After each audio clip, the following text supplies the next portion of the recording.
at UCL's School of Slavonic and East European Studies, and I'm opening this three-day symposium. So dear friends and colleagues, hello to all, всім привіт. Please accept our warm welcome, laskavo prosimo. I apologize in advance for my own lack of Ukrainian language skills, but I would like to immediately emphasize that we have simultaneous translation enabled for the entire event. When English is being spoken, the interpreters will translate to Ukrainian and vice versa. In order to enable translation, please click on the interpretation, the little globe icon in the bottom right of your screen. Translation is enabled only on Zoom, so if you're watching via the YouTube stream, you'll have to register as a participant for the Zoom event to hear the Ukrainian track.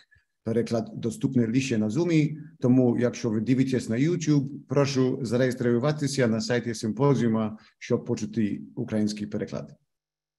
The title of our symposium is The Reconstruction of Ukraine, Ruination, Representation, Solidarity. The three parts of the title correspond also to the 3 days into which the event is divided. The full title of day 1 is Ruination, Resistance, Shelter, Responses to the Direct Impact of War. Day 2 is devoted to representation, mourning, and memory. And day 3 is titled Solidarity, Appropriation, Justice, Generating Common Futures. While there are clear working distinctions between the sections and the sessions, the borders are very blurry throughout. Topics bleed into each other and conversations overlap. Reverberations of ruination and destruction feature throughout. However, so do processes and specters of resistance, healing, salvage, and hope. The entire event, as I think will become clear, is dominated by contradiction, paradox, hesitation, doubt, but also by hope and determination. How can we speak about reconstruction while destruction and erasure continue to intensify? But on the other hand, how can we not speak about reconstruction? And if we are not speaking about it, then who is or will? And who, in any case, and I'm especially conscious of this question as a non-Ukrainian, are we? The we behind the symposium are very numerous and diverse already. We have worked especially closely from our first conversations in Warsaw and Lviv back in April with Sofia, Dyak, and Marta Kuzma. Dan Roche and Darya have been an indispensable part of our organizing team throughout, as have all the members of the organizing board and organizing committee as listed on the website.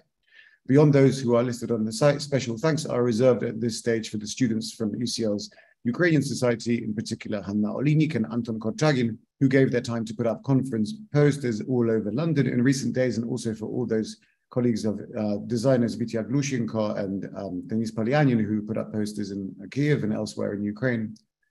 And also thanks are also reserved for all the conference participants who have endured the endless stream of links, emails, and bullet points over the past days and weeks. There is much more to say, but we have 3 whole days.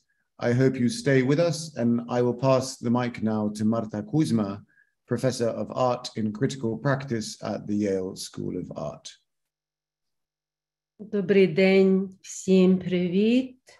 Hello, and Michał, thank you very much. I can only emphasize that the synergy of the efforts of a very small group were able to galvanize this tremendous effort and project that takes place across the next 3 days. And it was through this encounter and this meeting together with Michał and Sofia Dyak, together with the tremendous efforts of Dan and Dasha, that we were able to turn to our affiliated institutions, be they universities or research institutions, for support and further cooperation. In the immediate aftermath of the Russian invasion of Ukraine, it was the home of the Russian Eastern European Studies and Slavic Studies Department in Yale, which I created a cooperation with in order to start something called the Humanity Dialogues, which actually served as a very basis of the structure from which to draw on in order to call upon various speakers in the conference today, tomorrow, and the day thereafter.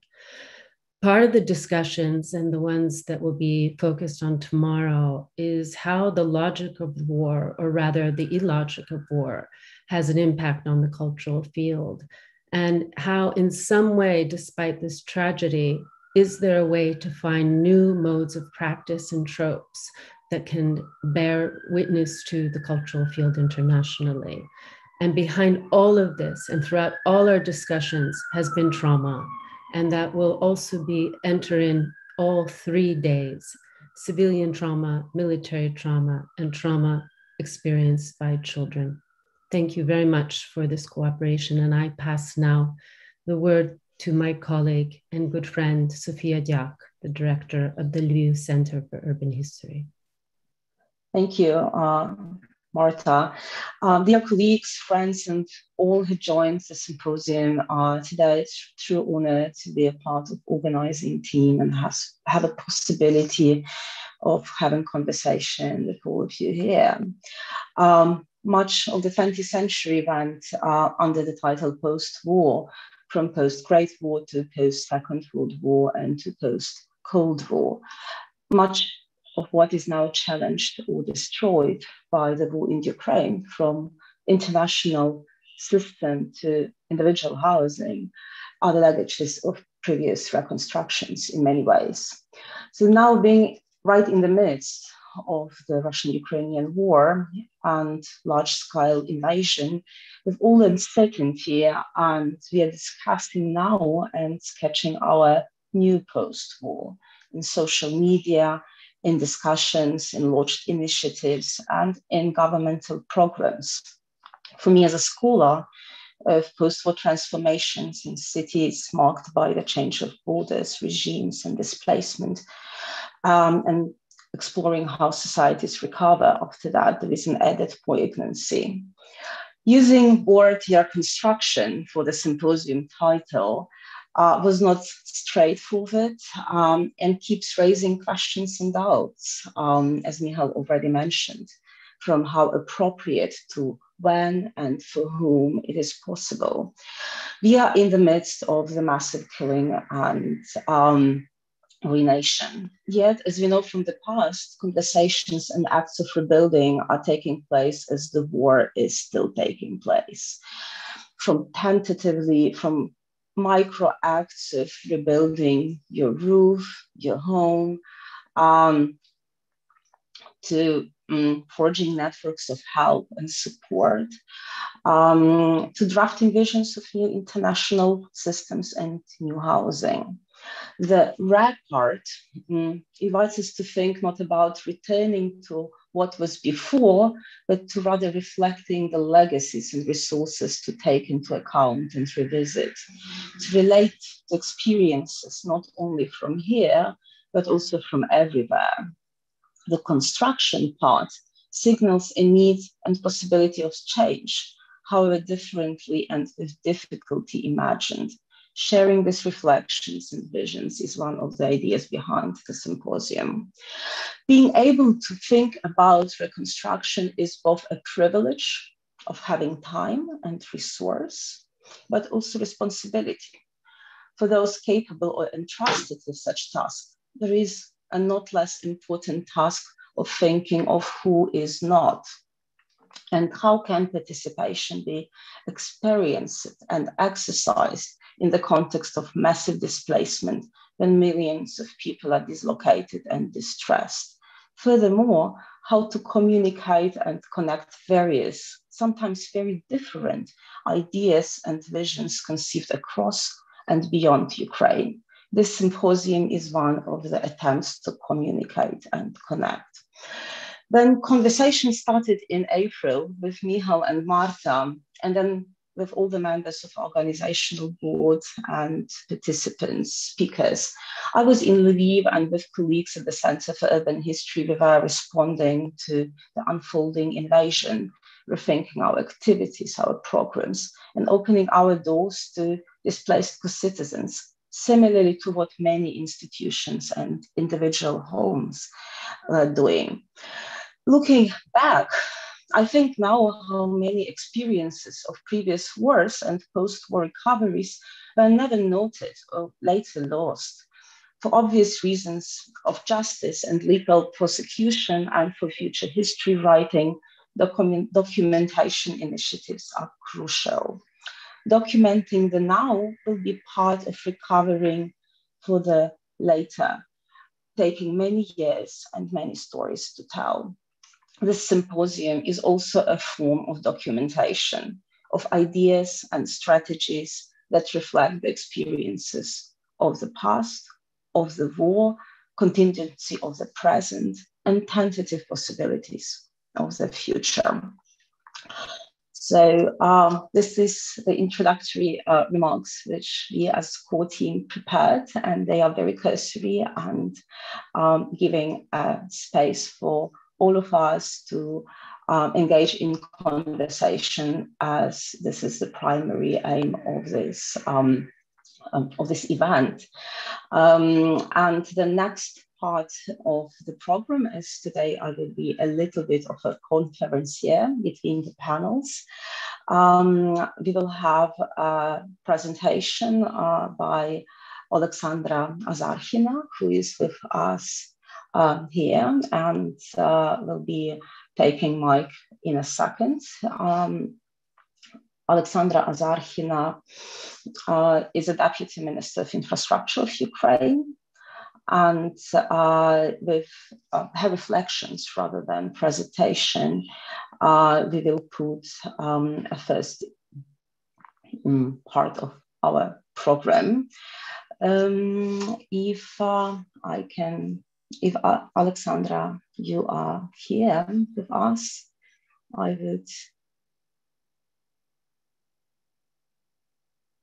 I will be looking for passing mic.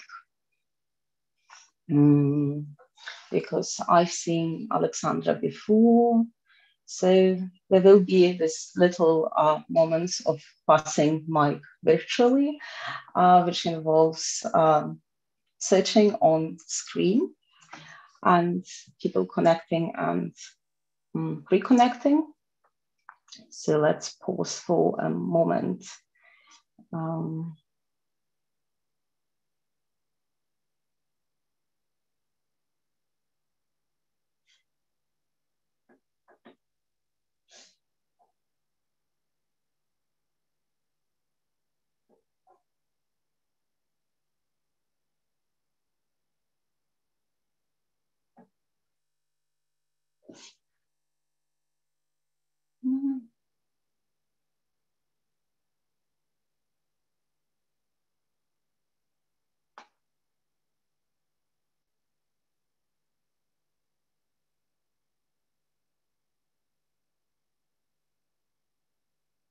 I believe Oleksandra was with us a moment ago. She was with us a moment ago, but something, I hope, not bad happened. If we will not find Oleksandra, we have another part of the next part of the program to move on and react on the go.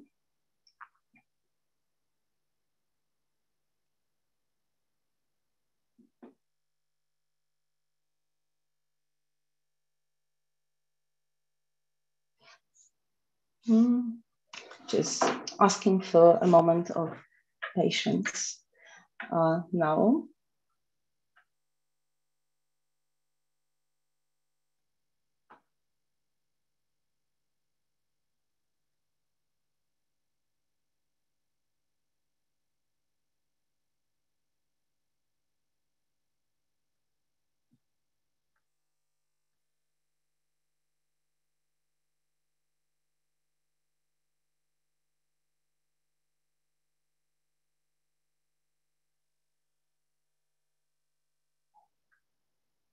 We're doing well with time, so I think it's okay for us to have a 2-minute breather while we allow internet connections to reconfigure. And if we don't see Oleksandra at about 20 past, then we can proceed.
Mm.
Okay, I think that we will move to the next part of our program, and if Oleksandra will join, this will be a possibility to get into discussion after one of the following panels and roundtables.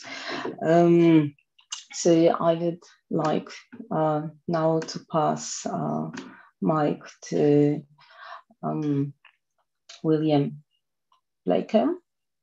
If Uilleam, you could turn on your camera and briefly introduce. Uilleam is an associate professor of comparative Eastern European literature in the schools of Slavonic and Eastern European studies here at University College of London. It's my pleasure to pass mic to you, Uilleam, to begin the part we called the beginnings or prologue. Thank you so much, Sofia, and thank you to everybody on the organizational committee for bringing together such an amazing and rich program. And I'm really looking forward to listening to the discussions over the next 3 days. I have a quick question for you guys. Is Ostap Slyvynsky on the call? He is trying to join, so I would suggest that you start with Kateryna. Okay, no problem. So yeah, it's a great pleasure to introduce the first sort of session of the conference called Beginnings, and we have 2 speakers scheduled for this session, and it's a real pleasure for me to introduce them. I guess if and when Ostap joins us, I'll introduce him, but I'll go ahead and introduce Kateryna first. So Kateryna Iakovlenko is a visual arts researcher from Luhansk. She's worked as a journalist in Ukraine and also as a curator and a program manager for the Donbass Studies Research Project at Izolyatsia, the Contemporary Art Center, and also as a researcher and curator of public programs at Pinchuk Art Center in Kyiv. And she's also written widely about various topics, mainly Ukrainian art. And her publications include Gender Research, 2015, Why Are There Great Women Artists in Ukrainian Art, in 2019, Euphoria and Fatigue, Ukrainian Art and Society After 2014, co-authored with Tatiana Kochubinska, and also a curatorial handbook co-authored with Oleksandra Pogrebnyak and Dmitro Chepurny. And she's also a co-curator of the Secondary Archive Project. Her current research touches on the role of art and culture during political transformation and war. And I'm also delighted to say that she's a visiting fellow for this year at the UCL, the School of Slavonic and East European Studies. So, Katya, I'll hand over to you. Thank you, Uilleam. And before I start, I want to thank the Symposium's organizers for creating the space for critical discussions about our possible reconstruction ways after the war. And it's delightful to me to share this floor with respected professionals facing the war displacement and many other issues, and still thinking and seeing different strategies for our common and shared future. However, in my introduction, I would like to ask one essential question. What if we already live in this future? What role we will choose for ourselves and for our society? And will something change then? Is this future worthy for us and we of this future? The poets of the 20th century imagine the future ideally. The right to life, freedom, love, equality, education, right to choose the identity or reject it, solidarity, freedom of resettlements, and many more. This all still on our minds when we think in possible scenarios of various utopias. However, if we imagine that there is no longer to postpone the future, and we are standing in a line in a waiting room to enter this future, and this is exactly that moment that we have to come to the person in the cabin and show our passports, as it happens every time in the border control services. What will be our action and reaction? What would we say? What will our attitudes towards freedom, equality, human rights, a choice of identity, respect, empathy, and solidarity? On February 24 this year, my planning perspective narrowed to 1 day. It was like this until the mid of March. Later, the planning horizon was increased by a week, and then 3 months, and later by 2 more months, and then it turns out that it's possible to plan for a year. I want to imagine the world 100 years after, but it turned out that I could not postpone my life and life of my colleagues and other people. I cannot delay the life of people who are fighting on the front line, creating cultural projects near the demarcation line. Those who do nothing because they remain under occupation, or those who are already in liberated areas, but still speechless. For example, the life of 80-year-old man from Zaporizhia who holds a child during the evacuation, and his photos went around the world as evidence of love and empathy that grows in Ukrainian society despite the war. His life cannot be postponed either. So if the future is here, where we are? When I was thinking about the apartment exhibition in my burned house, I thought about possible strategies for the future. How to work with the traumatical experiences, what is still on the state of formation, whatever is too early to speak about the ruin, and then how to talk about it. But in truth, I was born and raised in terms of collapse. I was born in 1989 during the biggest miner strikes, the ecological movement, which started a couple of years earlier as a reaction to the Chernobyl tragedy, national processes, returning Crimean Tatars to their homes, institutional changes, and so on. The Soviet ruin turned out to be the ground for contemporary criticism and visual language, the opening of archives, and many more. For example, in film entitled Julie Thunderstorms, one of the miners who went to the strike in Donetsk said that there is no one who could take responsibility and power, so they went to the streets. Today, unlike at the beginning of 90s, we understand what ideological shadows we face. We know about previous experiences, including those we lost, those moments when we put our future in other hands and postpone it. But then again, if the future has already arrived, do we have the right to give it to somebody else, and then to whom? In my exhibition, the main focus was the image of a tree. It appears from the work by Anna Zvagintseva. She dedicated it to her grandfather, who was an artist as well. Zvagintseva planted a stick in the field with the hope that a tree would be grown from it.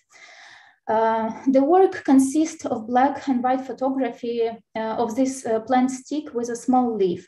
She also exhibited with a found in archive text with the following: like a tree without leaves, my soul stands in the field. This is dichotomy because on one hand, we are talking about inevitable loneliness and hopelessness. But on the other hand, we see the small leaf sprouting from the former branch of a broken tree. In Ukrainian culture, the image of this tree is one of the important ones. Nature and culture sprouts through stories and biographies, mostly tragic. Sacred monthly trees have always symbolized freedom and the struggle for one's rights.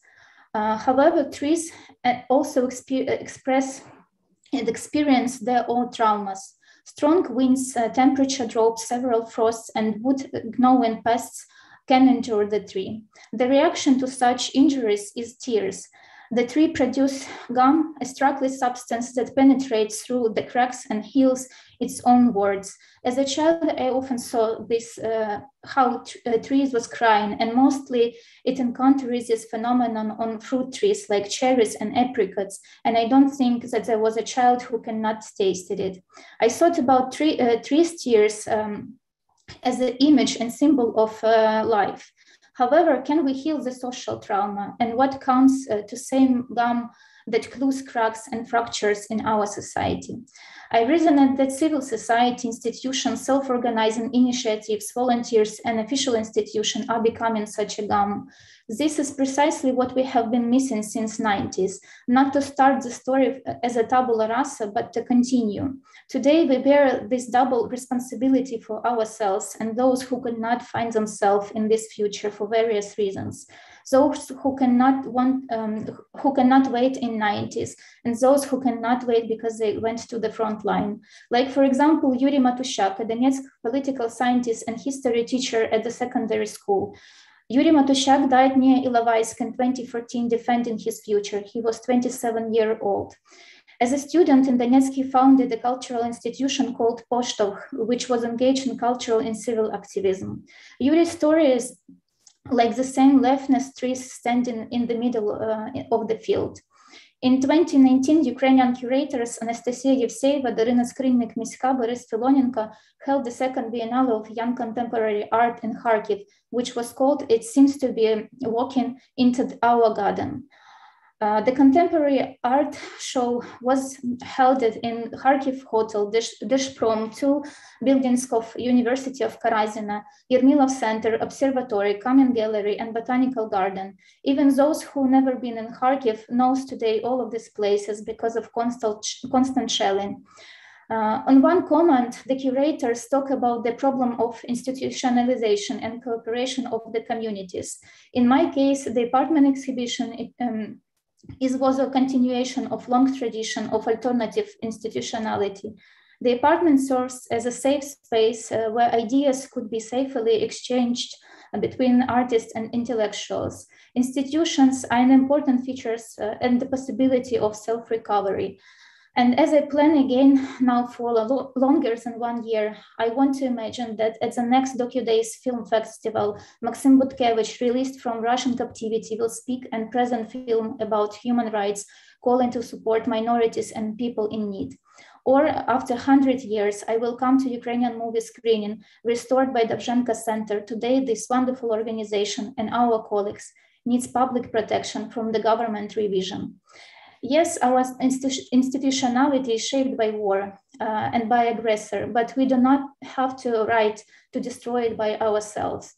Thinking further about the gun processed by the tree, I felt that it's nothing else but solidarity that helps raise the money for the army and people who lost their home. Each voice is Marta. As a small leaf turns in the massive branch in a strong tree. And in the end, if we stand back, it will be, we will find out that we're standing in the same garden. Reminding myself the leading exhibition of the second Biennale of Young Contemporary Art in Kharkiv, located on second floor of Kharkiv Hotel in the center of the city, I remember the sound installation I love when the canaries are singing by the Leah Dostleva. This work symbolized alarm to danger. Leah argued that during the coal mining, and workers took canaries underground. The birds were sensitive to methane and died even from the smallest amount of gas. The artist's works is doubly multi-layered and addressed the dramatical experiences of the entire region, but it's also about drawing attention to the moment of danger. This is precisely what German-Ukrainian historian Andriy Portnov writes about in his texts, arguing that the world has to pay attention to Ukraine. But unfortunately, moments of danger can also occur inside the country. The question of why I made the exhibition of my apartment and choose this particular language to talk about the trauma and problematize the ruin has the same answer to the question, what if I will live in the future, what can I do then? So I want to share my support with all of the people who are fighting now for Ukrainian independence, who are now in occupied areas and waiting for the moment of liberation, with the people who lost something or someone in this war, with Ukrainians who are imprisoned by Russian regime, and especially with Maksym and Azovstal defenders. And I want to share my support and solidarity with my colleagues from Dovzhenko Center who promote Ukrainian cinema over the globe, conducting numerous screenings and deep research. And I encourage everyone to sign the petition to support them. Ruin is opposed to the roots, but we have to take care of our ground and our garden. Thank you so much. Thank you so much, Katya, for this really interesting and I think fitting opening to the conference and this wonderful image of the tree sap, you know, coming from the wounds in the trees and as a symbol of kind of potential healing processes and constructive processes. I think it's very thought-provoking. So I think we will move on to Ostap Slyvynsky now, who has now joined us. Ostap, so it's a real pleasure for me as a scholar of Ukrainian literature to introduce Ostap Slyvynsky as one of the foremost contemporary Ukrainian poets and translators. He's also an essayist and literary critic. He's the author of 5 books of poetry and the recipient of several Ukrainian and also international literary prizes. It's also a great pleasure to introduce a fellow translator. And Ostap his achievements in this field are really, really quite outstanding. And he translates both fiction and non-fiction from Polish, English, Bulgarian, Macedonian, Belarusian, and Russian into Ukrainian. So Ostap, over to you.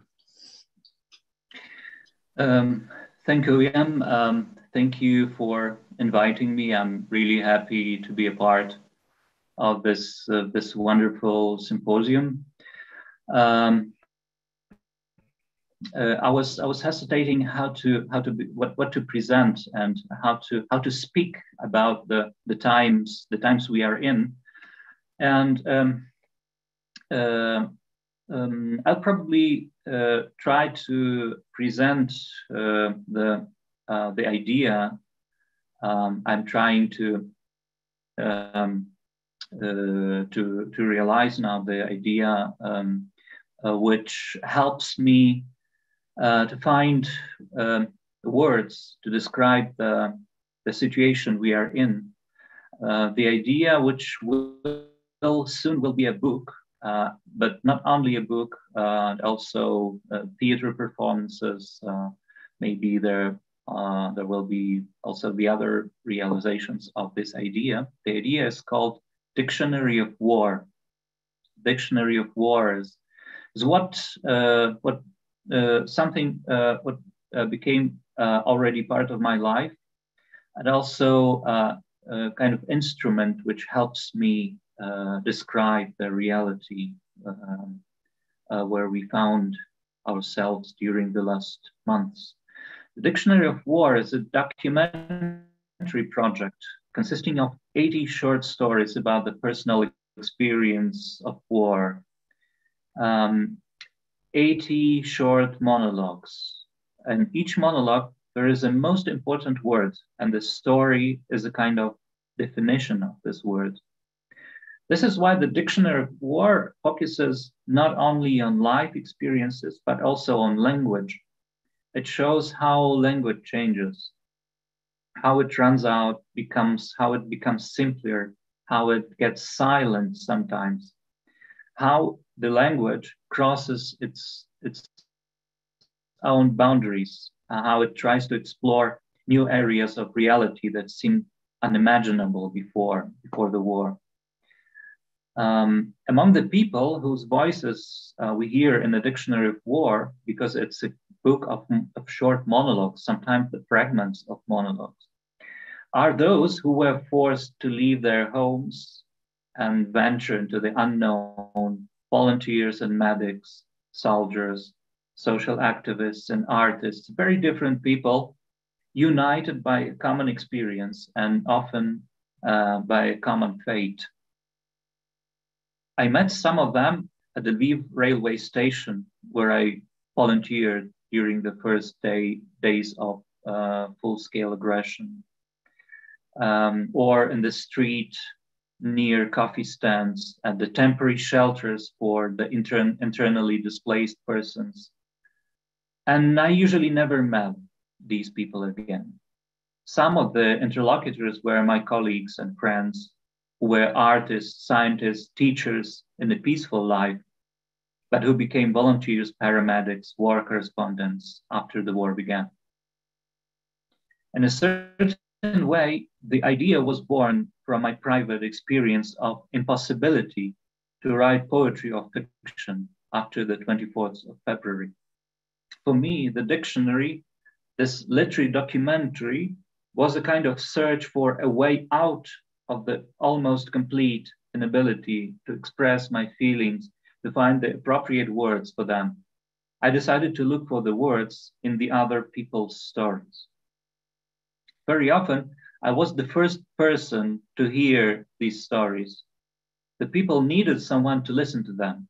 I was an interlocutor, but also I was someone anonymous, a stranger, an anonymous ear, a person who provided not only some basic practical things. As a volunteer, I had to provide the people food, some hot beverage, information, but also I tried to give them a chance to relax after a very very often a very hard journey in overcrowded trains, and a possibility to tell the story. I realized that sometimes it's one of the basic needs of the person to tell a story. Many stories were similar in their basic plot. I would say they were tragically similar. The difference was in details, in some unusual episodes, and of course in the personal emotional reactions and reflections of my interlocutors.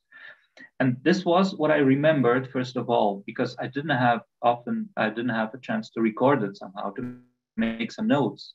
The situation wasn't appropriate to make some recording, of course. So I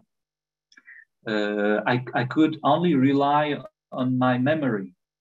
And later at home, I wrote down exactly these fragments of stories, these unusual episodes, something very personal, or some very personal reflections of my interlocutors about what they had experienced. At a certain moment, I realized that these fragments are like dictionary entries, the entries of the dictionary of some new language, because some words have changed dramatically their meaning. For example, like bathroom, there is a fragment, a story, and a dictionary entry called bathroom, an ordinary bathroom in an apartment during the bombing that becomes a bomb shelter. Or a word wedding, a convoy of evacuation vehicles with white ribbons tied to show that they are carrying civilians.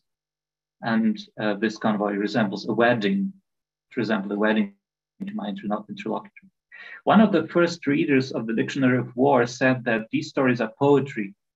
It was a bit surprising for me because I didn't perceive it as poetry. For me, it was just a pure documentary. And after all, it is documentary. There is no fiction. Nothing is arbitrarily created here. My job was just slight stylistic editing and first of all, highlighting particularly powerful fragments from a longer narrative. But perhaps this is where poetry begins, when the story is devoid of unnecessary details and circumstances that easily acquires a universal meaning. It is no more here and now, but anywhere and anytime. We all know the terms found poetry or found literature. Perhaps these words can also be applied to the Dictionary of War. But of course, everything found needs a lot of work. This is a work of framing. The narrative must stop in time to open up space for empathy. The story should not be overloaded with the narrator's personal details and special circumstances. It makes the story too particular. It alienates the story instead of bringing it closer. Sometimes I had to shorten, to remove from the monologues some repetitive fragments, but without making the story impersonal. The personal voice was very important too. I tried to preserve the style and intonations of my interlocutors. I wanted the dictionary to remain polyphonic and populated by very alive people. When I'm thinking about the Dictionary of War, I often recall the purpose of telling these stories about the war. I often recall Michel Foucault's sentence that said, "The gods send mischief to people so that they tell about it. Mortals tell the stories so that they never happen in their lives." So perhaps we have to tell these stories either as poetry or as a documentary or as a prose fiction or whatever, so that they never reappear in anyone else's life. And as we arranged before, I'll read three short stories from three short entries from the Dictionary of War in the English translation by Taras Malkovich and Aaron Hicklin. The first is entitled Cocoa, and it was told by Bogdana in Lviv, who was a volunteer in Lviv, who volunteered with me at the Lviv railway station. Cocoa. Yesterday, there were a lot of people from Kramatorsk, a whole bunch of them. The trains kept coming, and so would the people for some food and conversation. At the time, we were serving rice porridge with milk, a typical morning meal, and one I didn't like. We were running out of coffee, and we thought we'd start making cocoa. Grown-ups like drinking cocoa. They are just too ashamed to acknowledge it. I was looking for green tea among the packs of black. I made jokes that we could feed half of Ukraine with Polish tuna because our storage room was so full of it. In it, we found half-liter water bottles, and digging through lots of cans of pâté, I found a full box of chocolate candies for the kids. They had striped green wrapping like tiny watermelons. Daily chores, small joys, tuna, the usual stuff. But today they hit the Kramatorsk railway station. And there is this thought I cannot get out of my head, that over 30 people won't drink any more coffee, won't ask for tea, won't give their children candies in the striped wrapping. I won't be able to get them to eat a tuna sandwich. They were headed to us.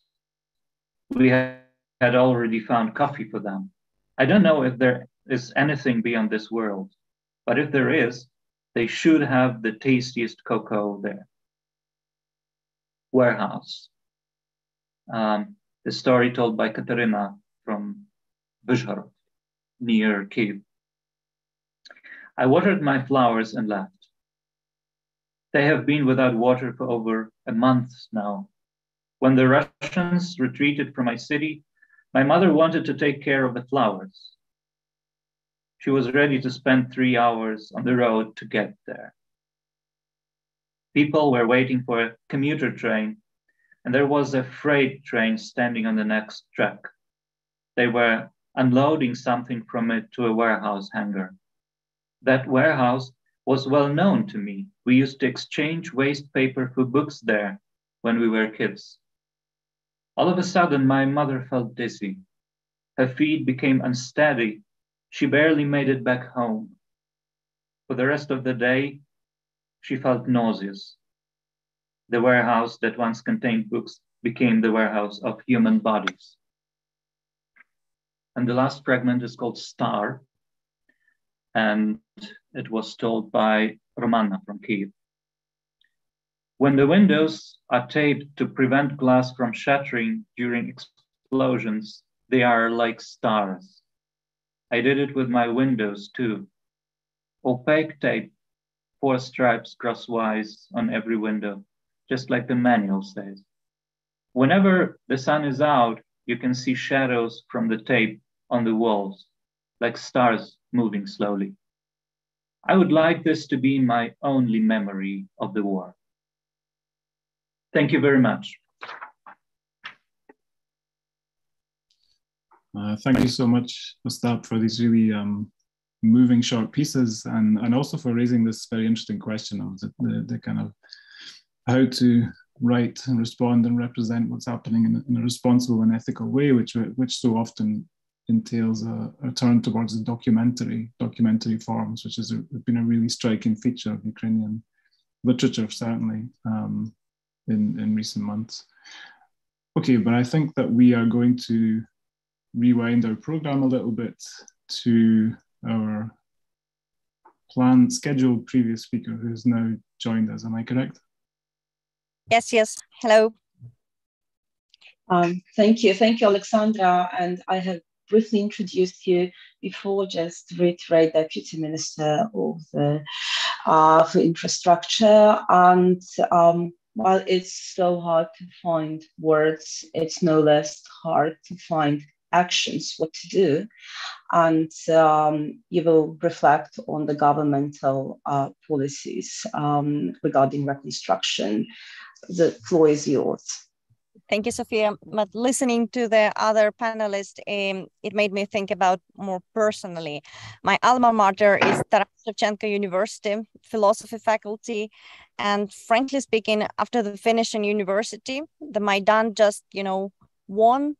And the only thing I felt that I'm tired of words and, the metaphors and the things like bridges between them, people, like unity of the country, and I need to turn to the physical world. And so it's happening with me already like for 5 years as I'm working for the Ministry of Infrastructure now. And the stunning thing which really impressed me after the listening to the team is that, it's working like that now, both in a world of ideas and in the physical world. And it's so, the war just underlining it all, because when I just started to work with a road agency, I understood that we are physically connecting regions. And at some point, it was more important for the trust building than anything else, because people were just seeing by their own eyes that their bridge, suddenly their region isn't an island. Suddenly you can go to the closest city and just to see, the other Ukrainians from the other side. So those things like connectivity, mobility, it's about sovereignty as well. That was the first shock. Of course, now it's going deeper, because now those things which we are doing, and it's not only about the connectivity or ideas, but it's about the space and how we own the space with our ideas.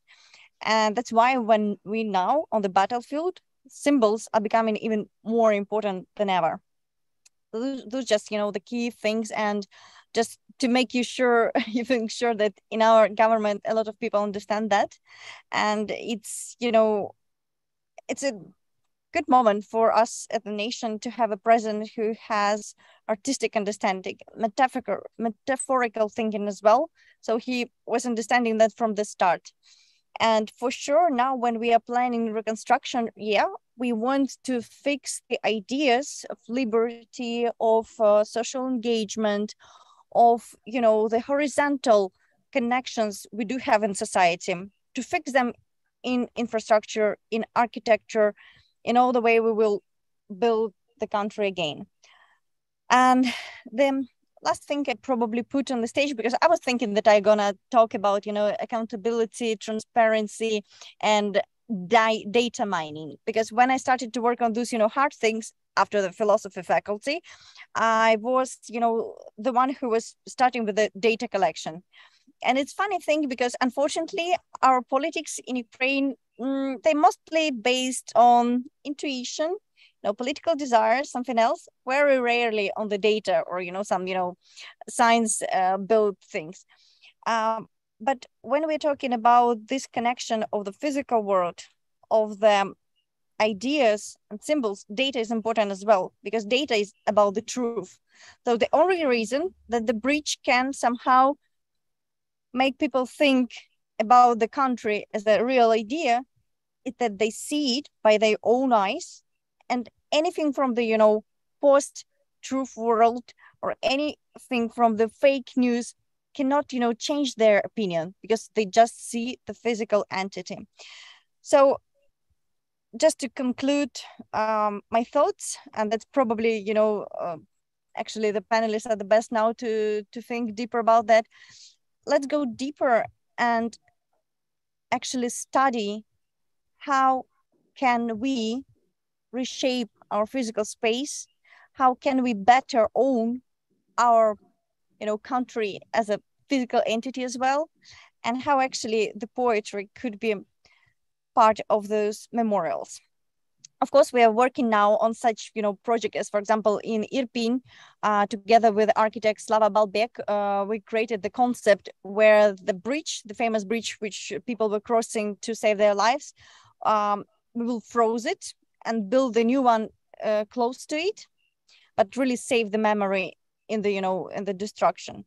Of course, we are trying to make it more, how to say, general approach for that. We're working together with the Ministry of Culture, with our Agency of Tourism, and for sure I would like to have more real thinkers in this process as well. So please stay me connected to those processes. I very appreciate to jump in those type of meetings, because now, for example, I'm at the conference for the truck drivers in Poland, where we deciding that we don't need new walls on our border because it's strike now here, so just a huge thing. And we were discussing that we are different from Russia, where just it feels like it's a dead end for us from the infrastructure point of view. So I'm always in this metaphors and infrastructure, so please connect me, and really thank you for taking possibility to talk. Thank you. Thank you. Thank you, Oleksandra, for sharing your reflections and connecting what is metaphorical and material. And I think the circulation of how ideas are shaped by materiality, and materiality is reflecting and shaping back. And we are in the circulation. So this is our first part where we have a Q&A moment, and Oleksandra is still with us. So I would encourage some questions to Oleksandra if they are here.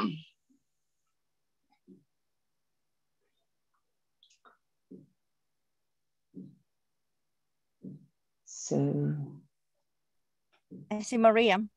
I'll probably answer to Maria and run. Sorry. Yeah, so Maria, yes, please. Yeah, thank you for the opportunity. And also I would like to ask Oleksandra, because it's really great that you shared with us the key principles, like transparency and cooperation. And on our third day, we also will have discussions with different initiatives that now have have their grassroots initiatives actually of rebuilding and reconstruction of Ukraine in different spheres.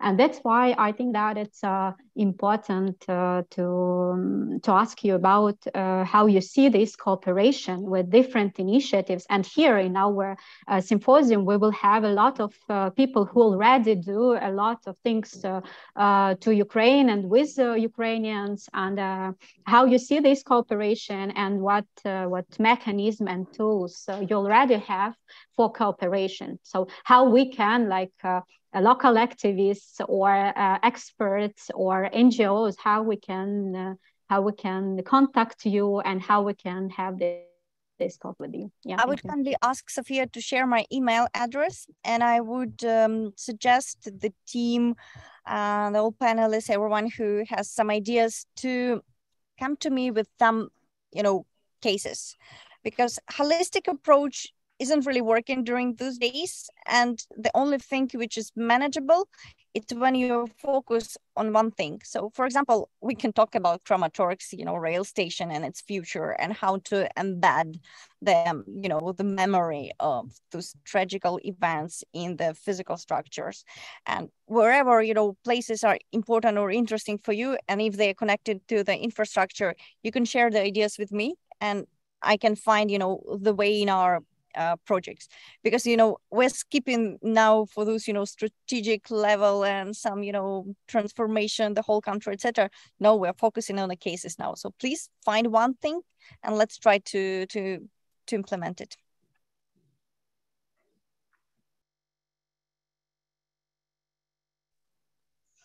So this is, this is a very good to have a direct line by email.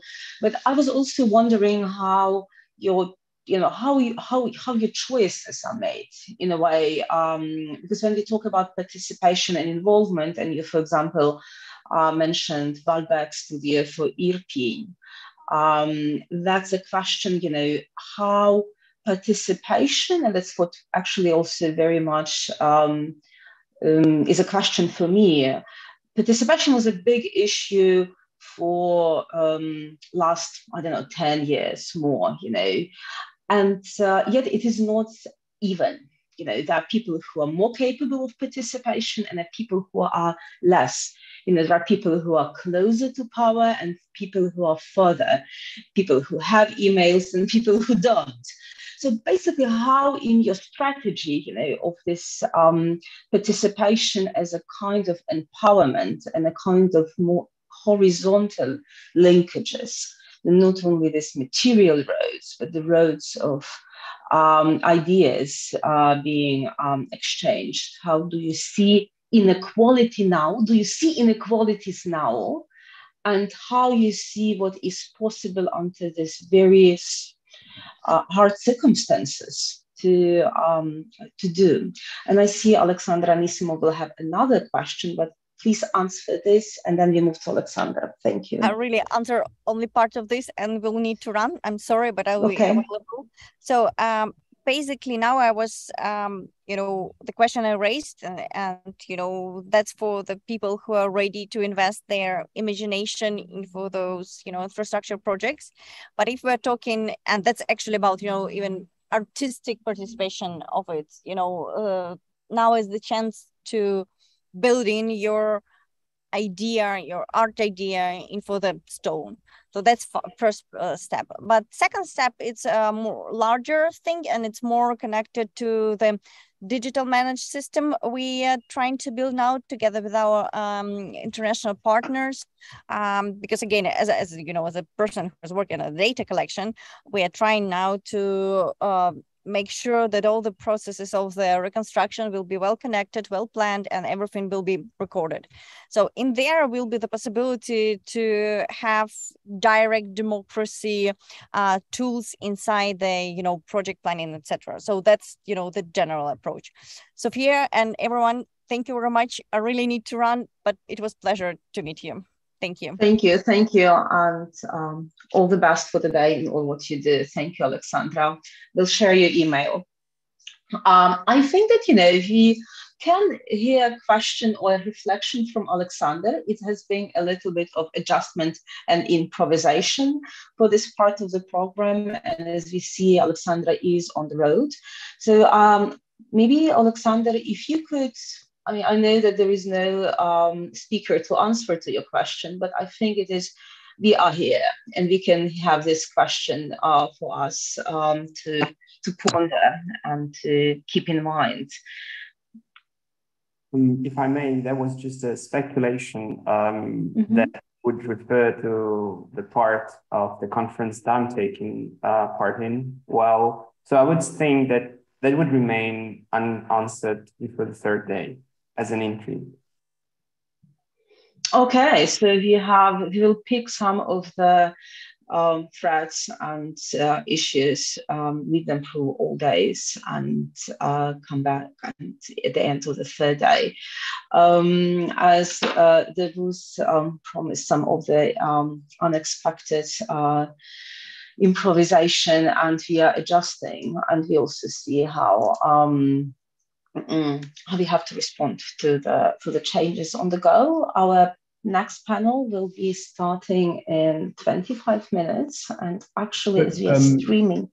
Sofia, yeah? I think that Uilleam had a few comments as well in response. Okay, so also that would be, so we have time to share some reflections at this moment among ourselves. So that's yes, and we have 10 minutes left in the schedule. Yeah, so that's. So over to you, Uilleam. Yeah, thank you, Michał. Yeah, not really too much in the way of reflections, but maybe questions for Ostap and Kateryna, because it would be a shame not to come back to their very interesting presentations. And also related to what Oleksandra was saying, I was struck by how she spoke about taking ownership of physical spaces in the process of all this. And certainly in my own work, I've looked at how writers and artists and filmmakers have reimagined cities after World War II and after sort of large-scale destruction and deportations and things like that. And certainly that seems to be one of the socio-cultural functions of literature, is to allow people to orientate themselves in space, in physical spaces, to reconnect, to reimagine when those relationships have been profoundly challenged or shattered or completely severed in some cases. And I wondered what you thought about that, Ostap and Kateryna. What is the role? I mean, I guess this is a topic that may recur during the conference, but what is the role of culture in this very kind of quite concrete social process of coming back to places that have been destroyed, affected by war, and reconnecting with them, reimagining them?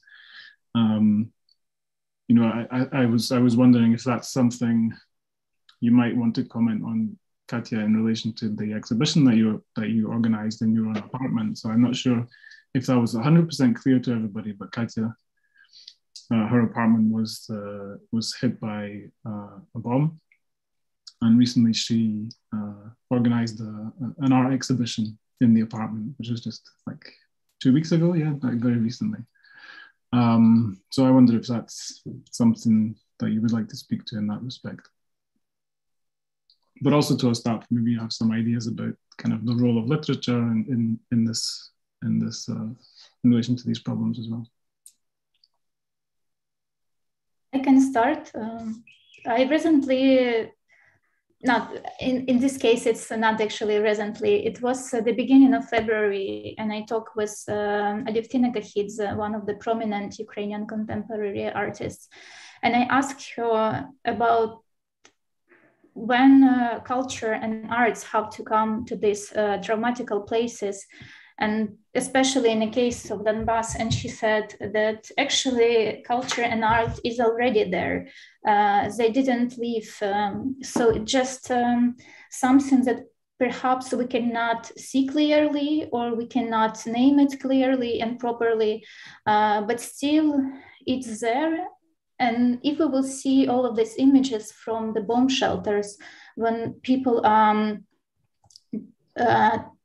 waiting and trying to, I don't know, to remember this moment, or what's exact reason of why they're trying to like paint the walls or put some data information, or trying to reflect somehow on these events. And this is of course a documenting of the moment, but also it has quite artistic expression, I would say, and especially all this child reflection, which is very important to me. And I guess now what we see, because of perhaps social media and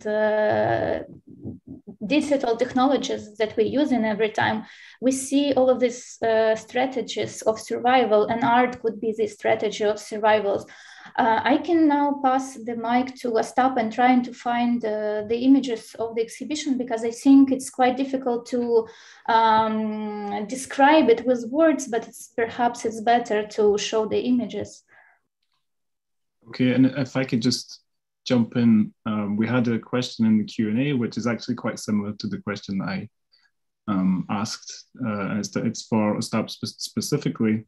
So the question is from Giselle Gantois. I hope that I pronounced that correctly. So she says, your project is great. I'm very interested in how the narratives you collect could also be useful in the process of recovery and reconstruction, when people could directly participate and talk about their spatial experiences from before the war in the devastated areas, and how their narratives could be visualized in the new plans. Yeah, thank you. This question really corresponds very well with your question, William. That what I see now is a huge need of the people to share their stories, and in different ways. Not all the people I met were ready to talk, to tell their stories, at least immediately. But very many people were eager to read or to listen to the other people's stories. I had the feeling that they really need, because it was also my experience, that what I shared with you in this short introduction, the idea was born from the impossibility to find the proper words to describe what was happening, at least in the first months of full-scale invasion. That's why I began to listen, to record the other people's stories, and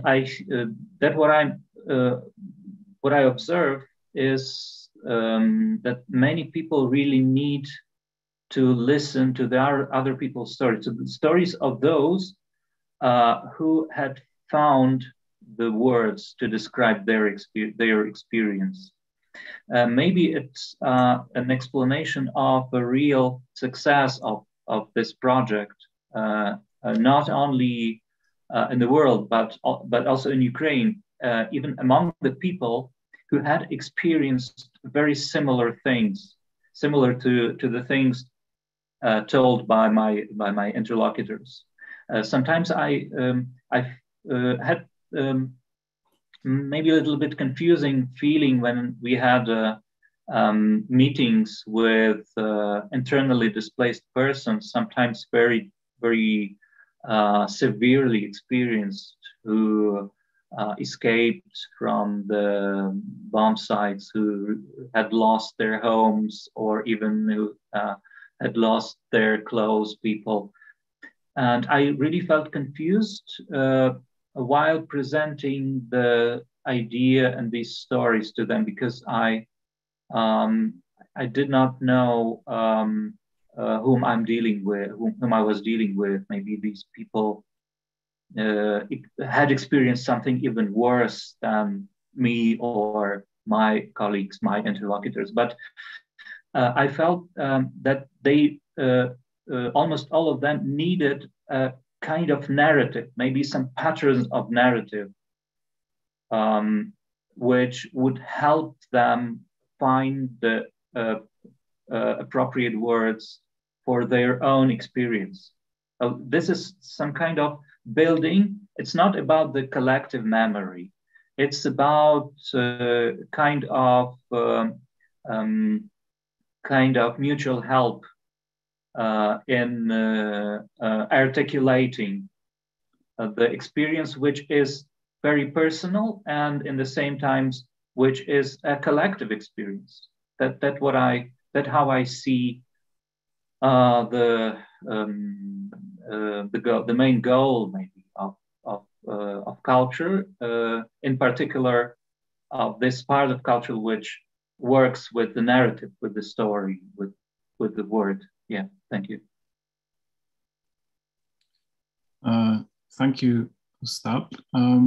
So we have, I think, a few questions coming in now.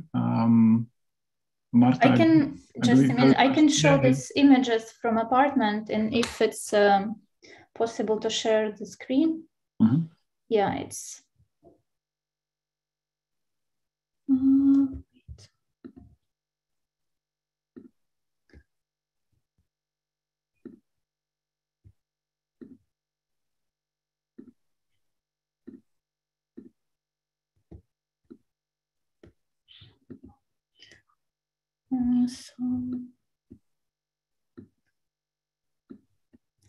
So this is the first, my starting point, because everything in the apartment was burned, and this is exactly the one artwork that have been saved because the artist didn't give it to me. This small piece of paper was saved because it wasn't in the place during the fire. And I was starting thinking of how we trying to tell our history and what kind of objects and material culture is matter to us, to our huge narrative of speaking about art history, for example. And is this moment of absence is also important.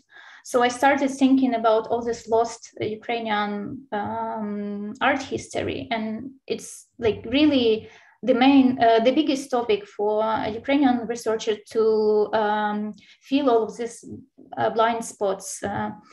And it's not the question even for if these artworks was a masterpiece or not, but this is a question about the connection of how the violence shaped culture and culture shaped by violence. And yeah, so you see the exhibition, it was looked like this. And it was, I would say that I didn't understand perhaps what I doing when I start thinking in this exhibition, but then it turns out that it has 3 chapters. The first one dedicated to the search for language, how we all was speechless and how we're trying to find correct and proper words to describe this. The second part is the life after the ruins, where this image of the tree is presented. And also the third one, it's archive, where the first artwork was presented, and this one that Anatoly Stepanenko made it in my apartment, and he also in Irpin resident. So I was trying to support him because he was all the time during the Russian occupation in the city, and he saw everything. And because of he working with environmental topic and the surrounding environment, it was very important to me to show him as a artist from 90s.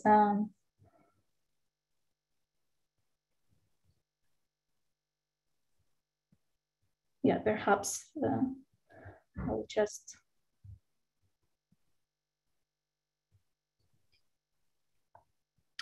And also I was thinking that maybe it would be important not only for me, but also for my neighbors. But it seems that that we all have different moments to look at the art and look to our ruin and work with it.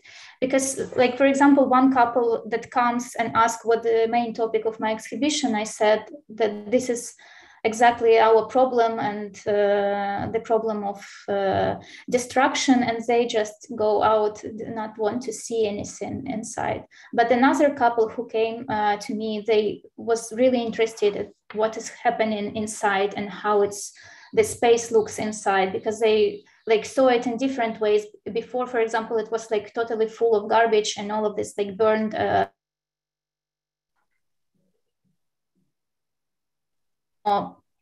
clean, and all of these artworks also, I would say, looks pretty stylish on these burned walls. Yes, just, I'm so sorry. And perhaps,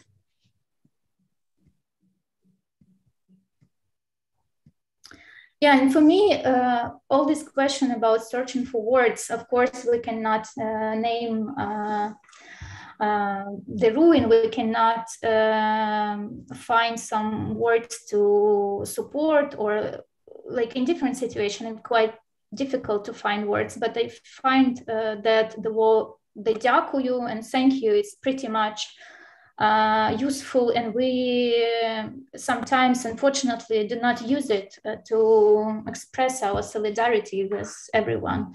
And I really feel that I'm really thankful to my neighbors and to all European residents who was trying to face the enemy in the early beginning of days and trying to collect cocktails, Molotovs, and like doing something quite grassrooted, I would say. So it's really lots of different ways of resistance, and I'm really thankful to all of these people who trying to find the best way for them. Well, and thank you, Katya, for this, for presenting this, and for speaking so eloquently about it. And I'm sure we have lots and lots of questions, and we could talk for a long time, but I'm conscious of the program and that we've already run over our slot. So I don't know, Sofia, Michał, do you have any? Shall we continue? Because I think Marta also had a question. But I just had a question, because I think this links to tomorrow's discussions around trauma, mourning, art practices during war. And Uilleam, you had mentioned that there's quite a bit of documentary formats being adopted by many artists. And Katya, you were mentioning that finding artistic expression in ruins. And I'm wondering both to you and to Ostap that rather than looking at it as artistic expression, perhaps having artists and cultural producers posit themselves as gathering evidence, you know, almost like forensic investigators, and providing materials that in the end can actually be used toward testimonies and war crimes, that they're not just simply additional or supplemental, but they become very instrumental as evidence. And for example, Ostap, you were saying words, new words or new conjunctions, but what about mumbling or sounds or utterances that gain some kind of cultural value? Yeah, maybe I'll just limit myself to a short comment on silence. Silence is also a very, very important and very often element of our conversations with the people, the survivors, and the people who had experienced the war crimes. Sometimes they were eager to share their stories, but sometimes it was very hard. As a volunteer in the shelters for the internally displaced persons, I was experiencing a long silence sometimes.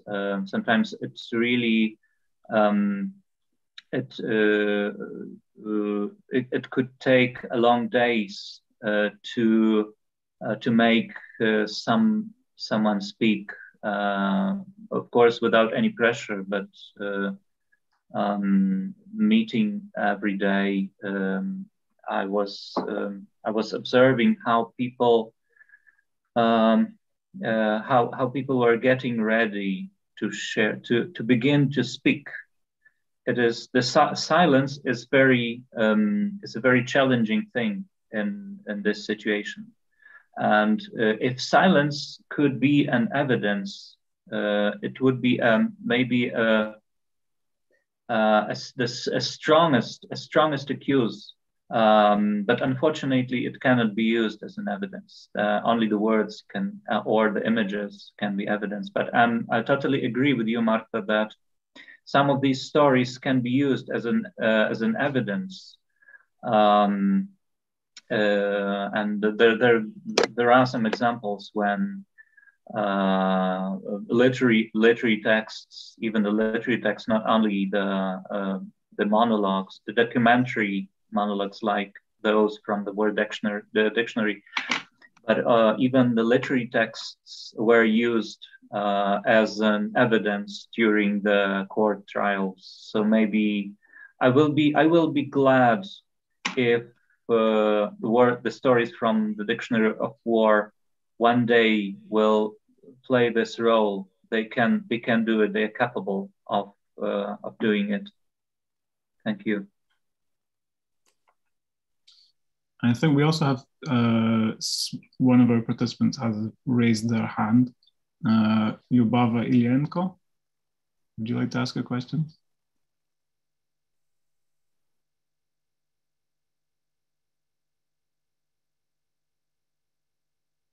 I think maybe in the interest of having a tiny break, unless this person is there, maybe we should finish now. And the questions that are in the chat are worth looking at for those. I think all the attendees can see it. There's some excellent questions posed, and they will remain relevant for the rest of the conference. But since we're starting the next panel in 5 minutes, perhaps we should finish. Sofia, what do you think? I mean, we could finish. There's also a question of what language is capable of expressing trauma relating Ukrainian, Russian, but we can also, think about other languages used in Ukraine. It's a multilingual country. However, I think that we might pick up that later in the conversations. I think that will be approached tomorrow in the conversation. Yeah, tomorrow with the artists who asked this question, because there's no name. We keep it in mind for tomorrow, and please come tomorrow and ask it again, which is always good to be as in person as possible with Zoom. So we will reconvene in 3 minutes just to take a little recess. Thank you very much, Uilleam, for moderating, and Ostap and Kateryna for being with us.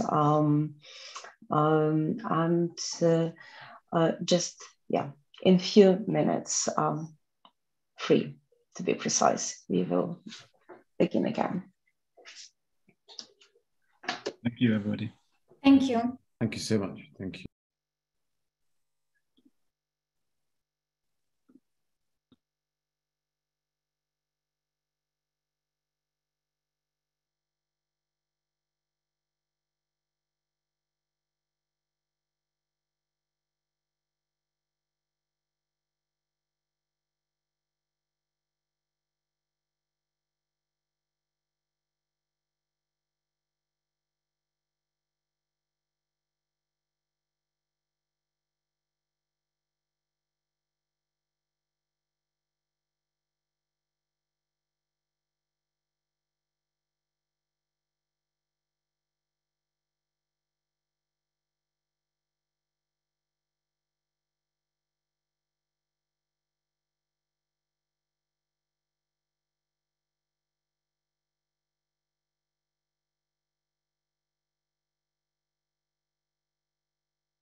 Okay, so let's get back to our Zoom meeting room, and I see Gerald on the screen, and it's my honor to introduce our moderator, who's also a participant of this round table, Gerald Torres, Professor of Environmental Justice at the Yale School of the Environment, and Professor at the Yale Law School, will lead an engaged conversation, Ecocide and Urbicide.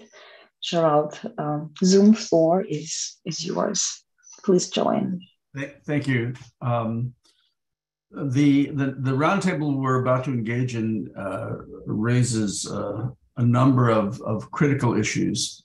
The literature on the environmental consequences of war is actually vast at this point, but linking herbicide and ecocide is, I think, an important step, especially building on the conclusion of the last panel.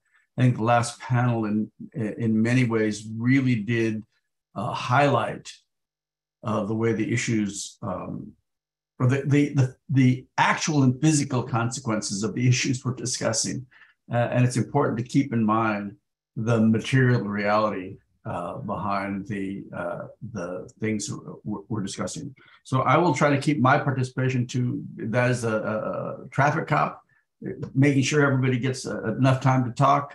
And I apologize in advance if I mispronounce names. I will do my best, and we'll go in order, and I will introduce people in the order in which they will speak. So Darya Tsymbalyuk, is that right? Who is a researcher and visiting fellow at the Institute for Human Sciences in Vienna. And so the floor is yours. Thank you, Gerald, and thank you everybody for organizing this event. I'm looking forward to our panel, but also to all other panels today and during the weekend. So much to say is really hard when I was thinking about it, really hard to select what you want to focus on.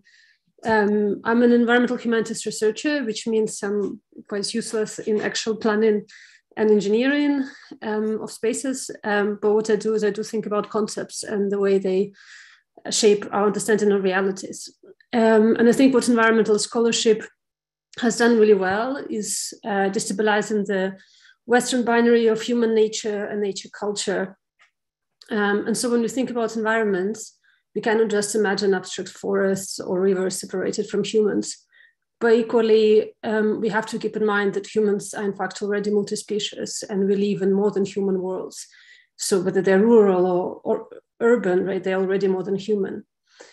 And I think another aspect which is very important that we learned from environmental scholarship is that these more than human worlds are not contained by national borders. And environmental disasters and climate change don't stop at certain borders. But at the same time, of course, inequalities created by capitalist and colonial exploitations do have a serious effect, and not all countries suffer from either environmental displacement or climate change to the same degree. And Global South is more affected and more vulnerable in this. And these matters of colonialism and coloniality, which are at the heart of climate change globally, they're also at the heart of Russia's war in Ukraine. And so everything appears connected on a much deeper level than we would like to actually think, starting from the fact that this is a petro-capitalist imperial war sponsored by the capitalist extraction of oil and gas. And I think the logic of fossil fuel extraction is really central here. And if you want to think about the future, we really have to come to terms with a really long overdue idea that this logic is broken, and we have to do something about it. We just can't keep going because this will happen over and over again. But also, I think thinking about nuclear terrorism and taking it very seriously, especially now with the potential danger of the explosion of the biggest nuclear power plant in Europe, and it being turned basically into military base. And as we know, in case of Ukraine, thinking about nuclear explosion is not just an abstract fear of nuclear war, as it could be for many other people around the world. It's a very much a lived experience, a cultural memory. Millions of people remember the Chernobyl explosion and know what the nuclear ecological displacement and trauma look like from their own experience. And we also know that Chernobyl didn't just sadly affect Ukraine or Soviet Union. And Kate Brown, who will be speaking later today in Manual for Survival, shows really well how contaminated blueberries from the Chernobyl zone travel all the way to Canadian breakfast tables. So we really have to think about those things as much more linked. But also clearly, the war didn't start in 2022 in Ukraine, started in 2014, and all those questions of safety, including nuclear safety, has been raised. Just to remind the case of Unicom mine, where there was a nuclear explosion carried on in 1979, and Ukraine did raise already these concerns with the International Atomic Energy Agency, which is now involved with the Zaporizhzhia nuclear power plant.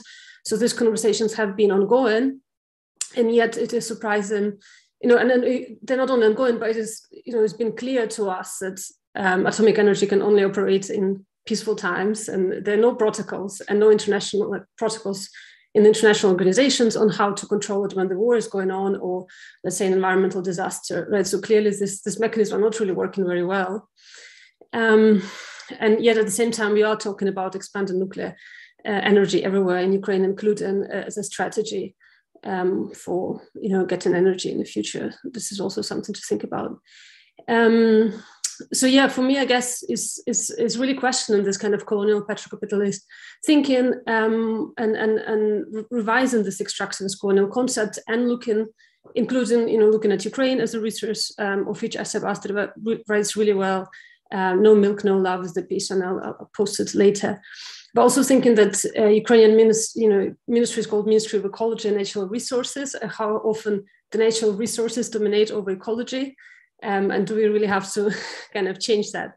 And I was watching a discussion with Natalia, a director of Ecodia, Eco Action, I guess we translate into English, is a civic initiative of environmental action and awareness in Ukraine. And they're engaged as a civic organization with the plan of rebuilding Ukraine that was launched at Lugano conference. And from what they witnessed there and how they what they said is that when talking about the environment, the Ukrainian government actually presented a strategy on the energy sector. So once again, where's the environment there, right? I mean, it's good to develop an energy sector, but also not at the expense of other things. And for example, one of the kind of concerning points was that there is kind of a desire to also to sell energy abroad, to develop it, but also there's an idea of lessening ecological control for the exploration of subsoil resources. So we're actually talking about having less ecological control, when I think in Ukraine, which is at this point so contaminated because of the war, we really have to think about it more. So really, I guess a question, when will we quit this colonial capitalist thinking? And maybe we have to think more about the so-called Emerald network of nature protection in Ukraine, and the Ukrainian Nature Conservation Group has been developing it for years, and kind of look at that and thinking how we can help this kind of projects in the future. But also the very last point, I think what's for me is really important, and we are talking about the West, of course, supporting Ukraine and rebuilding it, is the importance of local knowledge. And I think Ukraine really is the case that does know how to live with environments which are already at war, live with environments that were severely damaged in the past with the Chernobyl explosion. And we do have probably some of the best experts to address this. And I really think we have to build on it and really engage the civic initiatives, which have been plenty in Ukraine, and take them seriously. And until now, I don't think they've been taken seriously enough. But also, since this panel consists not only of people from Ukraine, I think it is very important, and I've been thinking a lot about it, kind of building solidarity, but also knowledge exchange with other places who do live in the conditions of war, such as Syria and Palestine, and making sure environmentalists working in those conditions speak to each other, because they probably have the best strategies how to address these questions. And I'll stop here and hopefully we'll pick up. Thank you. Thank you. Those brief remarks were incredibly rich and have opened up a lot of veins for us to explore the question of coloniality and how it affects our understanding of nature. Just which could be, you know, a whole day, right? But also the importance of not, and this again ties back to the previous panel, taking seriously the question of local knowledge. And how you integrate local knowledge in transforming our systems, thinking about the broad approach to the issues that you raise. So thank you. We'll come back to those in the discussion, I hope, as the panelists talk to one another. I'd like to turn now to Khaled Malas, and I hope I got your name correctly. He's at the NYU Institute of Fine Arts. He's an architect and art historian from Damascus. So the floor is yours. Thank you very, very much. I'm very happy to be here. I'm sorry I couldn't make it for the morning panels. Yeah, I'm very conscious of my presence here as a non-Ukrainian citizen, and as somebody who knows very little about Ukraine. Of course, I follow the news like everybody else, and but as a Syrian, I feel particularly sensitive about people talking about things that they don't know, especially on screens. And this really feels like a television screen in many ways, like being broadcast into the universe. And so I just want to sort of like start by expressing this somehow discomfort, but also somehow underlining, also in relationship to what Darya was saying earlier, and Gerald, about how local knowledge is really the place where you know, we all have much to learn from our Ukrainian comrades.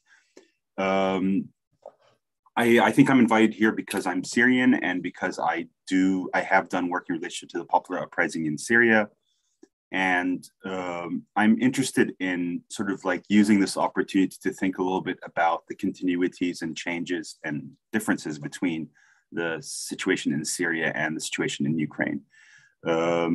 Obviously, this is not the way I was hoping to learn my Ukrainian geography, by following the news cycle at this moment.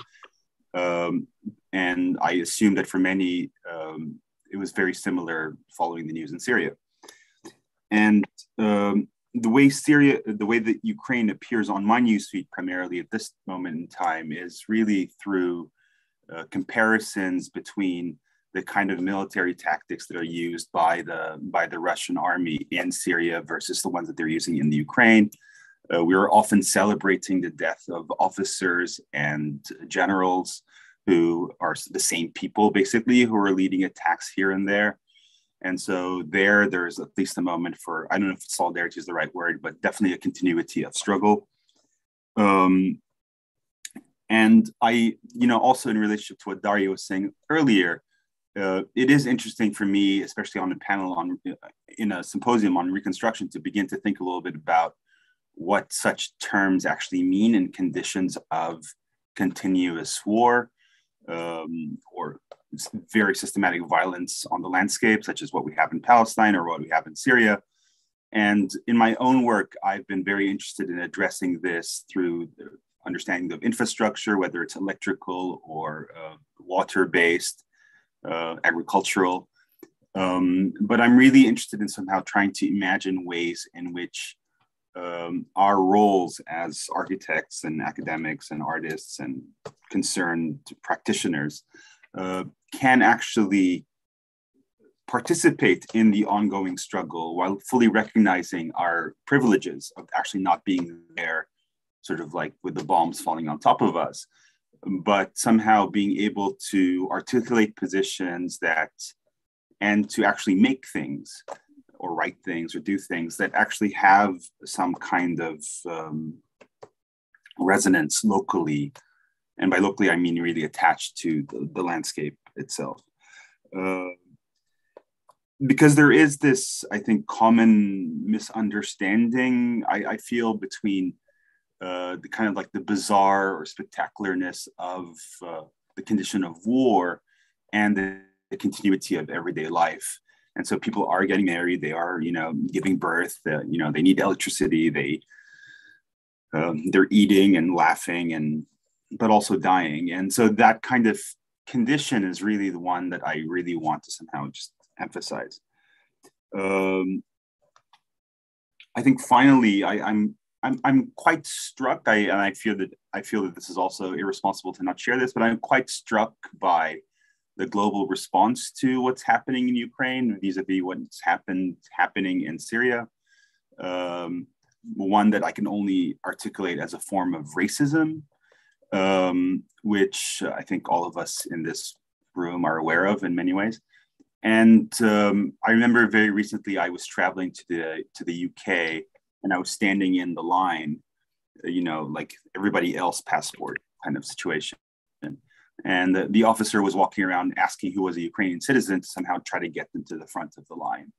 And, like 100 people ahead of me, there was a brown person who I assumed is Yemeni because he was speaking in an Arabic accent that I could understand.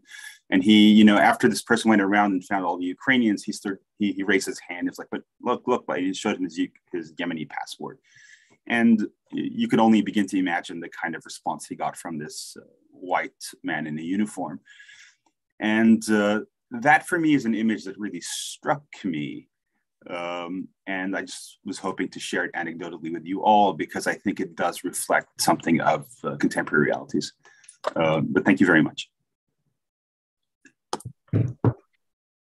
Thank you. I think once again, the issues you raised will be, we can explore at length. And one of the things that jumped out for me from your remarks, and I think that it's important for us to reflect on, is the syncretism of cultures historically, right? So when I think of Syria and I think of the Arab cultures in particular, I think of irrigation systems in the American Southwest, which are directly related, brought from to the New World by Spain, and link us in historic ways that we haven't even really explored. And those kinds of kind of understandings of nature even are historical and deep and are worthy of explanation. I'd like to turn now to Maksym Rokmaniko. I hope I got that correct. He's an architect and educator. He's at the Center for Spatial Technologies in Kyiv. Maksym. Thank you so much for this intro. Indeed, I represent the team of the Center for Spatial Technologies, and since the first days of the invasion, we kind of decided that we will map and trace and model the destruction that is happening. And it is in our kind of nature, in our kind of mode of how we work to kind of take on some complex processes, systems, and try to model them in as much detail as we can to kind of draw connections and see how the actors work in those assemblages. And we've never really thought we will need to apply that type of thinking to a subject such as this one, but we've started this initiative called Investigation Support, which is also a name of the website, where we take key places that were affected by the war. And by key, I mean ones that potentially can help us understand it both on a level of an incident and on a level of who committed this war crime, how exactly it stretched through time, but also what are those places, what were they before the invasion. We are aware that many people kind of learn about Ukrainian cities through these incidents, and therefore it's really important for us to show what were these places before the Russian invasion and the life, the beauty, and basically the richness of these places. Also kind of taking each of the missiles that strike these sites as needle probes that help to see the layers of history through which we also tend to look at these locations. This was the first investigations that we did, which is on our website. We did it with Forensic Architecture, which is an agency based in London, which also kind of largely we have been inspired by these methods of forensic reconstructions that they've pioneered. But basically, if you go to investigation support, you will see many cases of kind of incidents that we've already managed to investigate. We only started to publish them quite recently, and most of the things that we work on are still ongoing. But relating to this topic of the panel, I mean, again, it's probably obvious, but the way we look at these sites that were affected by Russian munitions, in a way, is as recording devices. So matter, be that urban fabric and buildings, or fields and kind of infrastructures for kind of agricultural wheat production, etc., which is also one of the topics that we look at.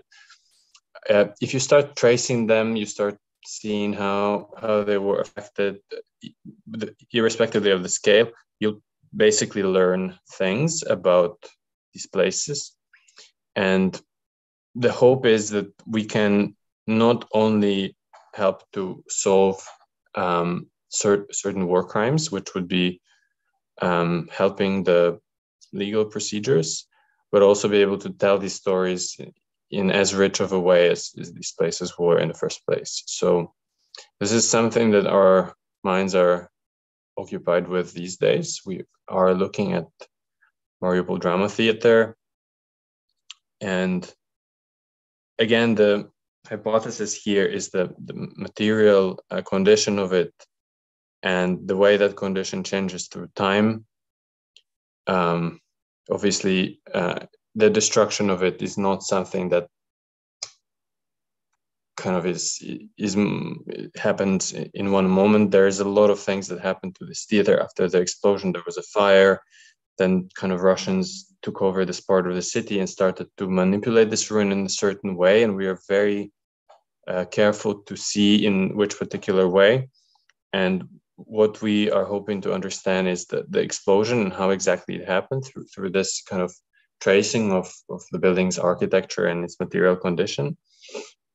But also importantly, we not only we work with this kind of material approach, we also collaborate with witnesses. So right now we are looking for witnesses who were there. We've already managed to identify 36 people, out of which 13 we contacted and personally work with right now, kind of trying to identify exactly how this place was before the explosion, how it was turned from a theater into something that is kind of a shelter, and something that has this kind of culture of mutual aid and support that is well familiar to those of us who were in bomb shelters, and generally in the first month of the war, the culture that seems to emerge in a very powerful way.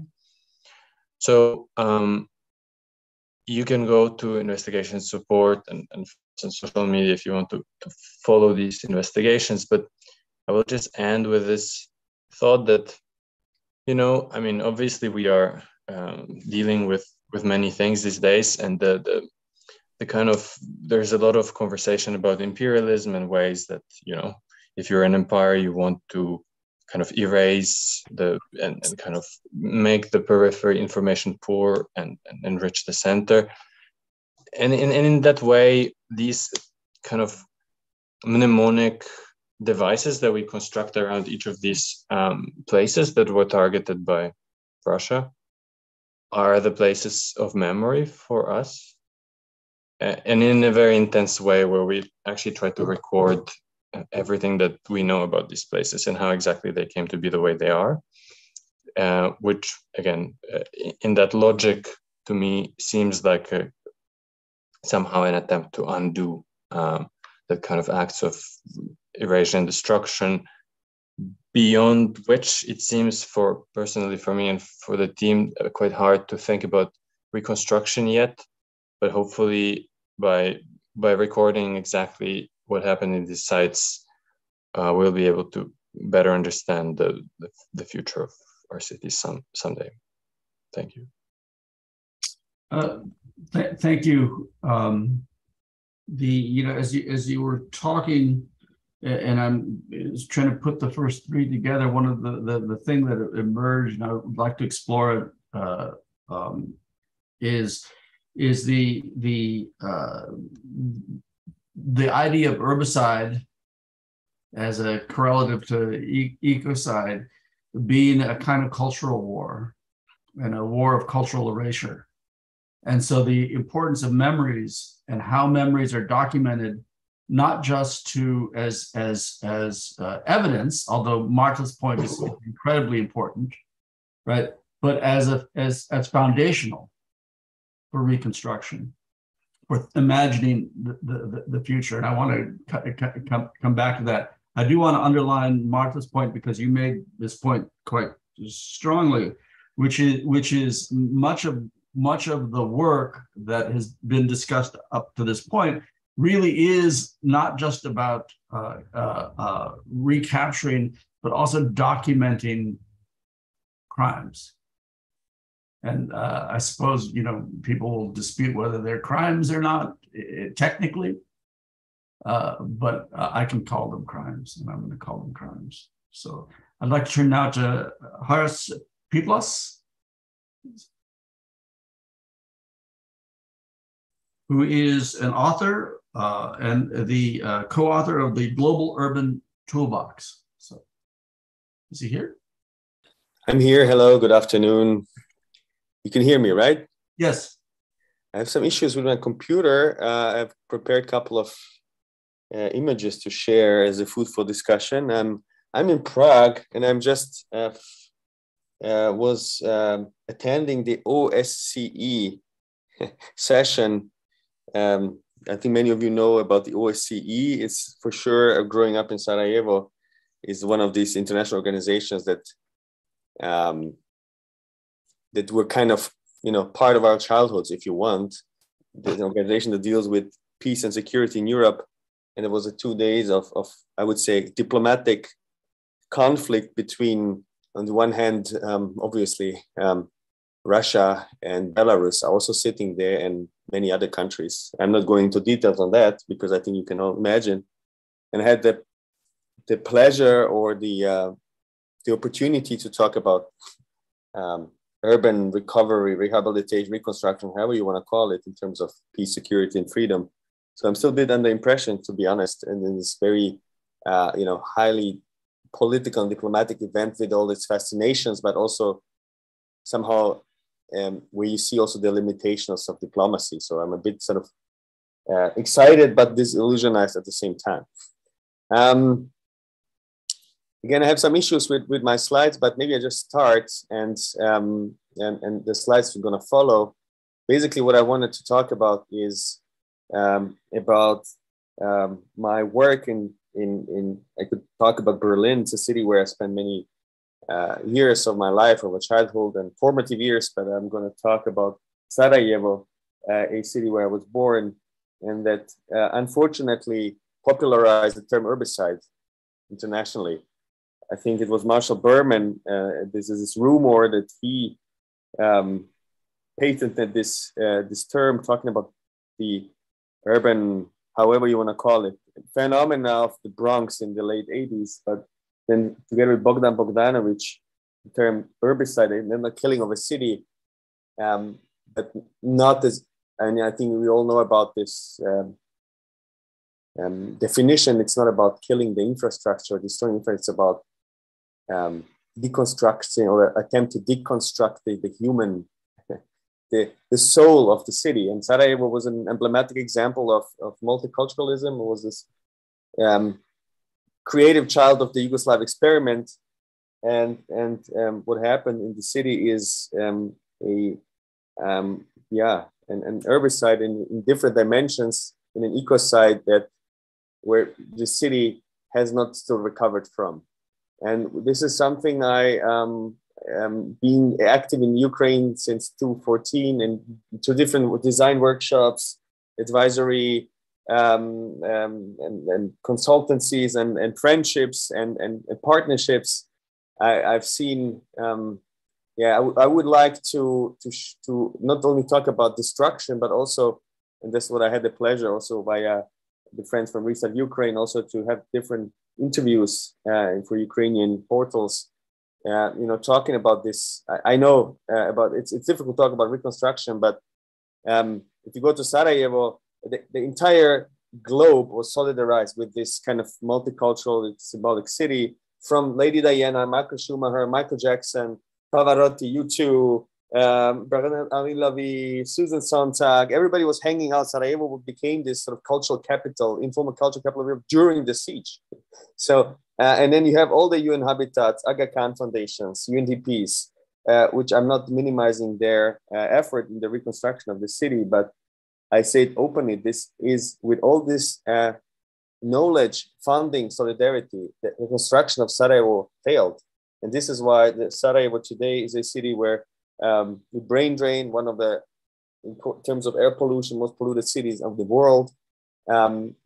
It's a city where public spaces are disappearing in favor of commercial buildings, etc. So it's a city where I would say a certain amount of gentrification and segregation is happening and being increased every day. So I don't want to call it reconstruction, but I think it's not early.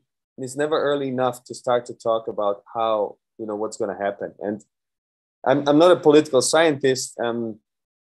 What happened in Bosnia is that the kind of conflict, the armed conflict froze, but the war with different means, I mean, very famous quote of a German strategist from the 19th century, never stopped. So in this sense, can you hear me still? Mm-hmm. Yeah. Yes. In this sense, it's a kind of a frozen conflict, and I would ask myself, what's the right time to intervene in this kind of post-reconstruction processes?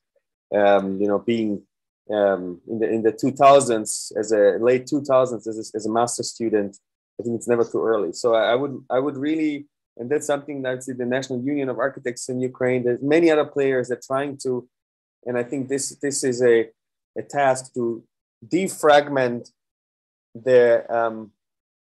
this fragmented landscape of international solidarity and partnerships, and obviously, bring together different initiatives, cluster it, streamline it, because I see a cacophony of different solidarity statements with Ukraine, but I don't see yet still much happening on the ground. And I know the frustration of Bosnians rose every day, and that's something I want to kind of share with you today. And as well, what I want to share is also, not trying to be optimistic in this tragic moments, but saying that this knowledge that arrived to the Balkans because of the diaspora, because of the people who were expelled and refugees around the world, it strengthened the motivation of these people to re-engage in the homeland. So it was a multitude of knowledge, investments, effort, motivation of people from all around the world,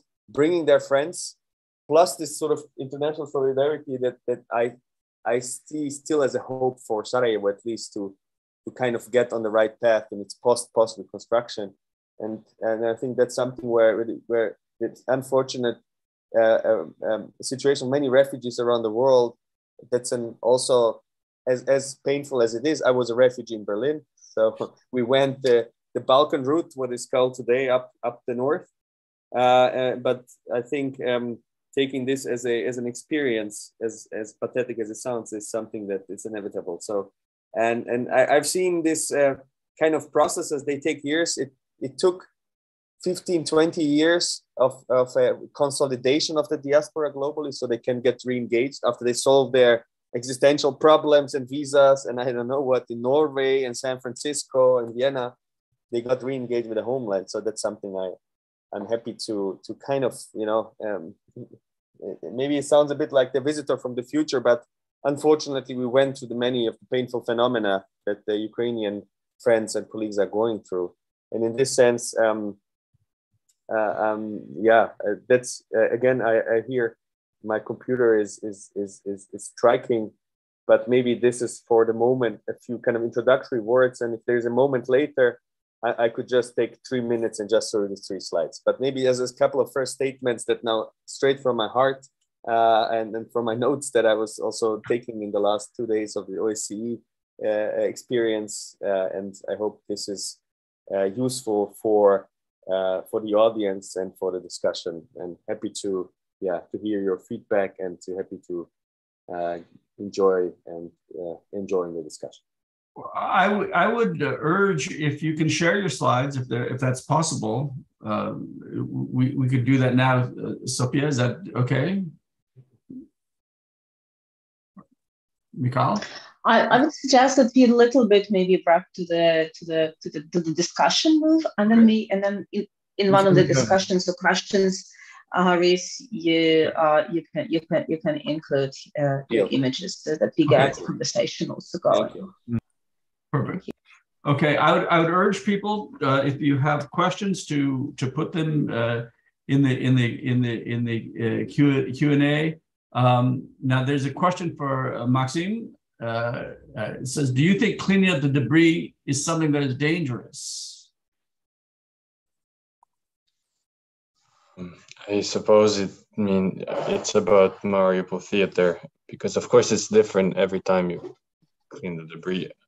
And if you think about that particular one, I mean, that is part of a larger kind of mission that happens on the other side of the front line, which is to somehow make people believe that this war is necessary. And, like, that mission includes kind of clearing the debris in a way that is suitable for justifying crazy versions that kind of Russian side is presenting as what happened in the Mariupol theater. It's the same, it's part of the same game of, the faking Ukrainian Azov battalion kind of like IDs that were found there or something like that. I mean, of course, it's dangerous in a way that it's part of propaganda machine and fake news that kind of make this war possible in the first place. But one thing is we are tracing that material transformation of the theater in as close detail as possible. Like, I think beginning of this week, they started to install a big fence around the theater, supposedly after the scandalous claims that builders are continuously finding bodies in the building. I don't know what that fence is meant to cover, just in case we have aerial images, satellite images from the building. Like almost every day there are new ones. You can very clearly see what's going on there and what are the spaces of the theater that are being kind of tightened up and what are actually ones that are being on the opposite kind of piled with more clutter to maybe for us to not be able to see things. So yeah, it is dangerous. So, Stephen Danner had a question. I don't know if you want to ask it directly. I can certainly read it if you'd like. Well, it's kind of more of a comment that it's never too late to start detailed planning, and I think that's clear that it's not, and that assembling the question about data is I think a critical question, and also the way in which data flows is important. I'd like to turn back to Darya for a minute. I mean, I think the issue that you raised and all of the issues that have been raised by the participants, to me, ask kind of critical questions, which is both the extent to which coloniality has shaped our culture and the way then in which that culture shapes our understanding of nature. and our understanding of urban life and what urban life is supposed to mean. And I think it applies as well in Syria, as well as Ukraine. So I'd invite any of the panelists to comment on it, but I'd like to turn first to Darya to talk a little bit more about that, because I think it's a really critical issue. Yes, no, totally. I think a lot about as well, because my work has been with people displaced from Donetsk and Luhansk Oblast after the invasion in 2014. And so I've been working with the region that is known as Donbass quite often, which is a colonial name in itself, stands for Donetsk Coal Basin, and imagine the region only as a resource, as a mining resource, and kind of thinking how that place has been constructed, if you're talking about Donbass as this particular colonial entity, constructed through this logic of extractivism already in the Russian Empire, and then continuing through the Soviet Union industrialization, Soviet modernity, and how that kind of leads to its role in the current imperial invasion, right? The Donbass is the first place that is being invaded in Ukraine. So I think we do need to look more and get deeper in history. I grew up in Mykolaiv, in the south of Ukraine, and only like probably in the past years, I've been really just aware of how steeped in colonial narratives everything around me in the city was, right? I mean, the main museum, the art museum, is the Vereshchagin Museum. Vereshchagin was what is it called, like a military painter in the Russian Empire, and you know, part of the colonial apparatus in settler colonialism and in Central Asia as well, right? And this is the art museum that I used to go with every school trip, and it's just is literally everywhere, right? And how can you disentangle yourself from this logic, and where do you even begin? So kind of looking back at this processes and thinking, but also recovering other kind of knowledge. And actually it was very interesting for me to listen to Maksym's presentation, because when I started working with people who moved from Donetsk and Luhansk Oblast to other regions within Ukraine, and a lot of these places, so I never went to this oblast before the beginning of the invasion, right? And a lot of these places I didn't have access to, but I only heard about them in the news, such as Donetsk Airport or Savur-Mohyla, which now comes back because the Russians reconstructed the Second World War Memorial now. And these places were really, in my imagination, only as battlefields, as places that you only hear, where the fighting occurs. Right, so Savur-Mohyla is the kind of as a mound, but also strategic height. So it's famous kind of place for battles already. I mean, Second World War was a big battle, and that's why the Russians supposedly now to reconstruct the monument there. I mean, they already did, but also was a strategic height during the current invasion, and lots of people died there fighting for it. But you know, I only heard them within this context, right? And it is something that Khaled was talking as well. This kind of this military, the way toponyms get fixed. And when I was talking to people, I was really kind of surprised, and when I stumbled at many narratives about these places that didn't relate to military context. So, for example, in relation to Savur-Mohyla, somebody told me a story when they were growing up. I mean, there was this monument, but they used to go there with their grandfather, picking mushrooms, looking at wildflowers. It was just a kind of a space where you would go for walks as a child, right? And suddenly that whole place opened up also beyond this military context. And I heard also about species of plants I never heard of because they're native to this place.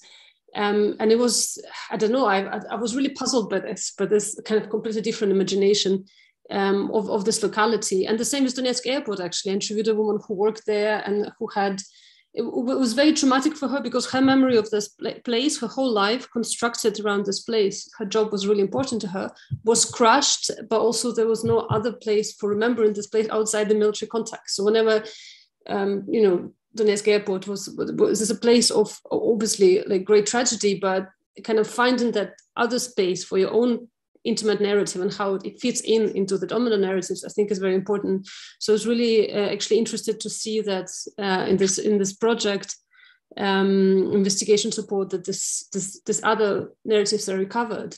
But also think in general, how do we remember places and how hard it is to I quite often feel like as a geologist, in a way, like digging for narratives which are not colonial is really hard. Like those books and kind of records is good luck. It's really hard to reconstruct those genealogies, and that's what I'm kind of trying to do as a humanities scholar, mostly just collecting the stories, basically. Thank you. No, and that ties directly to the things that Haris said and Khaled said. But I want to get back to Haris's point, which is because I think it relates directly to what you just said, which is you have the diaspora. And you have the memory then that's scattered, and that memory is also part of the reconstruction, or necessary part of the reconstruction. And Khaled or Haris, I don't know whether either of you want to comment on that.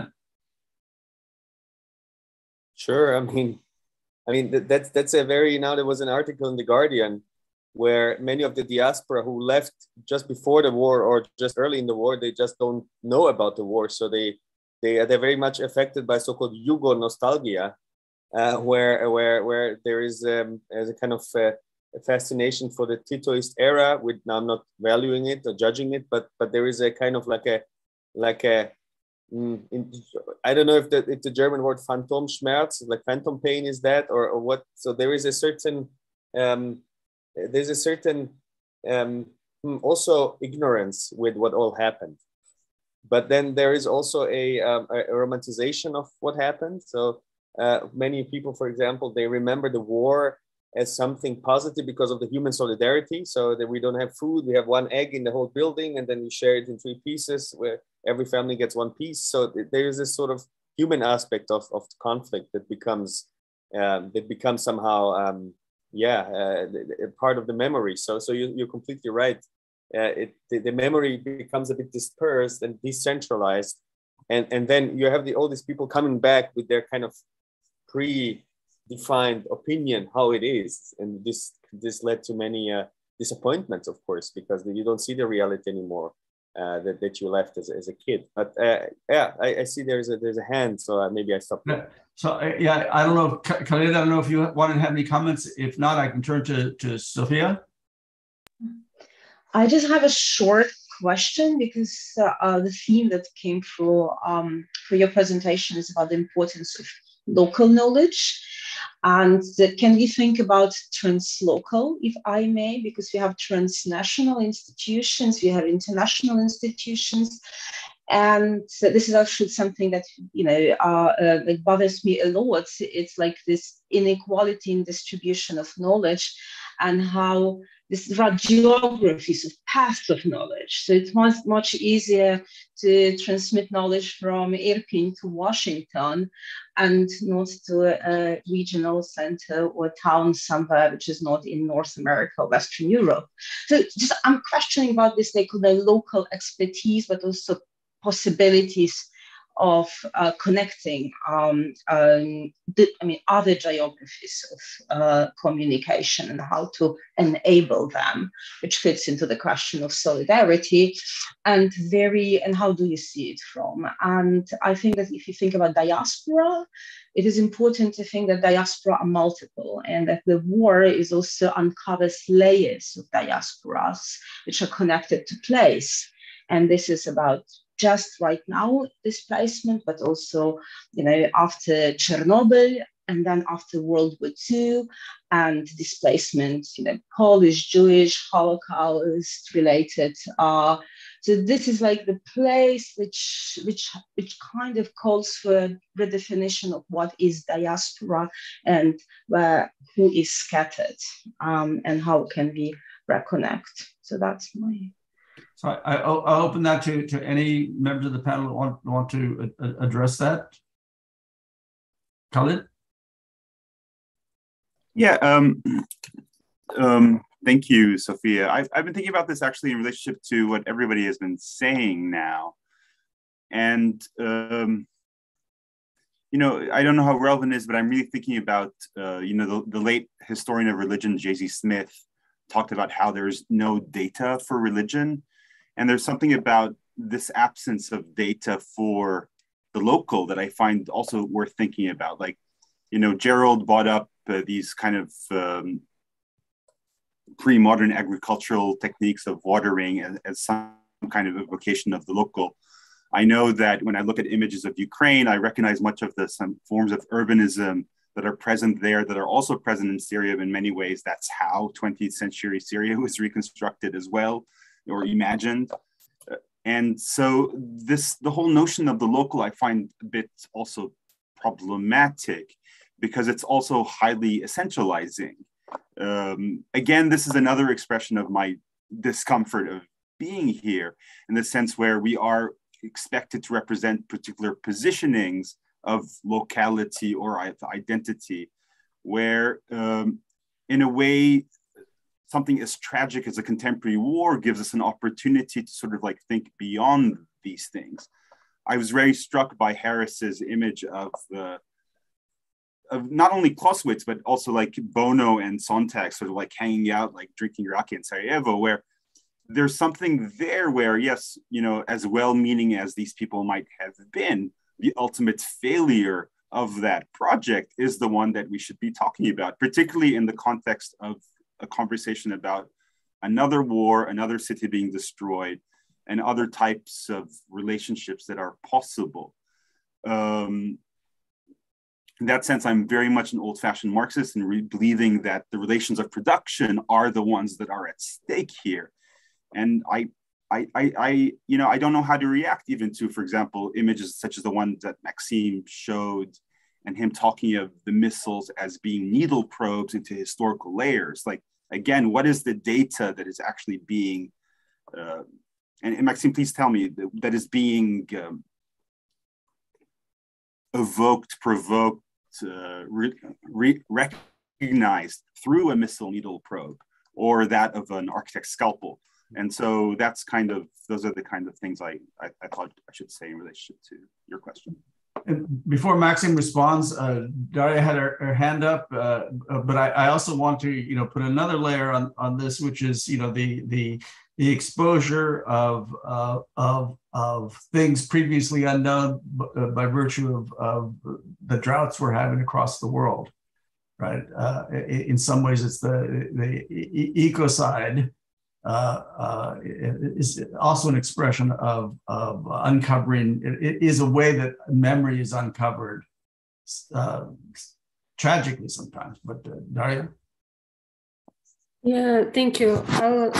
I'll go back a bit to this question Sofia raised about, I guess, also the center in many ways and everything. Why is it easier to go through Washington than to go through Cairo, right? And I think Ukraine here is, obviously we are fighting Russian imperialism, which we find quite difficult to quite often explain to leftists, right? That there is other imperialism beyond the Western imperialism.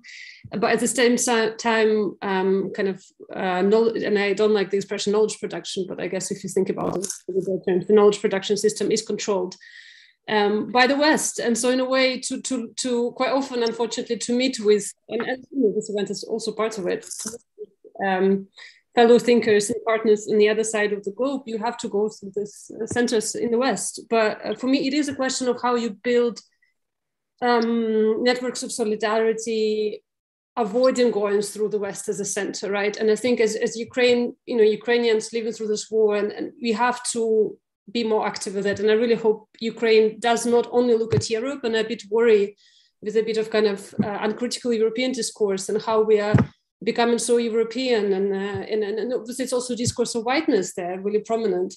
And I think if you're talking about decolonizing Ukraine and decolonial thinking, we really also have to think about European colonialism and European coloniality of knowledge, but also have to be in conversation with other people who are actually living through similar conditions. And that's why I think the exchange we said, for example, environmentalists in Syria and Palestine is really crucial here, not only with European experts that will come and bring money and so-called expertise, right? And they are initiatives that are appearing. So there's, for example, South-South movement, which is an initiative bringing academics from different Souths, the global South, together. Really recommend. I'm also working on a forum looking at non-Western imperialisms together with Anna Engelhardt, focusing on Ukraine, but obviously other places such as Kashmir and Palestine. But I think we do have to reflect on this as our obsession with Europe, coloniality, Western knowledge, whiteness, but also how can we build other bridges That's for me would be the future for Ukraine and working through this, I guess. The queue is Harris and Marta. Maksym, I don't know if you wanted to comment. Yeah, real quick. I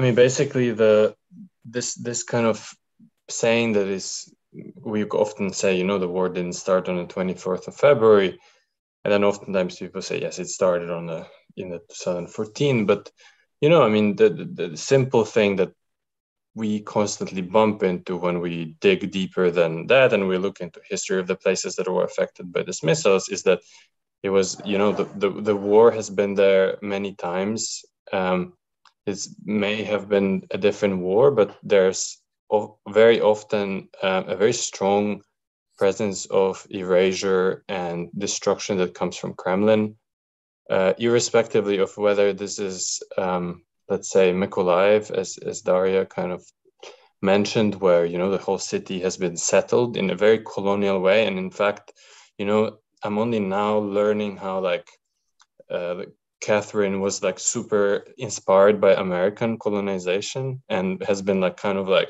wow, this works. This is a great tool of like financializing people and territories.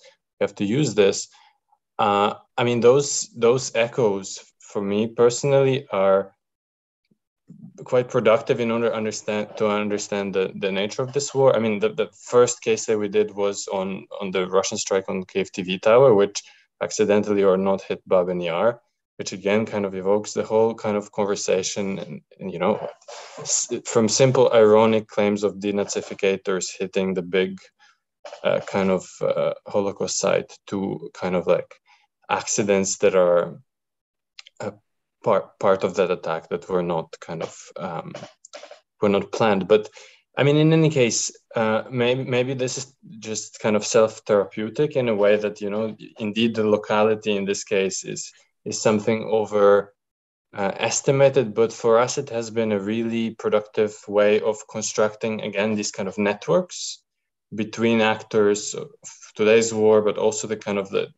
deeper layers of the past and the forces that were kind of affecting these places before, if that makes sense.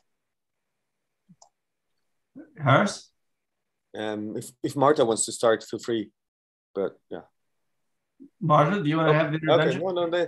I mean, I'm very happy what you brought up, Darya. It's this. There's a philosophy professor from the Balkans region. I don't want to name him, who said it's healthy to try to differ between the European values and the European interests. And in this, I would say a kind of solidarity. Affection we are all in at the moment, it's kind of almost difficult, but I think that's exactly what should be done is to question also this mechanism and vehicles that this international development agencies are also going to impose on Ukraine and the I would say the knowledge, the experts, the mechanisms, the processes, the standards they're going to come with it. So in this sense, I think now is a good moment. Several countries are rethinking their international aid approach, where you're immediately being put in this kind of dualism between the donor and the beneficiary, and the beneficiary is as a statement in Bosnian language that poklonjenom konju se ne gleda u zube. So you don't look into the teeth of a horse that was kind of gifted to you. So you take it or you leave it because the aid can go somewhere else. There's another problems in the world. So the funding can just go to Southeast Asia or somewhere else. So we should be critical as professionals, intellectuals, and I'm very happy what you brought, Darya, that that's an element that hindered I would say a more healthier rehabilitation of Sarajevo. But I actually wanted to just as I owe you this slide, just to kind of not show slide, but just to show something that connects to this ecocide. I think it needs a kind of further, maybe a little more kind of emphasis on that. And if you just allow me very briefly, and I'll find a different other slides, but it's going to help. So that's this images. You see it, right?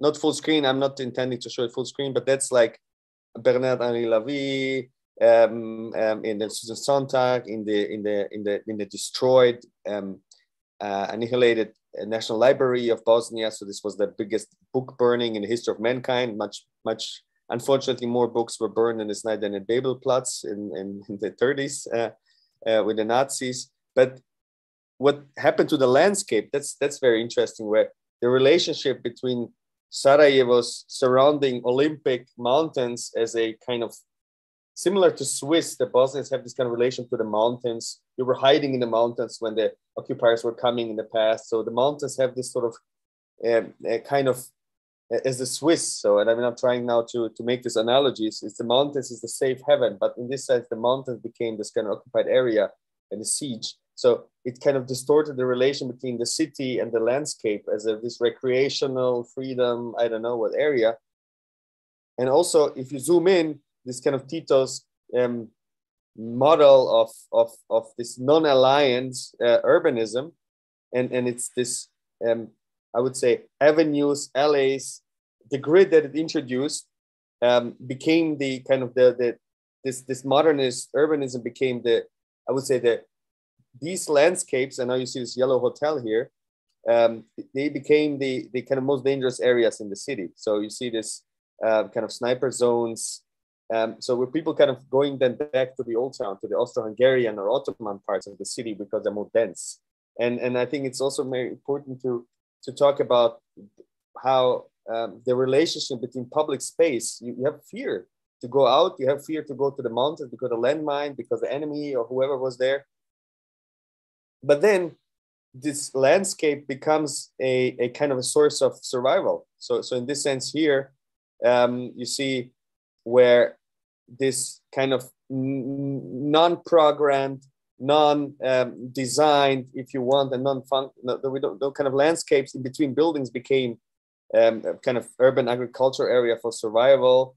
You have, a kind of the urban ecosystems that were a bit, let's say, neglected in top-down planning in the Austro-Hungarian and socialist time became then the source of survival. So in this sense, I have more images. We don't have time now, but there was a distorted relationship between the space in the city and surrounding the city after the war. And if you allow me, just last comment is, I mean, I took my kind of, who said a kind of self-therapy, I think it was Maksym, right? But I think like how to act, right? And what's the thesis to act? Because we don't want to rebuild, reconstruct, but maybe reactivate what is there. As architects and urbanists, intellectuals, writers, I think we have to amplify the human and other potential. And this is where this kind of translocality can only, I think some, who mentioned you, Sofia, this translocality then needs to be put on the table. And then you see all these kind of stakeholder discussions in technocratic terms where we have to discuss what the future city is. And then we can kind of come up with some collective authorship, cartoonish looking public space designs that gonna kind of bring the landscape and the kind of, bring maybe big back. This is from a design project that kind of came out of these discussions, could maybe kind of re-establish this kind of distorted relationship between the built and the unbuilt space. So maybe that's enough for the moment, just a kind of reflection on these couple of issues that I still have felt on. They were very heavy on my heart, and now I'm happy to share with you. And maybe this happy to kind of talk with you about this kind of herbicide and ecocide element, because just once last year, 300,000 trees were cut by the citizens during the siege. For it was a very cold city, like many Ukrainian cities. So it's a kind of self-generated destruction in order to survive. So in this sense, herbicide, ecocide are more blurry than maybe thought. Okay. They're noting that in Europe currently.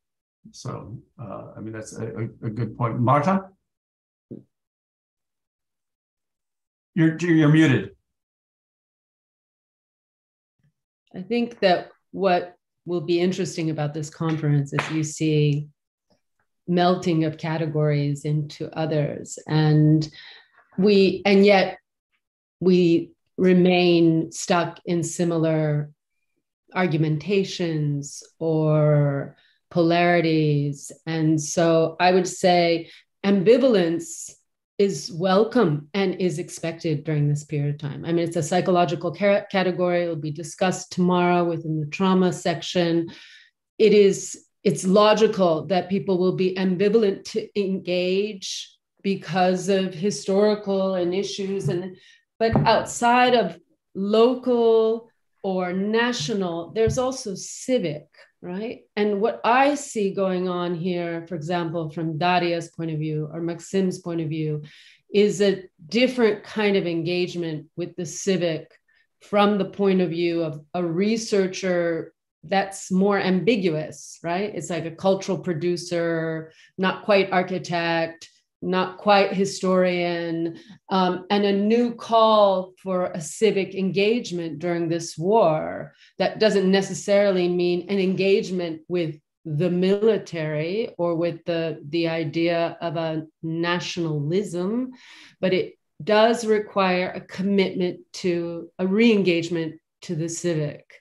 And for example, Maksym's sort of work with the spatial technologies, I find that fascinating from a point of view of researching as a cultural producer, because you're concentrating on spatial temporal paradigms.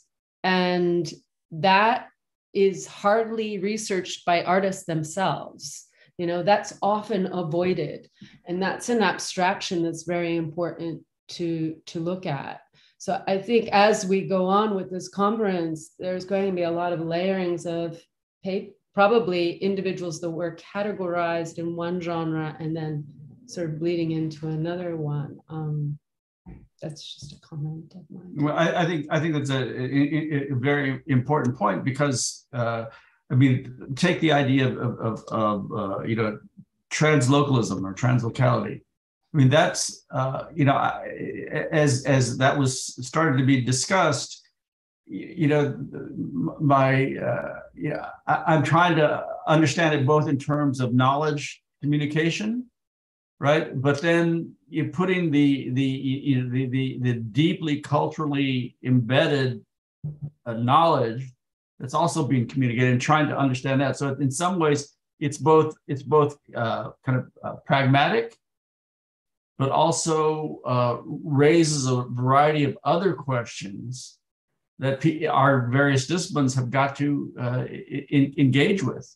I mean, I'm sitting here listening to this, and I teach primarily in the Indian law area in the United States, and I'm listening to this, and of course my mind is flooded with things that are local, local, historical, and local here, right? And the idea of doing the kind of archaeology, right, that Maksym was describing, right, without being archaeological exactly, right, causes you to ask, what was destroyed, what's being recreated, right, and where should we position ourselves in the process of recreation as we get to reimagine, or because of the destruction, right, what the future ought to look like and how we ought to engage all of the cultures that were either repressed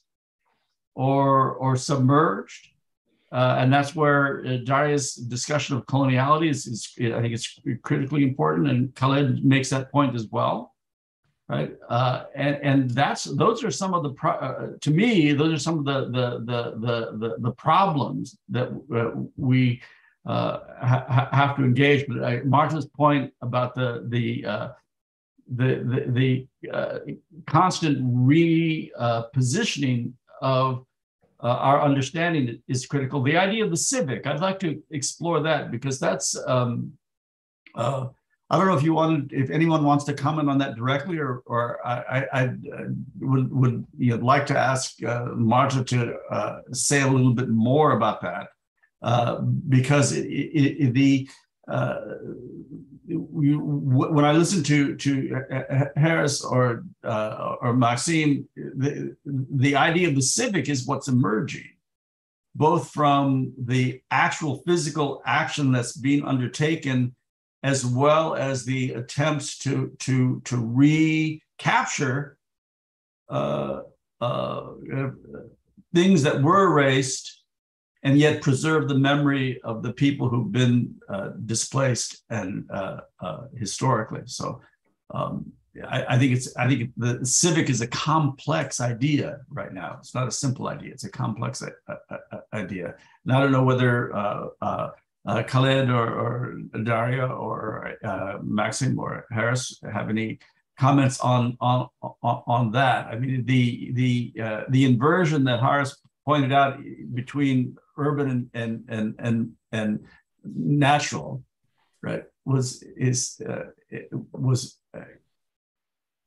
something that's important, because what it made me think about was the space for recreation actually in terms of the urban agriculture, for example, is a safer space because it's not mined, right, than the places in the countryside, right? And so the technology of warfare has converted,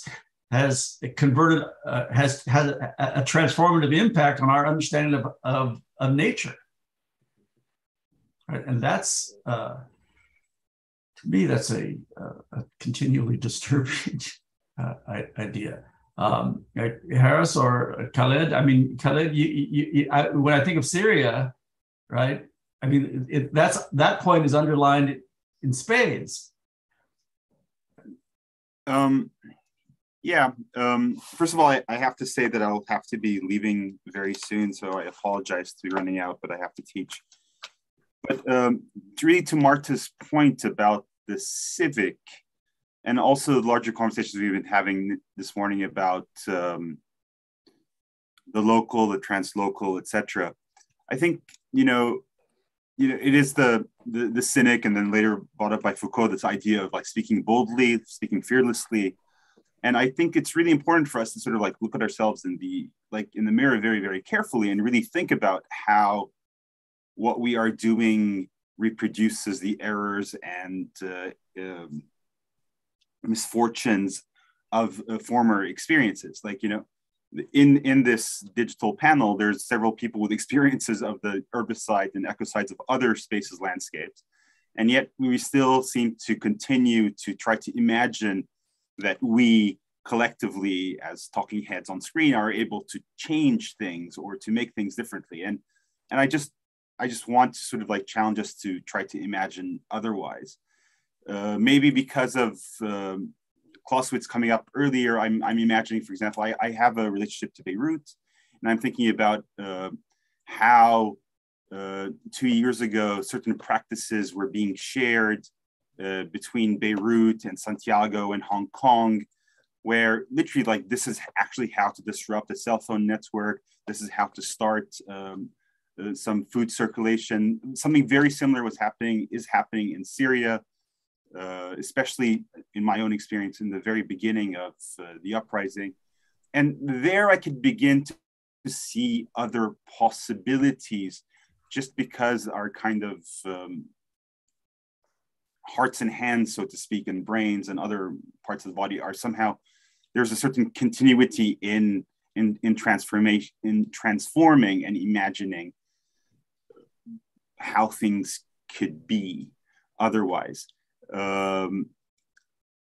It is, if again, because I have to leave, I think my last comment would be something about trying to sort of like emphasize the role of the imagination and imagining other forms of being and doing and practicing, but also imagining other forms of states. Like, we don't have a popular uprising in Syria now to replace this current state with another one, like with another flag and another national anthem and another head on a poster.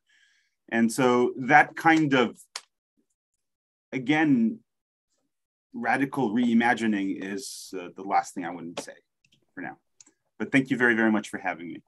No, thank you. And I think the challenge you just put on the table is absolutely central, which is one of the things that the crimes that we're observing, the crises that we've been tossed into, is a challenge to us to imagine differently, And that's, you know, the one, if I can, and I hesitate to say this, the one thing that a crisis opens up is the necessity of looking beyond the existing categories and trying to reconstruct. So I want everybody to have a last word. We have about 4 minutes left. I'd love the panelists to have a last word. I don't know if Khaled, if you want that to count as your last word, if you have anything additional, that'd be good. Maksym? I wanted to say that it was really good to be part of this, and particularly thank you for connecting not only people in this panel, but all of these people who are speaking on the weekend. I mean, obviously there is much hope that kind of connecting thinking of all of these people will contribute to this new imagination that Khaled mentioned. Thank you. Darya? Thank you. Yes, I agree with Maksym. Thank you so much. It was really interesting to listen to the co-panelists. And it was a challenge to think about the future. I think when I sat down, it was not something. I mean, I think about the future, but I think everything is directed to a kind of, which is not defined in my imagination, is somehow the end, the stop of, you know, the end of the war. Though I very clearly realize it's not going to end when it ends, right? And also thinking, you know, if you're thinking about environments, for how long we're going to live with those, you know, mined fields and forests and the broken relations we have and the inaccessibility of the sea as well, the mines in the sea, all of this is going to stay with us. But I guess for me, it's been also thinking of what kind of society I want to live in right now, but also in the future, and we probably have to build them now. And if you do think about the civic, I think both in terms of environment, but also civic engagement, for me, is a question of sustainability. And I think Ukraine is a country that continuously lives through a crisis. You know, it's just a state we are in. You know, we have been in. So, and especially after the Maidan revolution, I think the civic society has been very engaged and very active. But for me, it's also a question of burnout a lot, right? And I think now, since the escalation, I mean, obviously we've been living through a war for 8 years now, but also since the escalation, I mean, I feel exhausted. I think a lot of people, and I'm abroad, I'm in a very privileged situation, you know, but I think a lot of people are feeling very much exhausted. I mean, I can't even imagine for people who are actually, you know, at the front lines. My father is in the military as well. So, you know, but how to make this engagement sustainable? But also, I think the question that was raised is they are civic initiatives which are really strong. And if you're looking at the question of environments, they are working, they're part of the working groups with the government, they're planning together what the future going to look. But then when the plan is presented, there are different solutions. So how is that then? What goes wrong that the ideas that people have and work on and engaged are then somehow lost and not implemented? I don't have answers to that, but I guess that's the fear I have, you know, that the society is there, but yeah, who makes the final call, right? I guess. Yeah. Thank you. Thank you. Harris, I don't know if you're still there and have any last words. Yeah, just I think I shared enough experience in synthesis. I just want to say finally that I hope that this platform can become and grow, and I don't know it very well now, but it can become this vehicle of critical intellectuals, practitioners, writers, etc., to engage in the reconstruction. I just use this word because many of these people were not involved in other places. So, you know, there's a couple of mechanisms that then were put in place, and artists, underprivileged, and many other community. I'm not saying artists underprivileged, but many of these I tried to show in this one's image were never asked to participate, and those are not kind of players and actors that are very powerful, very loud, like young art students or philosophy students, etc. So I hope that this platform can become this important kind of intellectual hub and to transfer international knowledge that is already existing and it might grow into the reconstruction processes, so that reconstruction doesn't happen in this technocratic way of repainting the facade and repairing the street, because this is going to be an act of a holistic societal rehabilitation or regeneration that needs to happen. And these voices that I heard today are super important to I would say to make it successful or to make it better.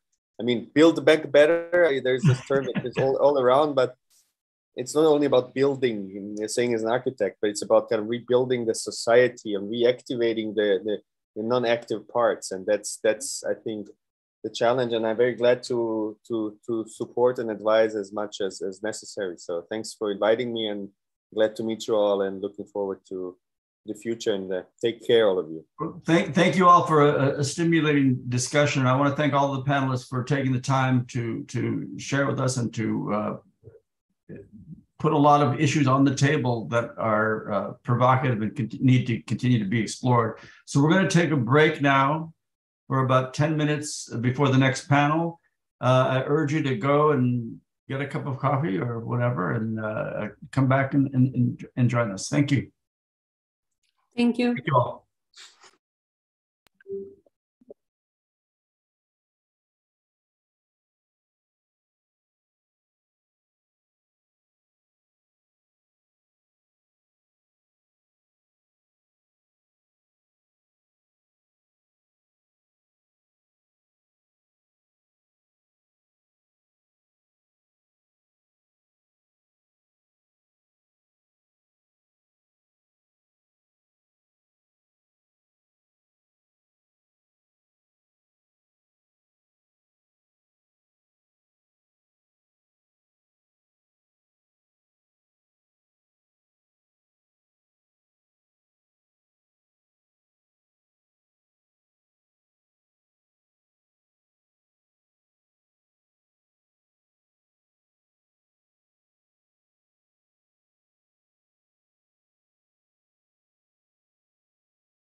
Hi, Dan. Can you hear me? Hello, Sasha. Nice to see you. Okay, good. Hi, nice to see you too. Just checking if it works. Yes, you're all set. Cool.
Hey, Dan.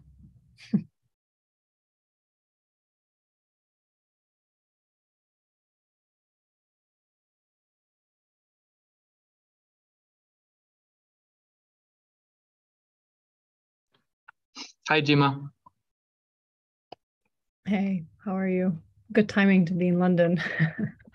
Can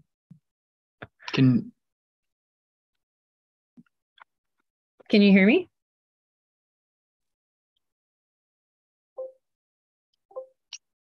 Dima, can you hear me?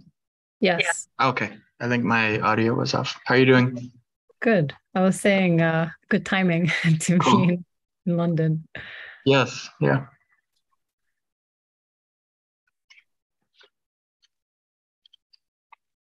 And we have Natalia and Lindsay, Darya. Hello, everyone. Hi. Hello, can you hear me well? Yes, perfect. We'll start in just a minute. And I'll test the sound as well. Can you hear me? Mm-hmm. Great.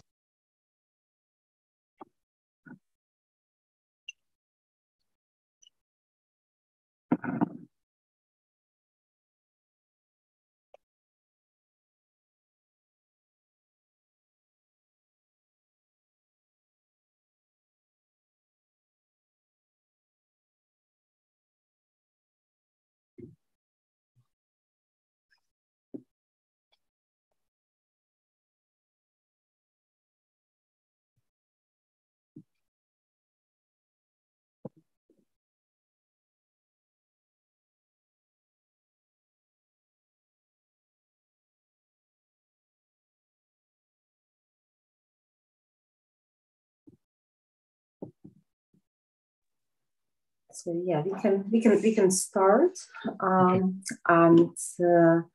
it is my pleasure to introduce Daniel Walsh, adjunct professor of architecture, but also curator and writer from New York. Dan, please take over. Thank you, Sofia. I'm so happy to be here and just want to say hello to everyone. Dobry din. My name is Daniel Jonas Roach.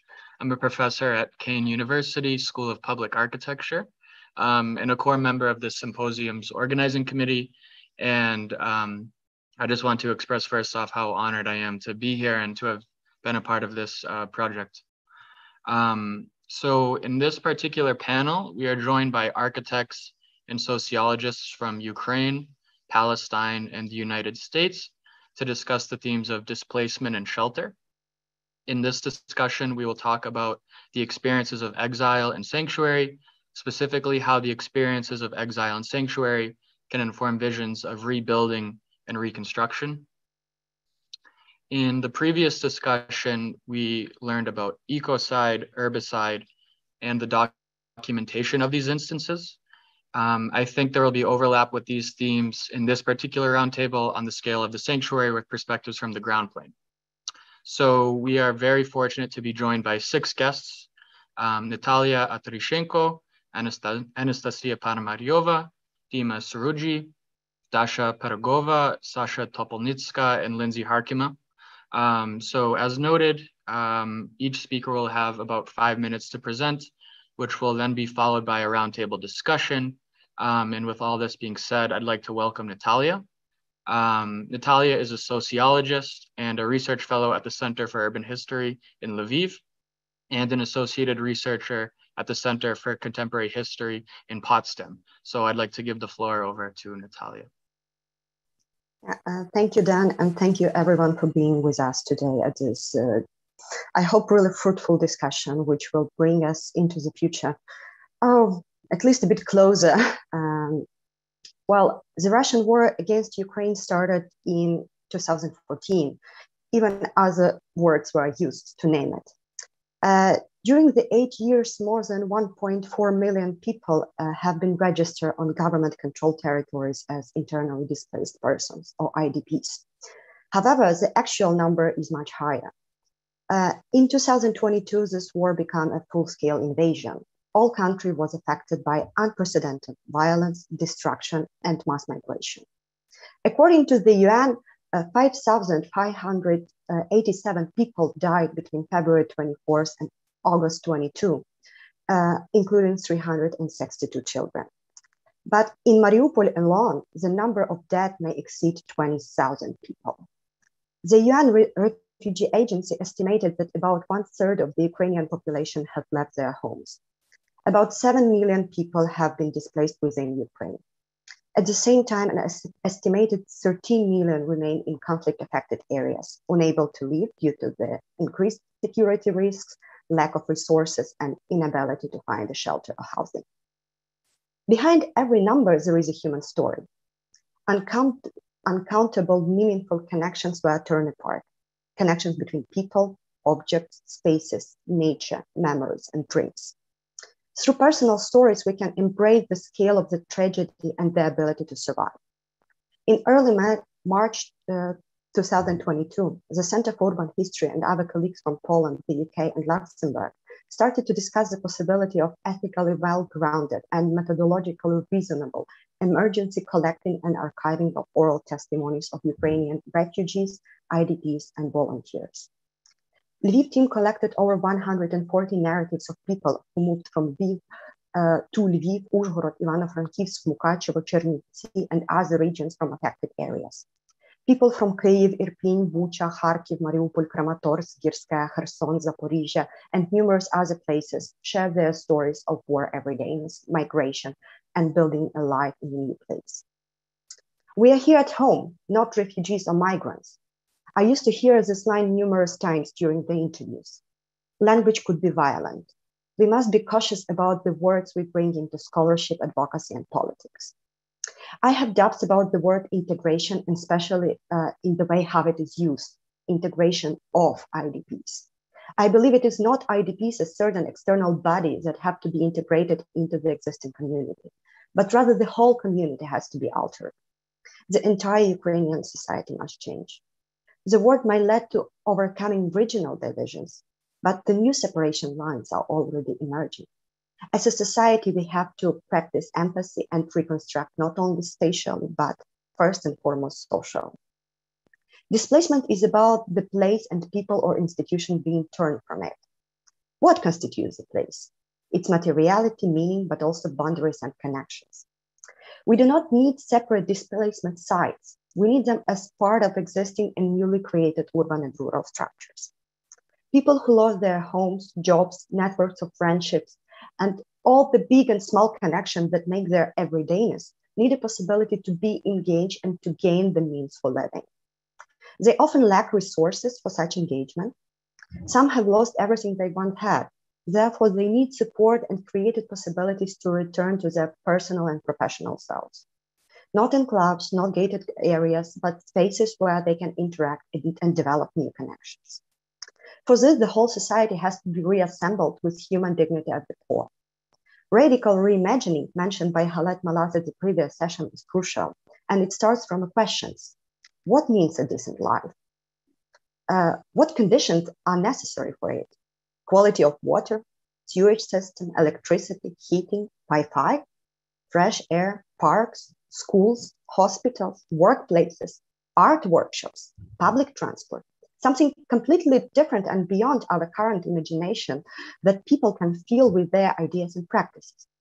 How privacy and collectivity can be addressed in such space? How does housing contribute to the right to the city and to the right to the state? How does housing actually, it's only about housing or something more? These are not only questions about sites of displacement and shelter, but to all of us, to all communities. Specific actions has to be taken now. The winter is coming. People need to be accommodated. They need resources to survive here and now. And it is also essential to think strategically. The abstract question, what makes us a community, is now posed straightforwardly. The answer I might give is based on the interviews we did with our colleagues, the experience of survival and care. The last point I would like to bring into our discussion is related to ethics of care and how it could be a guiding principle for reconstruction and recovery. This concept was developed by Carol Gilligan and Joan Tronto. It shows care as a practice of interdependencies, navigating through multiple vulnerabilities, and it is action-centered. Tronto's ethic of care has 5 guiding principles: attentiveness, responsibility, competence, responsiveness, and plurality. In the context of reconstruction, it means doing research and analysis before taking action. It means shared authority and collaboration with those who will inhabit the space. It means well-informed decision-making. It means flexibility and readiness to adjust. Finally, it means collective action and solidarity. Care could be adopted as a guiding principle for personal, institutional, state, and international policies. I believe it is precisely through care for people, buildings, places, animals, trees, plants, etc., we can recover. And I'm thankful to the Ukrainian army who brings this future closer. Thank you so much, Natalia. There's a few things I just want to point out that I think will link to other discussions and presentations. So earlier in your presentation, you brought up the amount of children that have been killed in the war. And later, Sasha and Lindsay will speak about how design and looking towards the future can be a form of coping with trauma. And so we'll hear about that. And I also really want to emphasize how you took strides you said that language can be violent. And so really differentiating IDP, internally displaced peoples, versus immigrant or refugee. Yeah, we know anybody involved in decolonization discourse, how important and sensitive language is. So that's another thing that I just wanted to highlight. So thank you so much, Natalia. We're now going to be joined by Anastasiya Ponomaryova. Nastya is an architect, researcher, and a co-founder of the NGO Urban Curators and Kohati Initiative. Her current work focuses on integrated, sustainable, and rapid housing for internally displaced peoples in Ukraine. So I'm very happy to give the floor over to Anastasiya. Yeah, thank you, Dan. If I would choose like the one collocation which might describe my practice now since February, it would be the word like the collocation between centrality. So I'm architect, but I do work to empower community to do so, to be an architect. So I was born and live in Donbass for 20 years, but I didn't travel there like for decades. However, I do stay connected with this region through my practice. I do advocate wherever it's like possible, IDPs needs and perception, because they are my peers and I do understand them. I'm kind of sensitive. I do have a 6 years experience in working in previously so-called before the February, a gray zone or buffer zone in cities include Severodonetsk, Bakhmut, Dobropilla, Mariupol, and many more within NGO urban curators and in collaboration with others. So together we helped communities to reshape their landscape. I sort of have this experience. I had it before the February. So and finally today, from this year, February, I'm fled from Kyiv to the west part of Ukraine, particularly Ivano-Frankivsk city. And I found this shelter, office shelter in NGO MetaLab.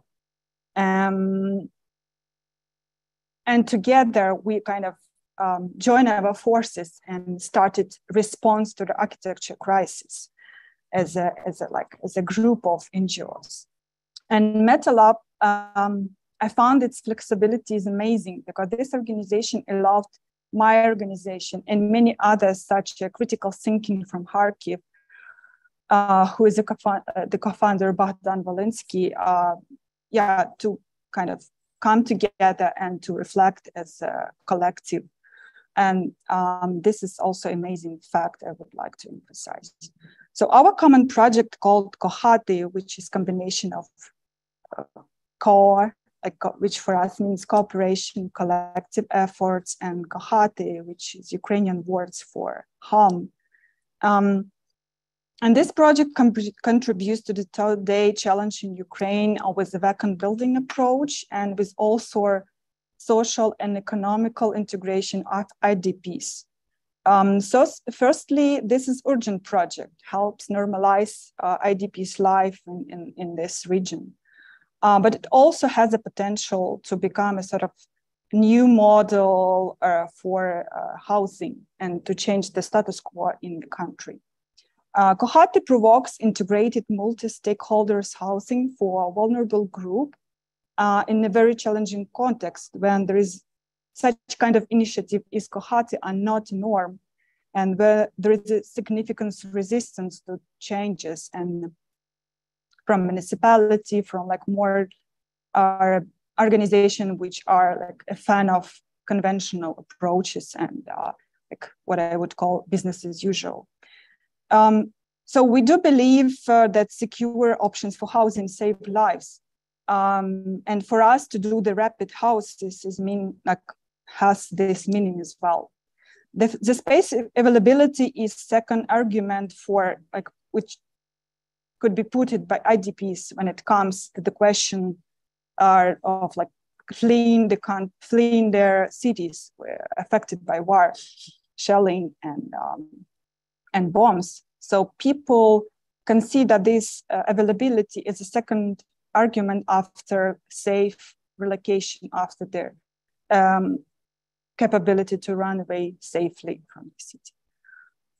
So today we already like accommodated 170 IDPs in Ivano-Frankivsk, and we are on the way to accommodate 500 more.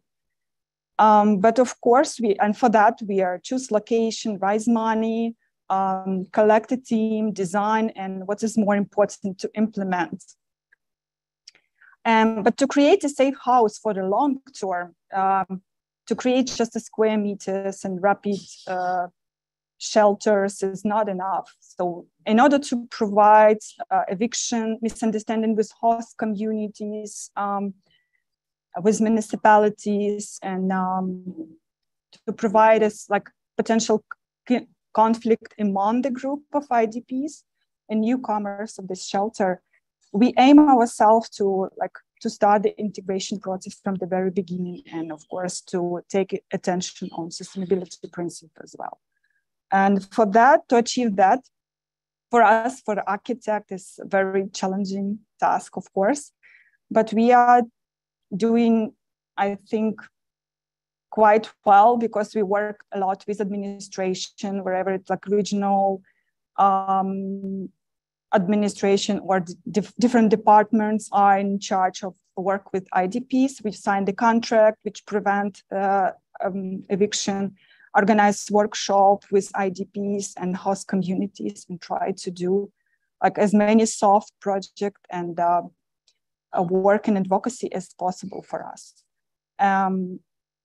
So this new mechanism for building operation and creation of like self-sufficient community are our main task for collective centers, in addition to like this like very basic, safe square meters, yeah. But those principles have to be not just principle for shelters, collective centers, but also for housing in Ukraine.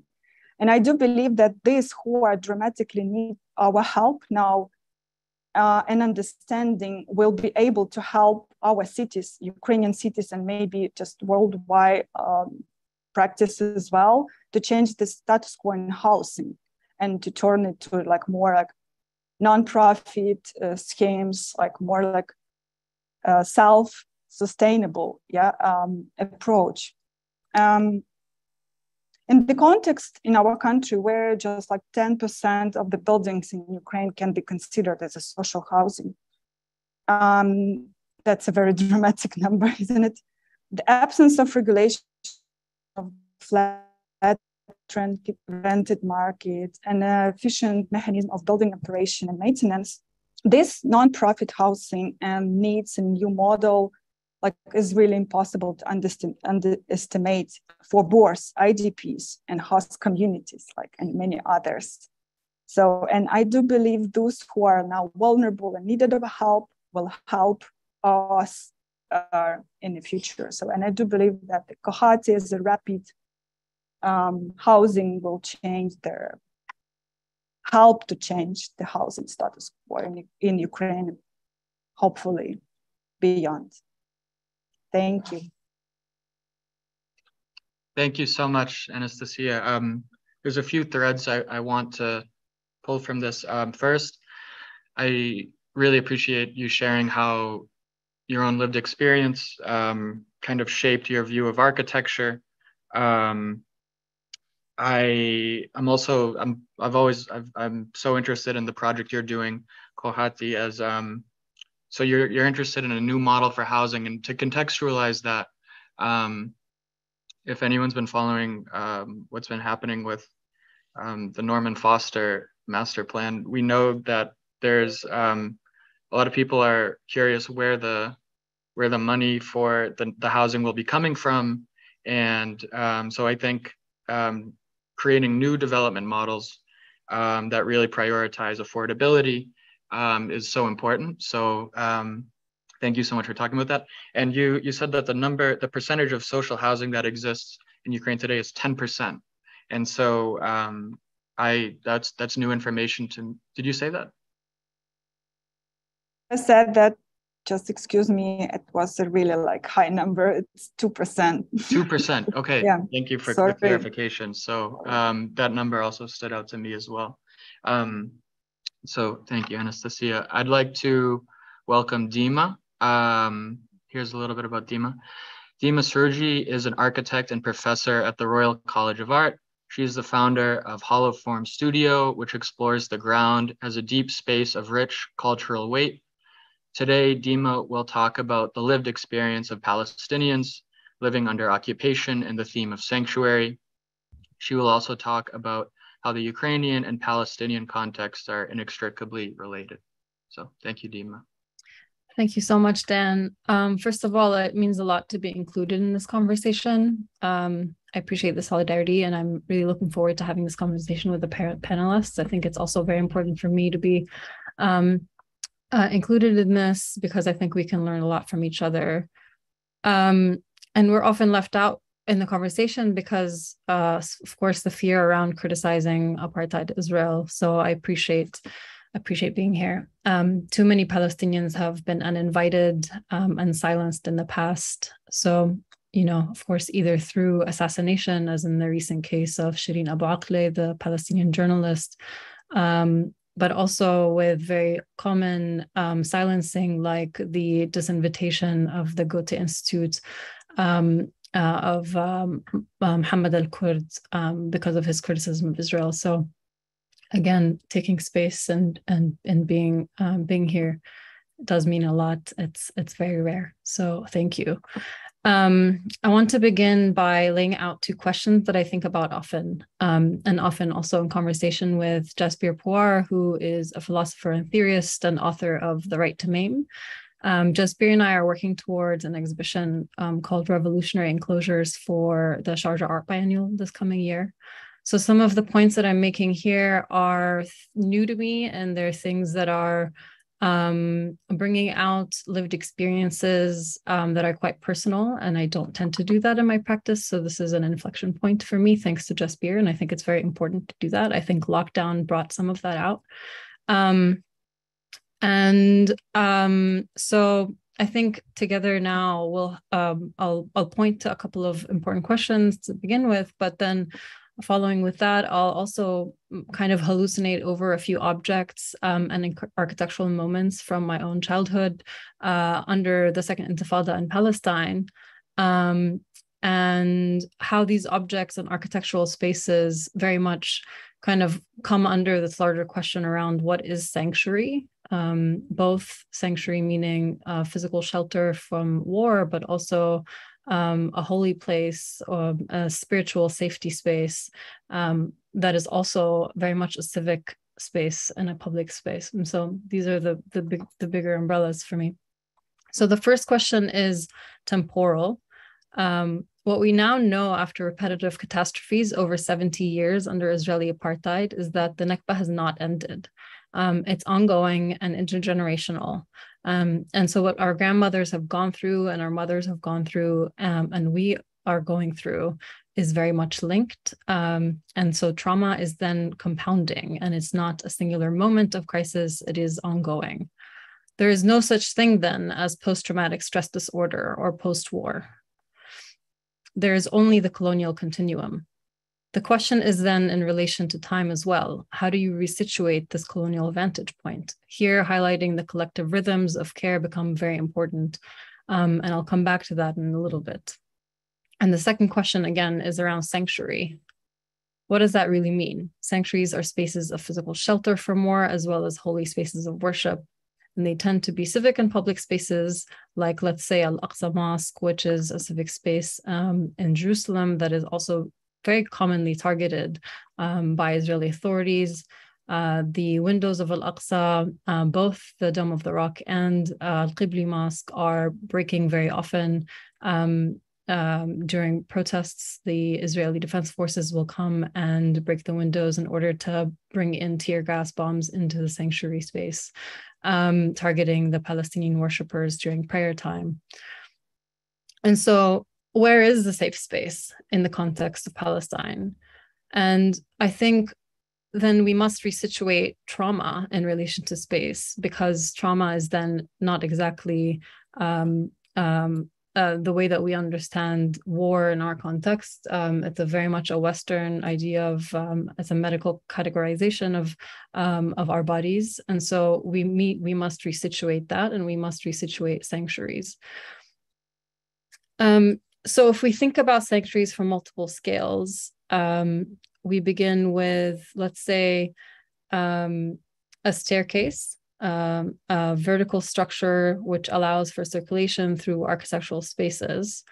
That kind of staircase also then becomes a basement shelter. This is where we would run down the stairs when we had enough time to go down vertically into the basement structure. But then the staircase through time becomes the library space where we read Harry Potter books under the staircase. It becomes your bed. It becomes the place where you do your homework. It becomes the place where you eat your dinners. And if we zoom back out a little bit and go back upstairs, then we think about the bathtub. And in terms of time here, if there's not enough time to run down the stairs, you have to hide in the bathtub very quickly, because architecturally it's quite thick poché. And because it's thick poché, it's a safe space, but it's also a safe space because it's where you take a bath, and it's you're cleansing your bodies during bathing rituals. But it's also a safe space because you layer bodies inside during bombings. And so you put the youngest child on the bottom, you put the middle child in the middle, and you put the older child or the parents on the top. And so the bodies layering in that kind of space becomes a sanctuary in many ways. And so resituating these spaces is very important in order to continue and in order to resituate trauma. And so how do we do that? And I think these are the big questions of our practice now. And one way to think about that, like I said, is the collective rhythms of care. And what I mean by that is different kinds of objects that then can layer into these physical spaces. For example, the neighbors that come in during lockdown and come in with a bowl of apricots from the streets because it must be apricot season, and they're coming with a bowl of apricots and sharing the apricots with the family as a sign of care and a sign of time passing, because you have 100 apricots to eat for the rest of the day. And so time pass and sanctuary and collective care become very important as a form of resistance and as a form of resituating trauma. And I'm going to end here with a couple of other notes. I think quickly, the question of return then becomes important, and not just in terms of physical return, coming back to Palestine in terms of the right of return, but more of a spiritual return of, let's say, like an amputated leg would have a phantom limb, or a prosthetic that would be attached, as Ghassan Kanafani's letter from Gaza states in from 1956. At one point, the narrator says of the city of Gaza, everything in the amputated town reminded me of failed pictures painted in gray by sick men. But then we say that repair is a form of resistance then, and the amputated leg for Kanafani can only be repaired through the right of return over the overthrown of the occupation of settler, by overthrowing the occupation of settler colonialism. And so return is then a very important form of resituating trauma. And collective return is not so much return in a physical state, but very much a form of return in a spiritual state as well. And that is really what sanctuary is. What I think was important here to know, and I've mentioned this, and I think it might be good to come back into the conversation later, which is the direct relationship between Ukraine and Palestine in relation to return, and which is not the best form of return, where tens of thousands of Ukrainians are weaponized by the state of Israel for photo opportunities at the airport as they're coming in to Tel Aviv and then being shipped from the Tel Aviv airport to Israeli settlements in the West Bank, and their bodies used. Even another trauma coming in as bodies to expand physical settler colonialism for the Zionist vision. So I'm going to end that here. And thank you so much for listening. Thank you, Dima. That was excellent, really rich.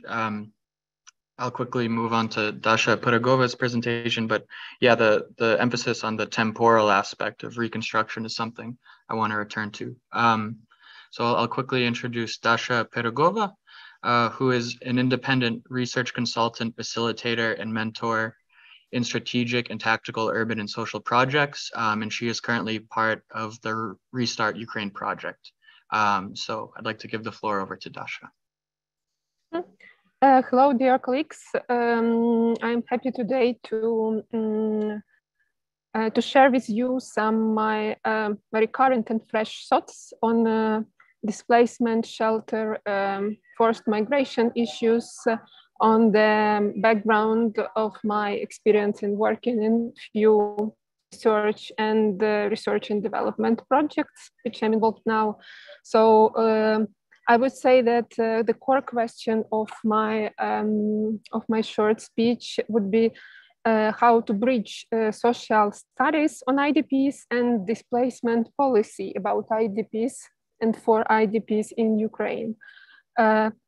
Because we know that some decisions are made very fast because it's necessity, it's a wartime, but at the same time, from 2014, we and all the state institutions, ministries already have some not ideal, but some experience in this so-called integration, social support of forced migrants. But how we can do this step forward, taking into account the large number of people who are displaced inside Ukraine, who are forcibly displaced outside of Ukraine, and how we can deal with these people and how we can make them not only labeled victims or just disabled in a big meaning of this word, but instead of it, how we can give them some agency as well in controlling their lives and also in participation in decision-making processes. So short overview of my current studies. Like I'm involved in the Restart Ukraine project, which is, I would name it holistic reconstruction and strategical frame and set of tactical recommendations for reconstruction project process in Ukraine. And we have a case study in Chernihiv region, and we work on different dimensions. And in this project, my core question is how municipal and regional authorities can invite internal and external migrants back via communication, tone of voice, and also some tactical solutions, like, for example, housing option provisions. The two REST projects are based mostly on my background or on my training. It's a social science, and I'm currently doing two researches. One is about for displacement, focusing on decision-making routes and prospects of IDPs who went abroad and also who went to the west of Ukraine from more eastern parts. And I'm doing this research with the University of St. Gallen and my research colleague Oleksandra Terkhanova. And the other research, which is now on the preparatory stage, it's research on short and medium-term patterns in internal and external population displacement in Ukraine and implications for municipal and national planning.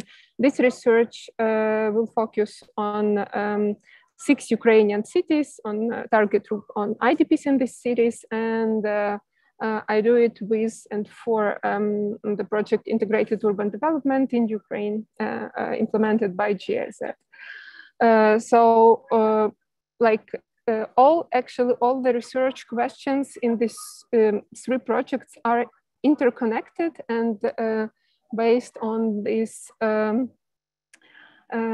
link in between social studies and policy. And also I'm interested in and working now on the issue of how and do internal and external migrants plan to stay in their new homes or move further in Europe or move back to native cities in Ukraine, and how they develop an argumentation for it. And actually do shelter and housing option play any role in the decision-making process, and as well how municipalities can support forced migrants in the most effective way, based on the needs, claims, plans of this target group, but not only based on the previous experience, like we know from 2014 and so on. During this work, we did, with my colleagues, we did some typology about housing alternatives. We divided it into 4 main groups, like temporary shelters, temporary housing, which basically represents by these containers from Polish government in different Ukrainian cities, and also more long-term perspectives, like mid-term housing, contains different modular housing proposals from Ukrainian and international bureaus, and also permanent housing in the form of new construction or purchase of half-built or ready-built construction, like housing, ready-made housing in Ukraine. And my point here is we have a lot of proposals now, and it was very intense work during first 4 months. But my point here that each typology works in its particular period, and all the typologies should be developed at the same time. Because now we observe that local governments and national government, they are focused more on short-term housing options, like reconstruction and repairment of the old dormitories or some other social facilities for housing, and also these containers. But these options, they are more like short-term, or I would say middle-term. But we should think ahead, and a lot of internally displaced people, they are not planning coming back to their native cities because it's impossible, or they are occupied, and they try to build these long-term strategies on the new places. So they need these long-term housing alternatives as well. And it is very important to include them in this decision-making process, in this developing some new strategies, because possibility for evidence-based, inclusive, participatory community and strategic planning on IDP policies, including target audience, is very important in my mind. And I see the war not as a barrier, but as a chance to introduce a really not only this community planning, but in general, this bottom-up initiatives and bottom-up approach in planning. Because if not now, then when? And it depends on every sphere of development, economy, and so on. So yeah, my point is to think about any support, including social housing or some other housing alternatives, in terms of how we can include the target group into decision-making process. What can it be? Like some consultancy, some assemblies, some councils, social studies can be very helpful, but not only descriptive social studies, but social studies about thoughts, plans, recommendations, alternatives, and claims which our target audience, IDPs, have currently. Thank you. Thank you, Dasha. And we'll learn more about the group Restart Ukraine as the symposium goes on. So the last speakers before we have a group discussion will be Sasha Topolnitska and Lindsay Harkima. Sasha is a Ukrainian-born designer, educator, and entrepreneur based in Brooklyn, New York.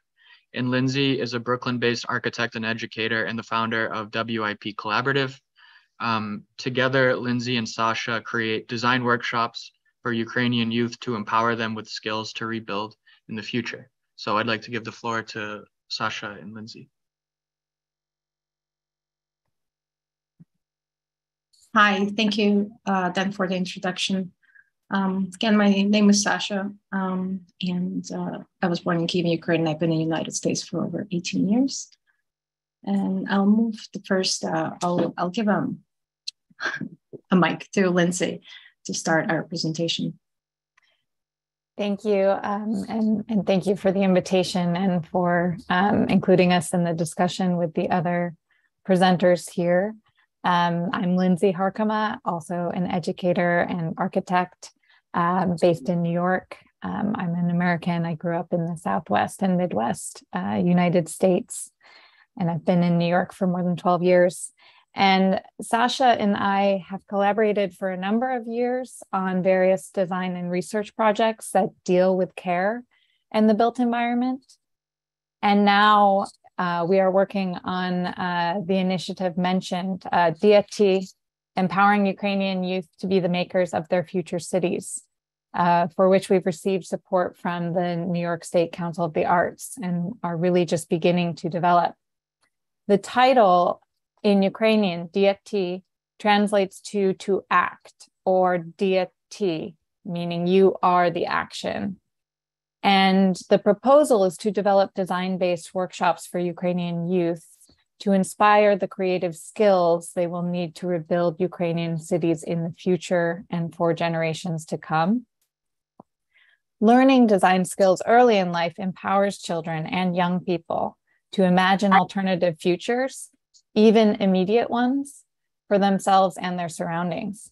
And they can be inspired by their embodied experiences, celebrate cultural memory and heritage, and enable growth as a form of therapy that helps to cope with trauma. These skills will be essential in rebuilding Ukrainian cities as environments of care, cultural expression, and social vitality after the destruction of war and for generations to come. And related to this, we are also working on a project to improve the playground of an orphanage in Chernivtsi in Western Ukraine that houses many children that have been displaced due to the war.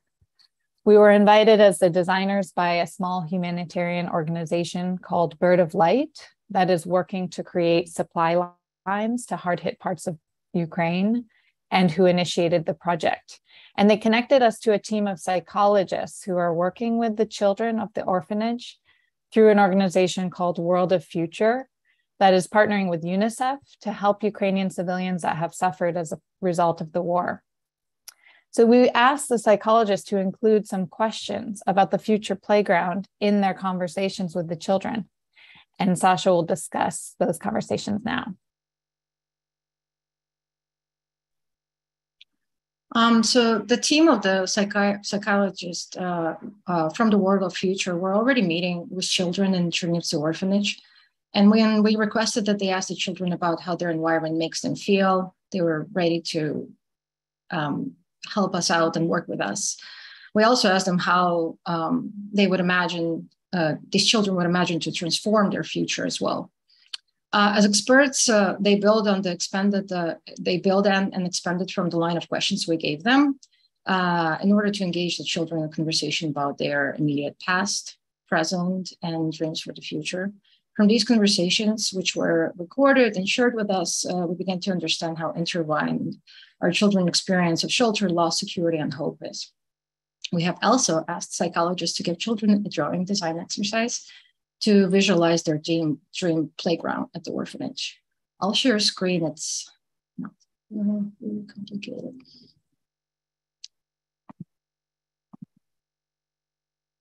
Can you see my screen? Yeah. Okay, perfect.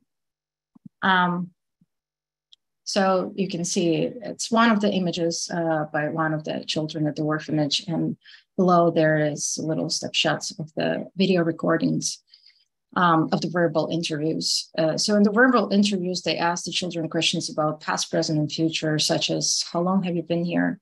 Do you know where you came from? 2 questions, how do you feel here right now? Do you have friends? How do you play, and what kind of games do you like?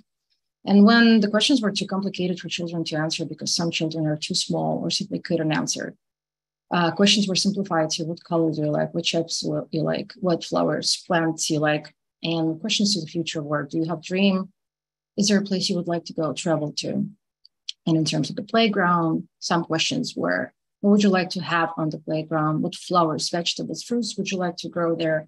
And we should take care of them, as Natalia and others have spoken about, starting to introduce this new or notion of care, an idea of caring for.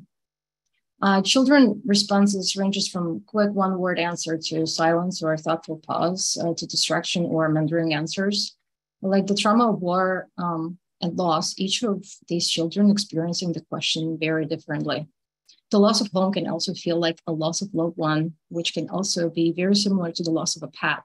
Just as the children have different personalities, ages, and preferences, their own emotions and experience of trauma is unique to them.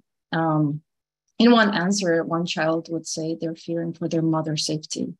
And then they would respond that they feel normal or happy right now at the orphanage. From this, we begin to understand the duality of immediate and long-term needs that are happening in parallel. The children need shelter, care, security, and affection immediately, but it also takes a very long time, multiple sessions, and interaction with this new person to establish trust, to feel comfortable sharing their feelings. In this sense, the 2 timelines have different mandatory needs. Children, so charitable donations are often go towards immediate relief, such as supplies, food, equipment, but the long-term recovery and healing need require a committed experience. For example, Word of Light struggles to be able to pay salaries for more psychologists needed to help the larger population to work through the trauma and rebuild their future. So at this stage, we now understand this work with Ukrainian children is just the beginning of a large collaborative and collective process of healing and rebuilding. As a Word of Light, psychologists encourage the individuals that they work with, the process of imagining one's future home is a way of thinking through the trauma of losing their home. And so we see the importance of engaging children and their individual experiences and ideas of home as a foundation of much larger multi-generational reconstruction effort. We would like to end with some questions that are lingering and we're starting to say and need to consider is one, in the active time of war, how do you balance and be sensitive to the immediate need of moving forward and taking action while taking enough time to deal with trauma and healing, because that's something that takes a lot of time. And 2, as we look into the future, how do we connect the past? Or how do we build the Ukrainian heritage in the work that we do? How do we translate Ukrainian heritage to children education as well? Again, we would like to conclude and say thank you to everyone who organized the symposium, and thank you to all the participants, and thank you for having us.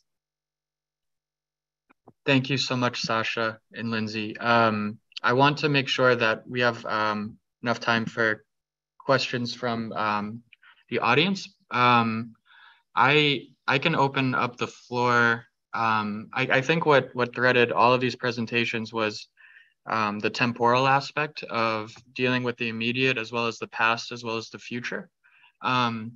And my first question would be, as designers and sociologists working with designers, when you're designing specifically for children, is it a different kind of mindset than designing for adults, or how do you step into a child's shoes to kind of fulfill their needs from architecture?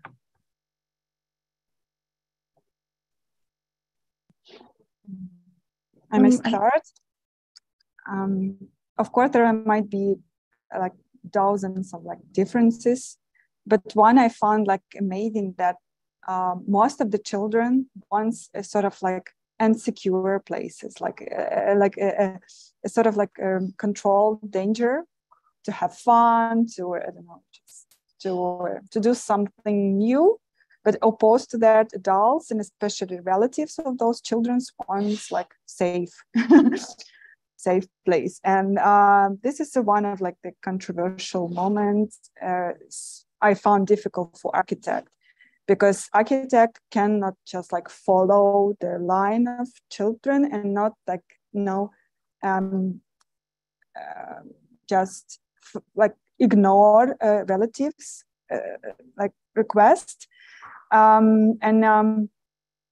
I personally try to follow like mostly children desires, but at the same time advocate their desires to the adult. And when it's happened, once adults realize it's there is a need for like a certain insecurity or like control and safetiness of the playground, I found it this like amazing moment. And another aspect of design I've been discussing in our field that is an integrative playgrounds for both kids and adults. So there is like, it's a kind of cutting-edge approach. It's not that in practice yet, but I found it amazing, and I hope it will be developed, that we will implement more like ageless playgrounds, which might be good for like any age, for children and adults as well. Cool. Does anybody have anything they want to add to that? Yeah, if I may, I'm not an architect, I'm a social scientist, but your question reminded me the last amazing project which I did before the war in Kyiv, in one of the typical Kyiv school. We should, with an architect group, we did a proposal for the more nice, sustainable and inclusive reconstruction of the inner and out yard of the school. It's like primary school plus secondary school, so children of different age. And I designed a very, very nice research to communicate and to ask different groups of school children and as well teachers what they need and what they want in the yard. And like we did all the typical stuff like drawing, making models from Lego, making some guided games, filling in some forms, finding some words about the playground and the yard and so on. But the biggest insight for me was a communication with teacher, because they said that okay, it's very typical to propose something for group activities of different ages, like, but you know, there are children who are introverts and they want to do something alone, like with me or just alone. So it's very difficult to ask direct these questions for children, but in communication with people who are working with children, observing them, it's, I mean, it's very important to ask not only this target audience, but also people who are working with them. So finally, we designed some very small activities in the corners of the yard, in some hidden places for these introvert children. I think also this designing playgrounds, as also Anastasiya has mentioned, for everyone is an amazing example of inclusivity for everyone, for children and for grown-ups. Just making a space and we're now, I guess maybe it's not a specific children's space, but making more spaces that are playful and accessible and inclusive. It's also part of an education. It's an educational experience, a visual education for everyone to see that there is an initiative or a thought to include as many different groups, ages as possible. So I think, and I think that's kind of a great notion and a great way to design in the future. I would just add one final thought, picking up on the comments about how we engage children in design processes and how you sort of balance the designing for with the designing with. Because as we've mentioned, part of these conversations with children and with the psychologists, they are indirect, right? They are not just simply, what would you like to be here? Could you draw it? Could you describe it? But it's also a conversation about how they feel, what they like to do, what do they remember from before this? What do you imagine for the future? And they are not a set of concrete and specific things that you can go and build, right? But they are rather a kind of collective input that is both informing whatever is to come, but it's also engaging those individuals in the process of imagining, right? And immediately having a sense that they are participating in creating the built environment, right? So that inclusivity is both in terms of what is created and how, all different kinds of individuals and bodies of all ages can use it, but also in the process of creating it and sort of forming it, shaping it through those conversations and sort of recognizing your individual self in the space where you are.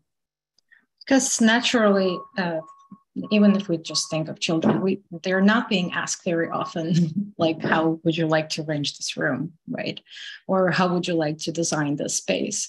And here, when we start working on this project, this was something that we had to discover. The children at the orphanage, they don't ask a lot of questions at all about things, or their opinion is not.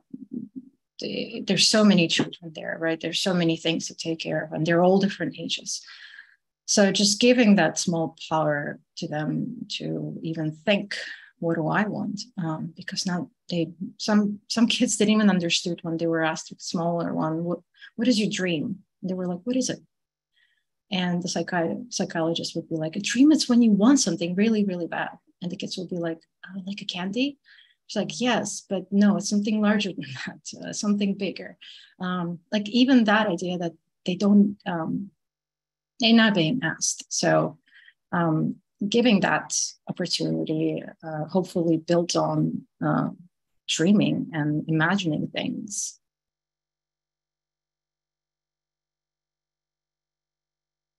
Marta, you have a question.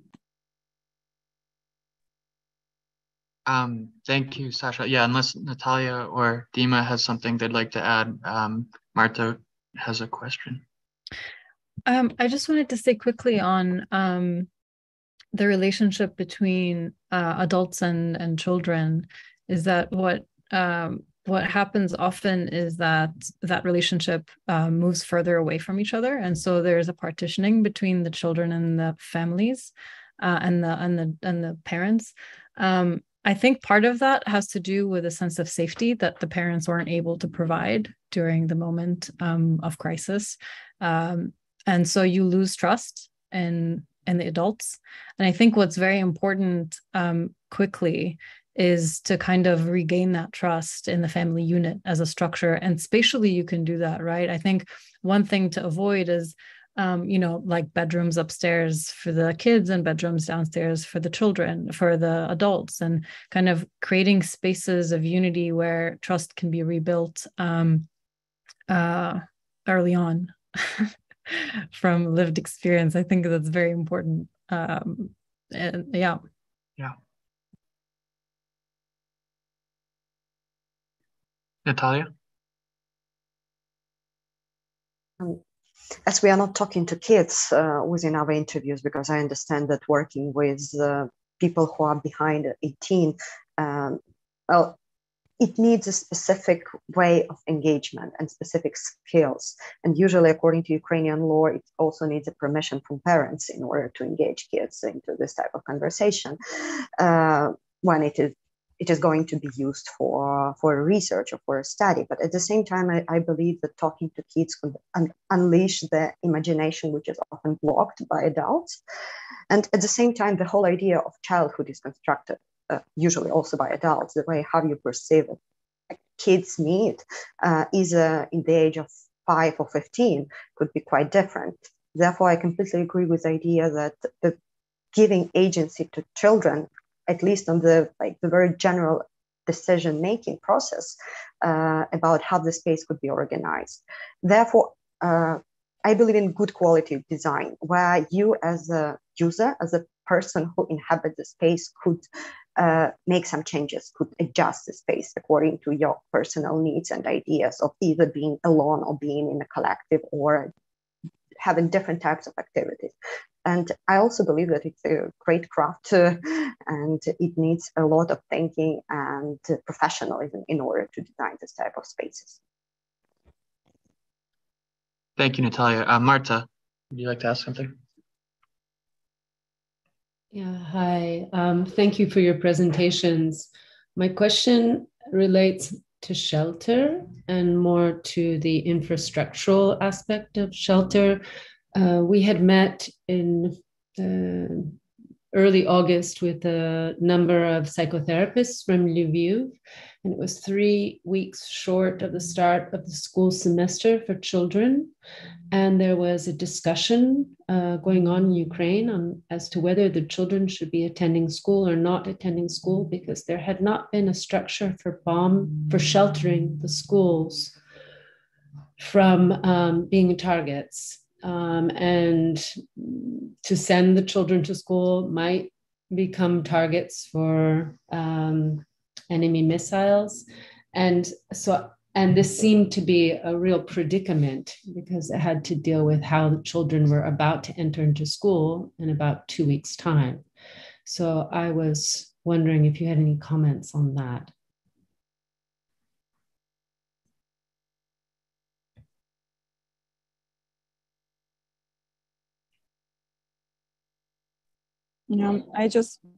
I maybe don't have like a very quite holistic comments on that, because I found this situation is quite complex and like dramatically difficult for, but I just share like my experience of visiting some of the schools in Ivano-Frankivsk, where just also appears these transit shelters for IDPs. So, and even those schools which has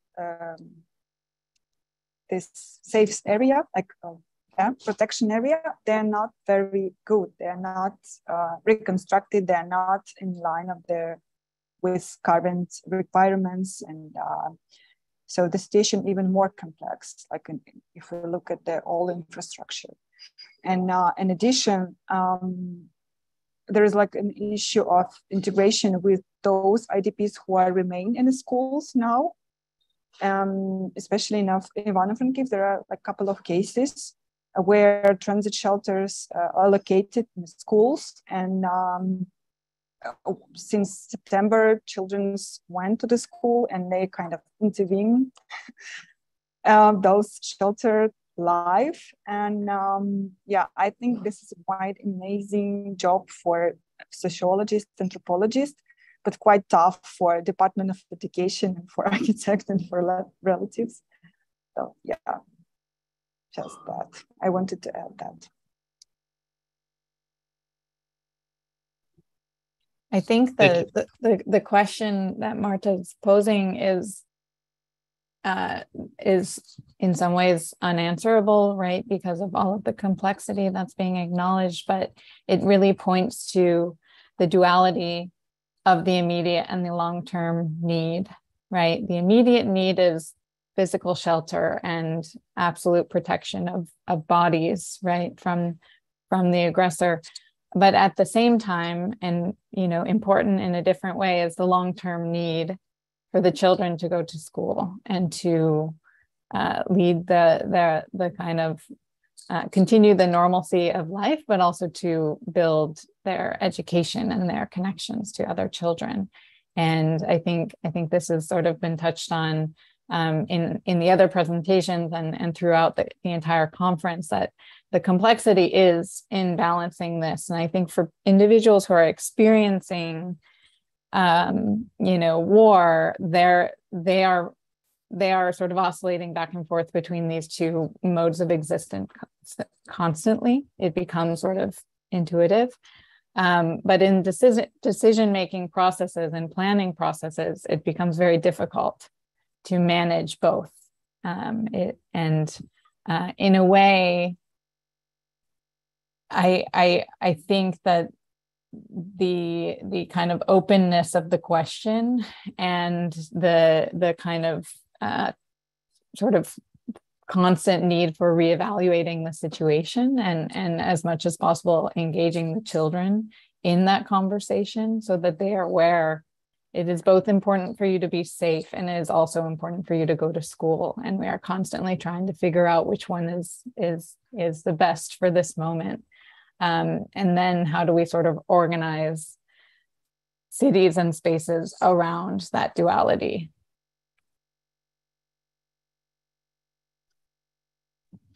As Lindsay's talking, I'm reminded of how important the bus ticket is. I don't know if in Ukraine you have collective bus tickets that look the same that all schools share, but there's something about the object of the bus ticket that was really liberating to find 20 years later in my back pocket in some old pants, because you look at it and it's from this specific moment where going to school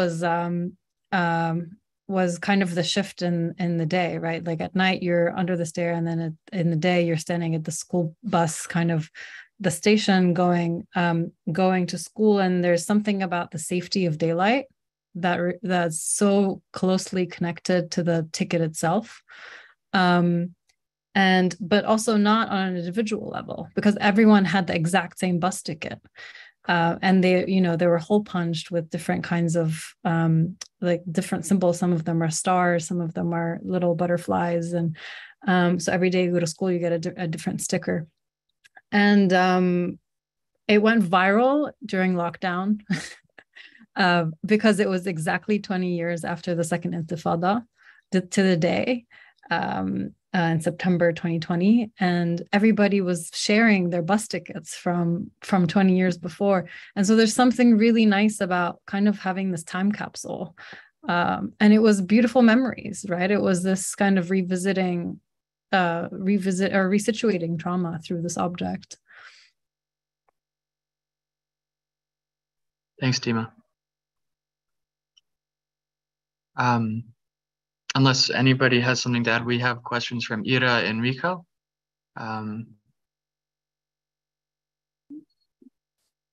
Thank you so much for this wonderful presentations. And my question is addressed, I think, to people who focused on like very practical projects, primarily I think to Darya, Anastasiya, Lindsay, and Sasha. So I wonder, actually you were talking about very interesting and creative ways of engaging local residents and cooperation and co-creative practices with the people.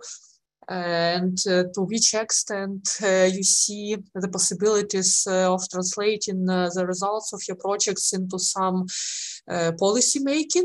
So I'm asking about your cooperation with municipalities, or maybe any other tools or ways to remake or to translate your experiences into some policy making and kind of bigger approaches. I don't know, on the national level, on municipal level, on any other like practical levels. So how do you see the opportunities for, I don't know, dissemination, exchange, or impact, or just change of imagination on the side of administrators and policymakers?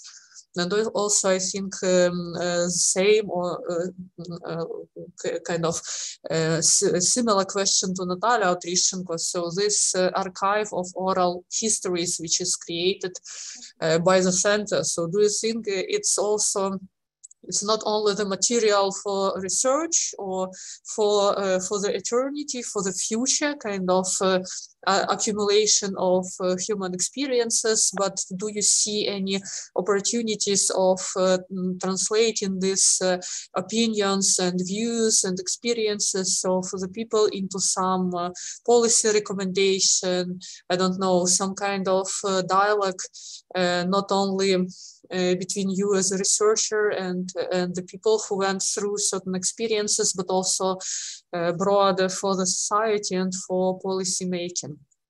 Thank you.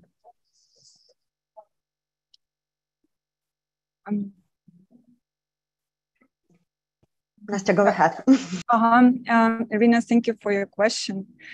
We do have a fantastic partner, New Housing Policy Organization. I put the link in chat, and we are working together on describing the mechanism of current projects, Kohate projects. There are like 4 of them, and we are describing from different perspectives and putting the link to the current planning regulation and other documentation in Ukraine. And once we've finalized these works, we believe that we will go forward and we will try to create together the model of the future, which might kind of has some links, will have some link to these cases, and we will see. Yeah, so we do work on that. We started, I think, months ago because we realized that there is a certain need to describe what we are doing as an NGO and how many aspects we are kind of recovering and digging into while we are implementing our project. Yeah, thank you, Ira, for a question. And I believe that this type of project, and we are not alone in the field of documentation. There are numerous of initiatives all around Ukraine and beyond, which are trying to document and preserve the stories of people who lived through the horrors of the war. And I think it is important to work with these materials and not to make it lay on the shelf, because the whole idea of people who share is for their voices to be heard and to be listened to, not only by researchers, but also by a larger public. And I think it is the whole big question of the way how academic knowledge could be transferred into advocacy and policy. And within our initiative, we are having a number of internal seminars for the team. One of them was with Joshua Crane, who used to work in both sides, in academia, but also in public sphere. And he mentioned the whole challenge of the way how the knowledge could be reduced, how the knowledge could be instrumentalized, how the knowledge could be shaped by the field where it is using.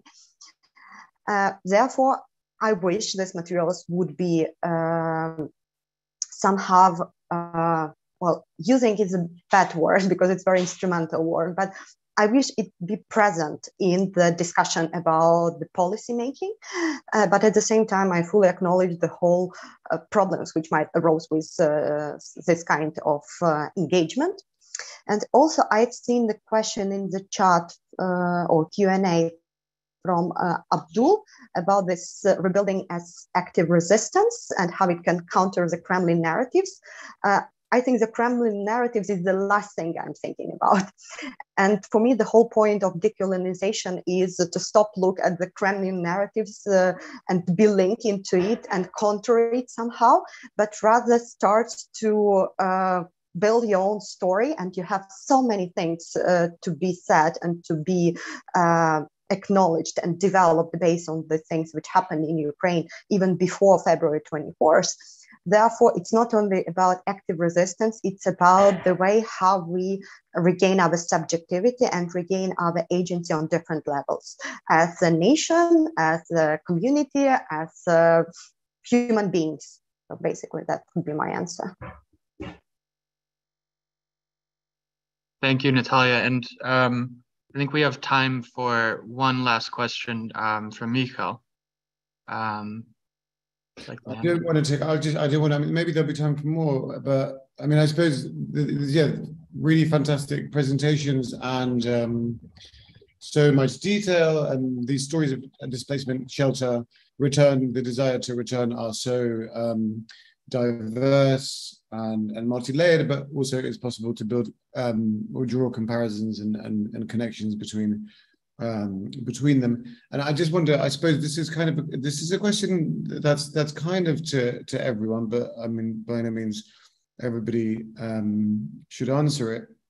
But it's kind of a methodological question, I suppose, that relates most directly to Natalia's presentation and to the material that Natalia has gathered, and to the question again of words and of images and of spectres or objects, as in Dima's reference to the bus tickets, that may or may not have come up in your interviews. Like, I know that you are reluctant at this early stage in your project to convey individual words or phrases, or to reflect or re-represent imagery that you see or hear in your conversations. But do you have in mind, like, drawing up some kind of typology?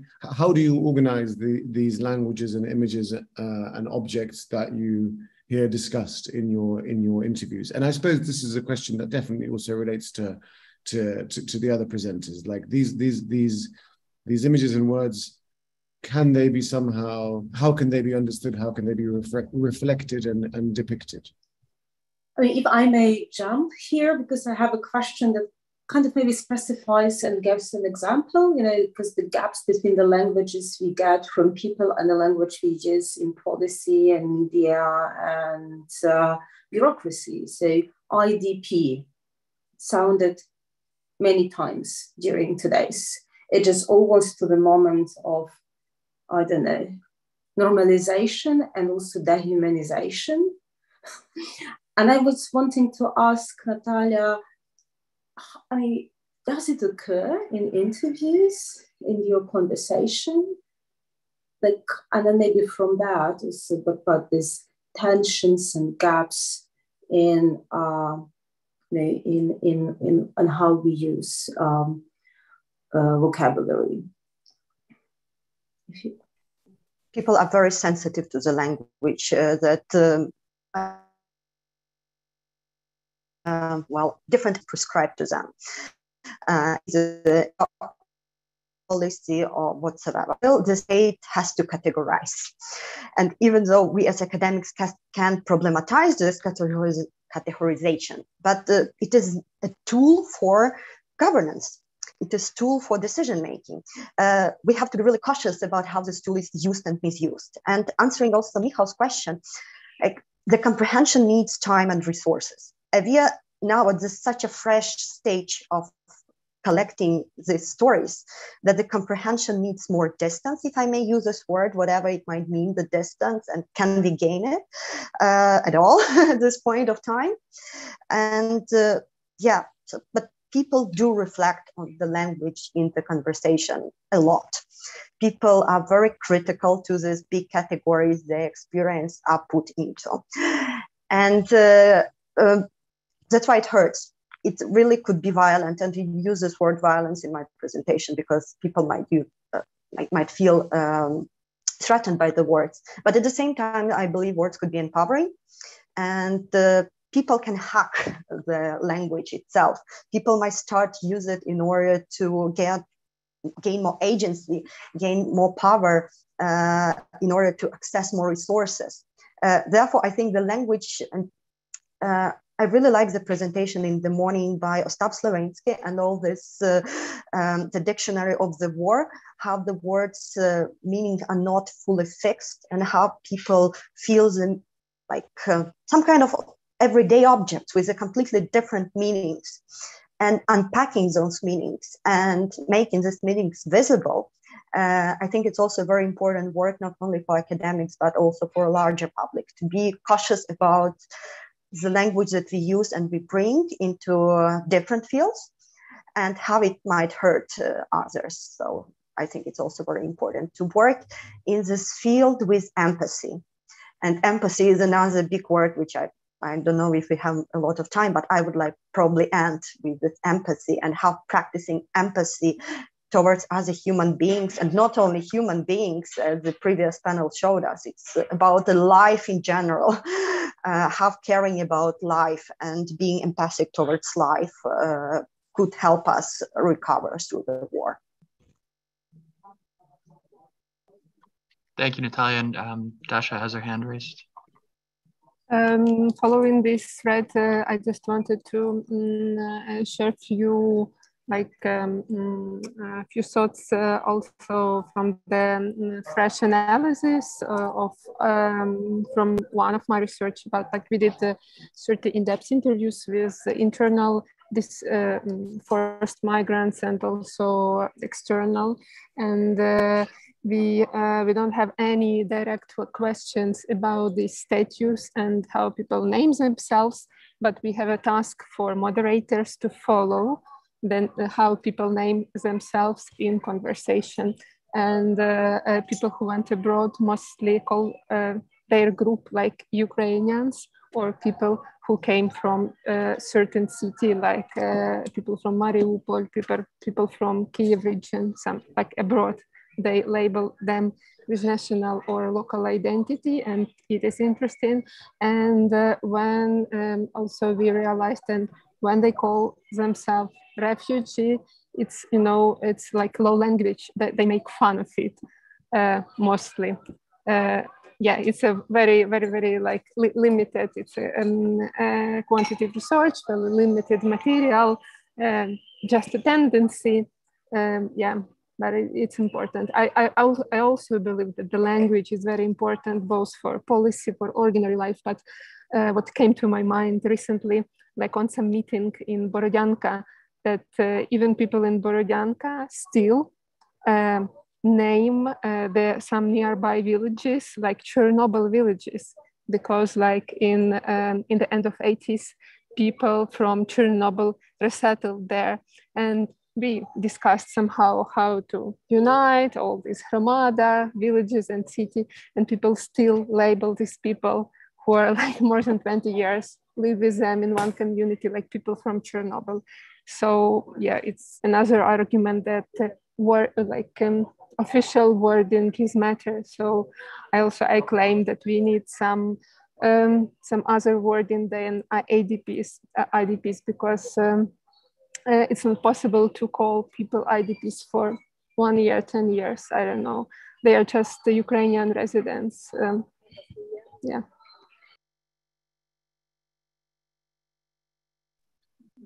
Thank you, Dasha. Sofia, how are we doing for time? I think we have to close this conversation, because before we go into, but since we're going into the break, you have 7 minutes for closing remarks, or maybe some questions that are still possible to. Are still possible. Yeah. Question in the chat, I think, for... yeah, it would be good to go for the chat. From Elisa. Elisa's question, Abdul's question. Okay. We can start with Elisa. Elisa Ibsen said, beautiful presentations from everyone in reference to situations such as the Zatari refugee camp, where many people have taken the resources at the camp and transformed them into their own homes, streets, and economy in a few short years. How do you balance the essentials and create a space where autonomy of the user can flourish at the start of a project when time may seem limited? Thank you, Elisa.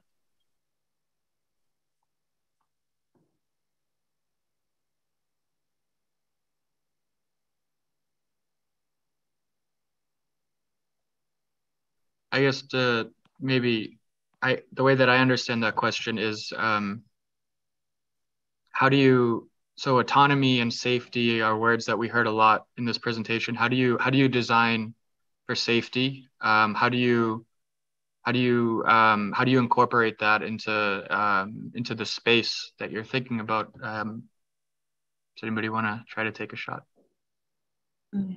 I started by saying that architecture is like not in my opinion, a weak tool to enhance like self-sufficient community and even autonomous community, but we can try to avoid some, problems in the future, and we try to support or like kind of push forward. Our instruments are that we have some design principles. So we do create like the one bathroom for one family, or at least for one block, in order to provide like easy maintenance.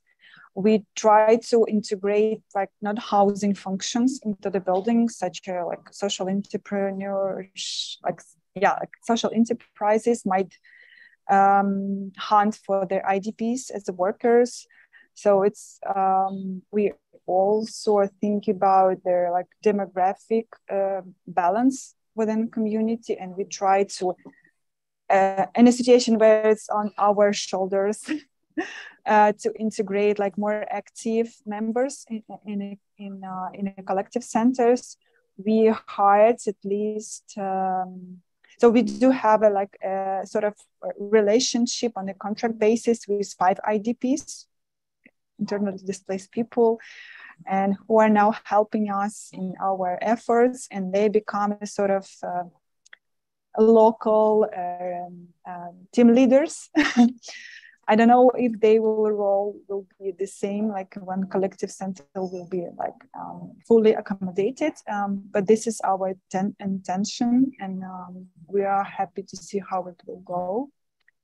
Yeah, I think I'll stop here and just, you understand the idea that we are kind of reckless as an architect, but we try to do our best. Thank you, Nastya. Sasha? I'm going to answer more on, I guess, on the multidisciplinary level. I think safety is also, and designing for safety is in our mind, and working with group. For example, as we're working with a group of psychologists who also not only have conversations with children and adults, their parents, about their trauma, but they also actually go to local schools, orphanages, other places where children are, and they talk to the staff and teachers, and they train them how to, first of all, educate these people how to deal with not only with trauma, but also how to act in certain situations, because the war is ongoing, and people need to know how to react to bombing or sirens. So I think it's also just kind of understanding there may be necessity or a way to collaborate with people who can guide you not only in the physical space, but also in your head to navigate in this physical space.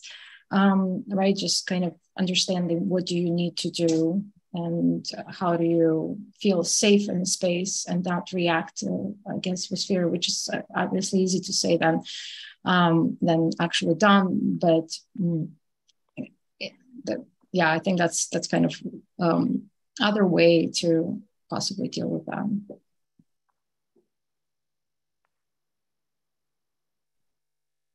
Okay, thank you, Sasha.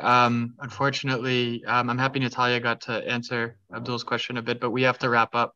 I want to say thank you so much to everybody that spoke and for everyone's questions. Really, it's a privilege to have been able to be part of this conversation. So thank you. I really, really appreciate it. Thank you.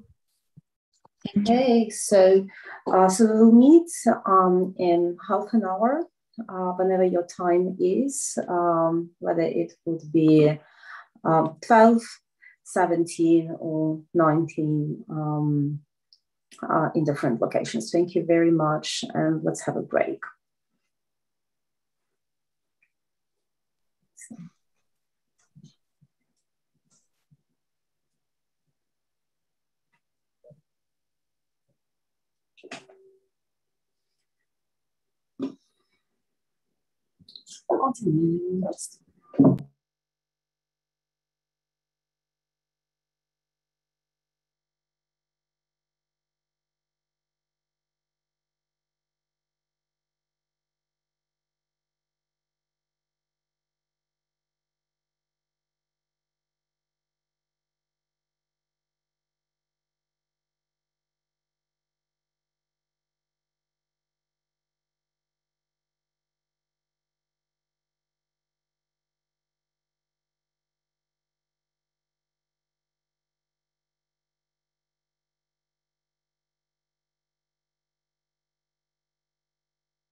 Hello, everybody. We are coming. Okay, video. Hi, Sofia. Hi. So hello, everybody again. We are gathering back. And for our next panel, and I would like to introduce our moderator, Edward Dennison, who is professor of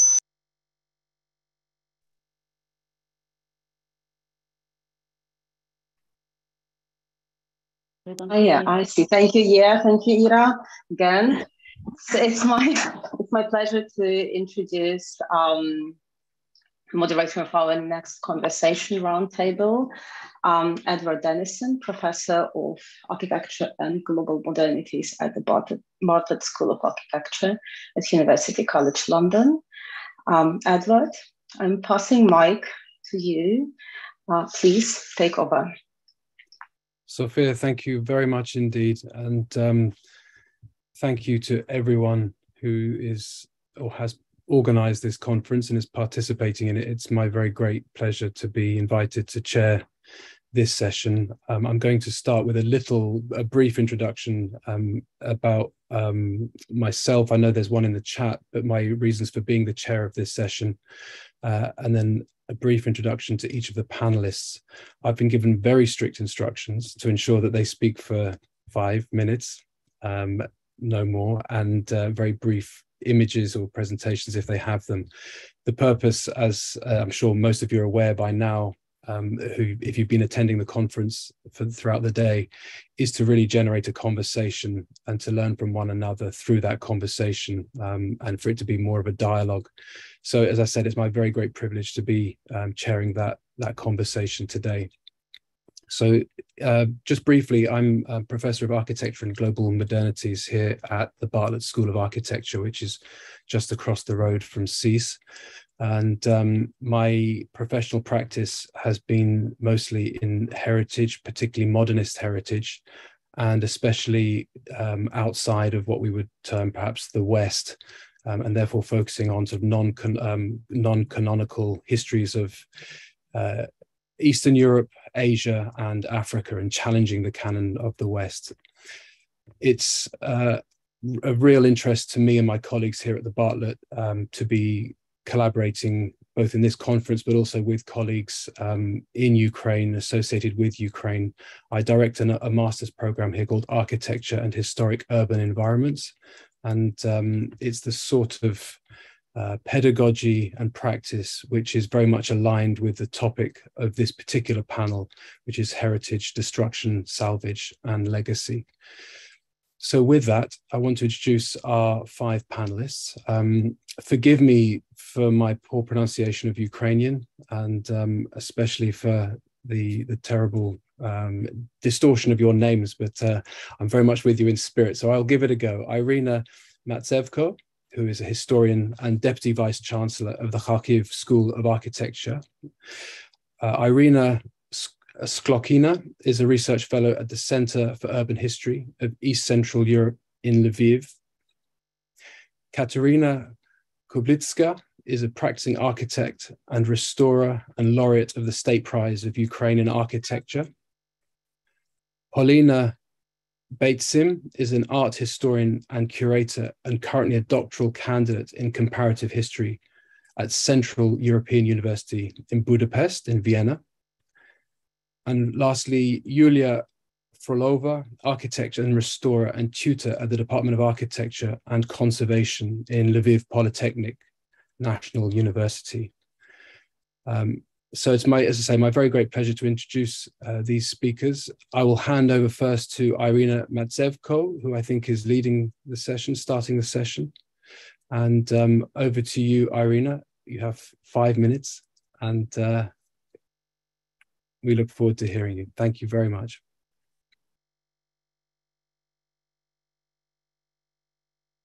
If you could just unmute, Irina. Thank you. Sorry. Thank you very much for inviting me and giving me the possibility to share my my thoughts of. I will introduce to our discussion the topic of education, as you can guess, as I represent the university, the Kharkiv School of Architecture.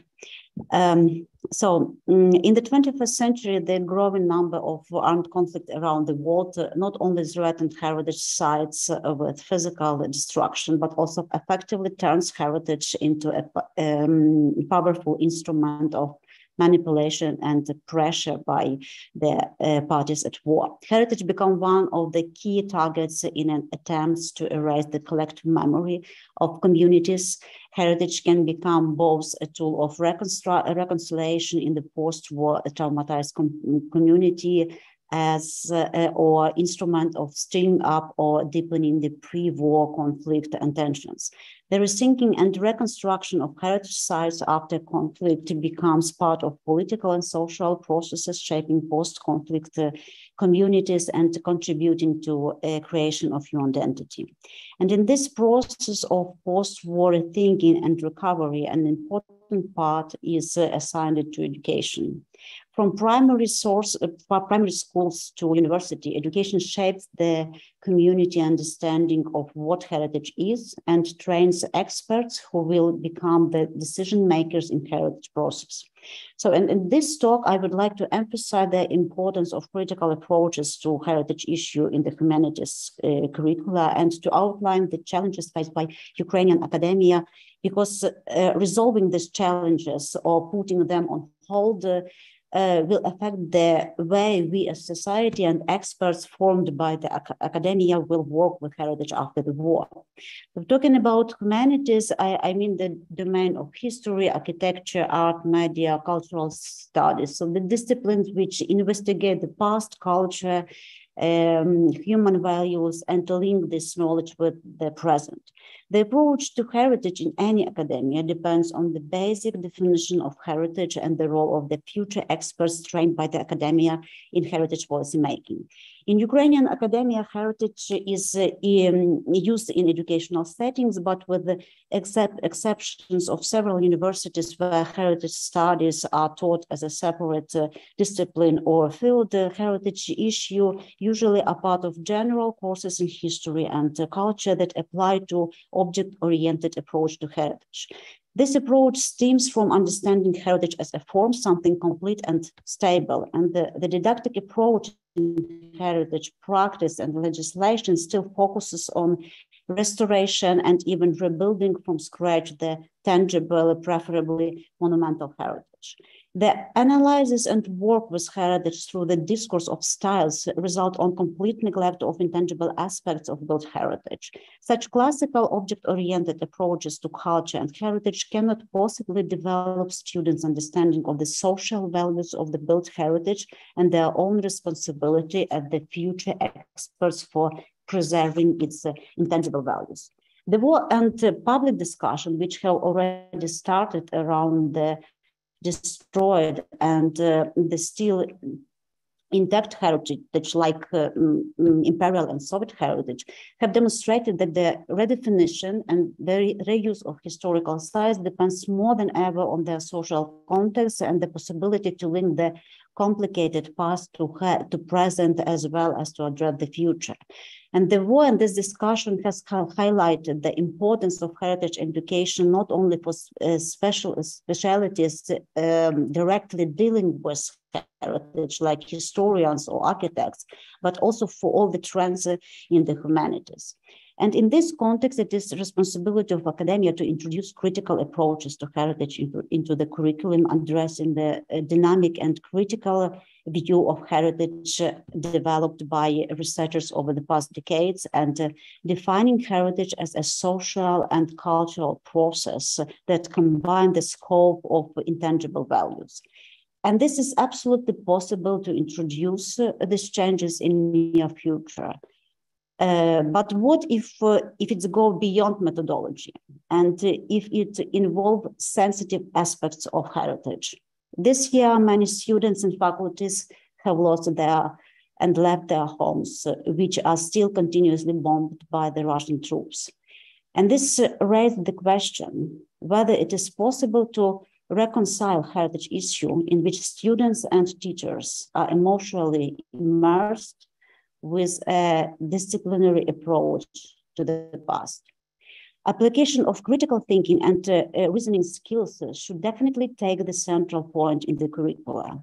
But in this situation of war, how can we combine the emotional aspect of heritage based upon such human emotions as pain, despair, or anger, with a critical examination of historical sources, with contextualized thinking and with critical argumentation that recognize the possibility of different ways of seeing and approaching the past?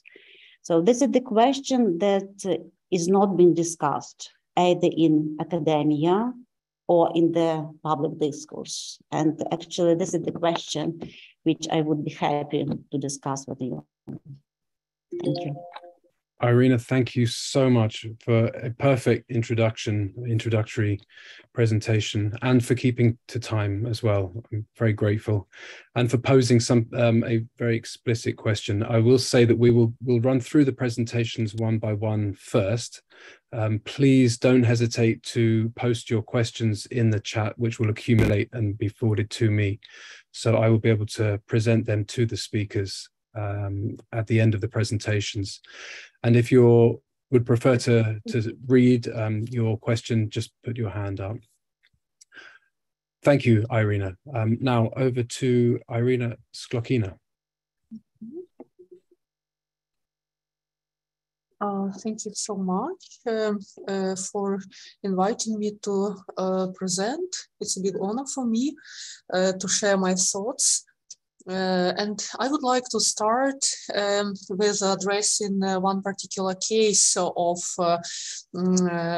actually heritage reuse, and in order to address the broader issue of how we can use the experience of post-2014 wartime and liberation of some occupied cities and towns, and then post-occupation reconstruction, if we can use actually this experience in our thinking about reconstruction of Ukraine in the process of ongoing full-scale invasion or after this full-scale war, and to which extent these experiences of 2014 and 15, when like a considerable part of Ukraine was occupied and then liberated once again, and so much happened in terms of work with built heritage, intangible heritage, and identity of communities which were affected by the war. And I'm speaking specifically about the Donbas region, and here this case of Meja Creative Space in Mariupol represents to a certain extent so many processes which happened, how quite a lot of like local initiatives were met with international funding and international expertise and actors coming into this field of heritage, and how actually heritage became the focus point for talking about the identity of the region and its reinscribing or rethinking in the context of broader identities on national and international scale, and to which extent, once again, this ongoing occupation of Mariupol and big tragedy which happened with mass death of people and destruction of heritage, to which extent this is a failure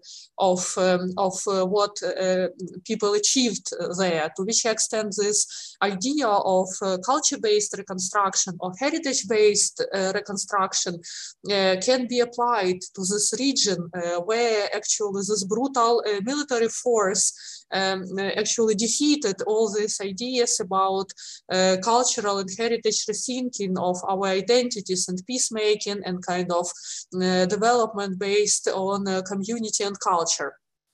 So actually this Vaja creative space was, and luckily it still exists as a physical site, but of course not as a team, so now it's occupied. I think is a good example of all these questions. So initially it was a civic initiative, later supported and taken by the municipality, which really represented like very like new and positive developments for Mariupol, which was very actively developing with this decentralizing reform and international cooperation.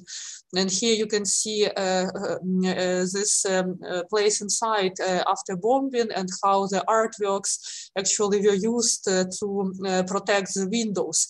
And here you can once again see to which extent art and culture can be useful in this very direct sense during the wartime. So it's just to provoke your thinking about these issues.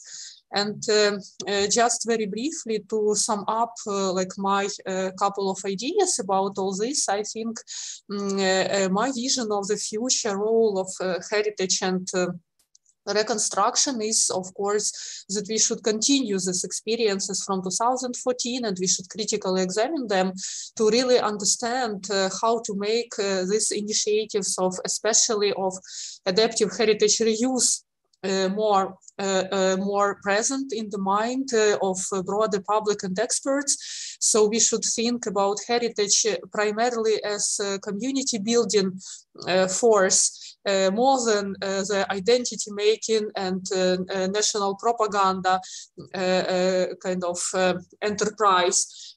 So thinking about heritage as a backbone of economic development of the community and social engagement and participation of local people, which can be really a force for reconstruction. And I think if you also take into account that, for example, this very Vaja creative space became a spot where people are under the siege of Mariupol were really able. So this was the only dot in the city where people could gather and actually have some mobile phones connection. And actually from this spot, people were sending all those messages about "we are alive" to their relatives. So to which extent these places of culture can be really places of solidarity and like mutual experience of resistance and survival. And also my second thought is that what I noticed from so many discussions about the heritage in the future reconstruction of Ukraine is, of course, preservation of these wounds, preservation of destruction and traces of the war, traces of military intervention on the buildings. And I think this is something quite positive for the Ukrainian discussion, to really think about heritage as embracing not only positive and bright sides and positive values of the past and of built heritage, but of course also to embrace its negative and dark parts of heritage. And I think for Ukraine, this is a very, very good chance to really reconsider heritage as such, not only as, once again, identity-making practice and self-aggrandizing approach, and not only as kind of everything positive about us and everything very nice international canon, but also to desacralize heritage and to make it a very critical enterprise, and to really embrace also negative and critical aspects of heritage, to embrace also our wounds, our negative past, which is not only about the enemy intervention into our country, but also about our own misdeeds, about our own problems and failures. And I really hope that still this enterprise of culture-based reconstruction and heritage-based reconstruction still will be very much relevant in the Ukrainian context as well. Thank you very much. Irina, thank you very much indeed. A very powerful, passionate call, and use of a single example, which is extremely illuminating. Thank you for that. And also, as before, thank you for keeping to time.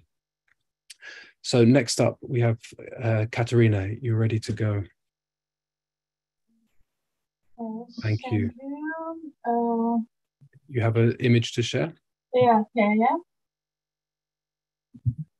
Yes. You see? Yeah. You see everything okay? It's not come up yet. Not on my screen. It says, there we go. Perfect. You're good to go. Oh, great. Yes. Well, since the morning of February 24th, the city of Kharkiv was being under constant shelling every night, every morning, every day still.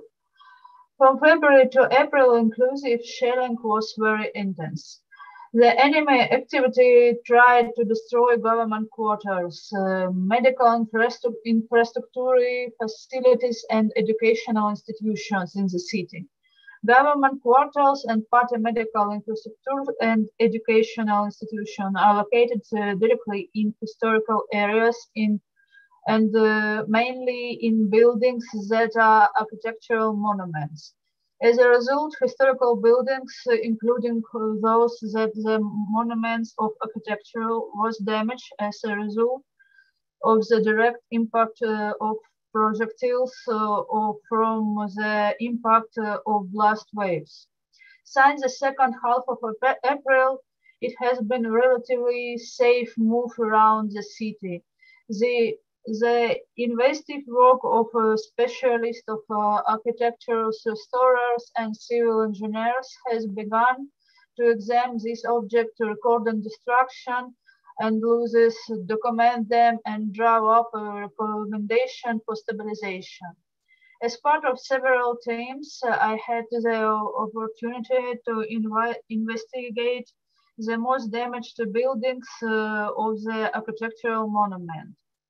Wartime decides new relatives. Photo and video correspondents, prosecutors have joined to our team. At the same time, the investigations were carried out to record war crimes committed by the Russian Federation against Ukraine. In parallel with this work, and I and other teams were engaged in visual inspections and filling out ECROM forms regarding the received damage for immovable heritage objects and photo scanning for some of them. It was nothing that in a frontline city, you can't just go up and pick up a drone with a camera and start photo scanning everywhere. At the beginning of June, a civil engineer from Zurich came to Kharkiv with 3D scanner. However, on a volunteer basis, several more damaged buildings were repaired.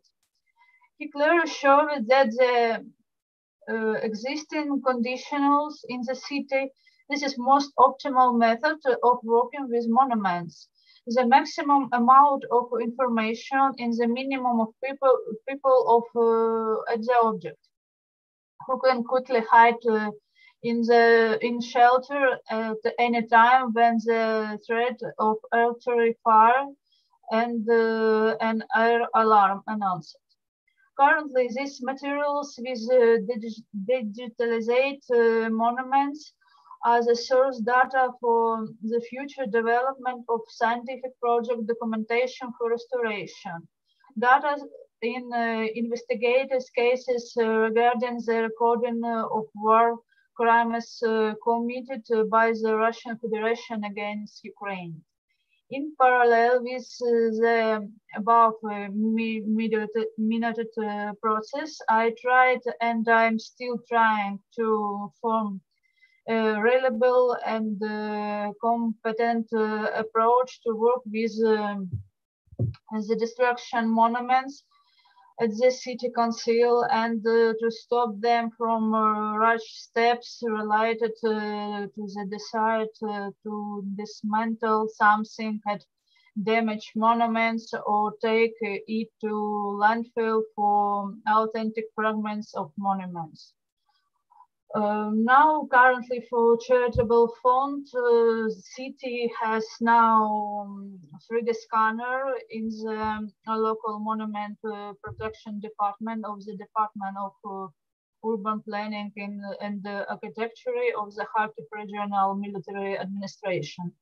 This makes it possible to quickly react and scan affected objects in a very short period of time and almost immediately after the end of rescuers work at the object. Currently, damaged monuments will be scanned at first time, then in peacetime, a large archive of scanned monuments of the city and region will be completed. Thank you. I try to short and quickly. That's great, Kateryna. Perfect timing. Thank you very much. If you could stop sharing the screen, yeah. That's wonderful. Thank you. Next up is Paulina Bateson. Hello. Paulina, hi, over to you. Are you sharing your screen? No. So I have a kind of a concise contribution because I know everyone is many of us is a bit exhausted and probably experienced something of the Zoom fatigue. Yeah, I wanted to share that it is intriguing to me how many of other panelists, while we were reflecting on the war in diverse contexts, were all somehow appealing to temporal dimensions. And in the remit of this panel subject and in substantial resonance with previous speakers' remarks, I would like to bring up the question that numerous people consider to be nenachasi in Ukrainian, which means neither urgent nor pressing, the question of the Soviet heritage in Ukraine. And for many years, I have been pursuing the study of Ukrainian Soviet art, and I prefer this order of adjectives that may be a bit distressing to the ear of native speaker.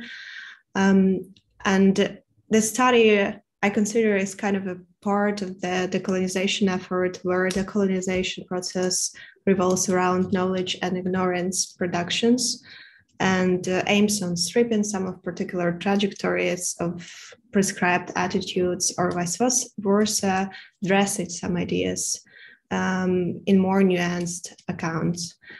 And I believe that now the largely popular assessment of the period that indiscriminately despise anything Soviet as Russian, especially with the intensification of this attitude that the full-scale invasion brought, it treads not merely the existing objects and some museums, for example, Shapativka Museum, but also the reconstruction effort, especially if we hold in mind that heritage is defined as something that is valuable now for the society, so valuable that this society wants to bring it into the future for the posterity. And the disdain often borders on erasing or defying many decades of Ukrainian complex art history. While there was undoubtedly pervasive interference from Moscow authorities in the Ukrainian Soviet art scene, I rather want to stress autonomous art initiatives or reveal other connections of no less importance that Ukrainian artists pursue in different fields with the art scenes of other countries ranging from Kazakhstan to Japan. And I'm also convinced that there is an empowering act in uncertain Ukrainian under the all-encompassing umbrella of Soviet. However, there's a number of challenges that neither I nor I think like-minded colleagues seem to be able to overcome. Before the war as well, we faced a lot of problems and obstructions. And these concerns include have to communicate and advocate this approach during the war, find resources for the research, preservation and restoration, the resources that are always drawn up upon the value of the objects, maintain negotiation with political actors, and I mean, people in the municipal or regional departments.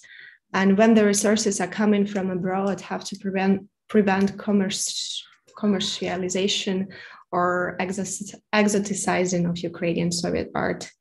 And also, this is something that I saw it when Irina was talking about how heritage can be a point of reconciliation and a kind of a community building matter.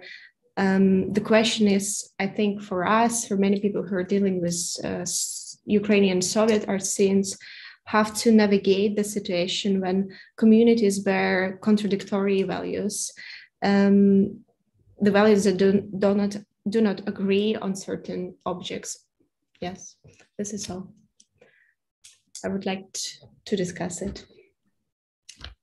Thank you, Paulina. Thank you very much for being so explicit in the questions you want to discuss, which we will do imminently, but after our final presenter in this panel, Yulia Frolova, over to you. Yeah, thank you. Is it okay with the sound?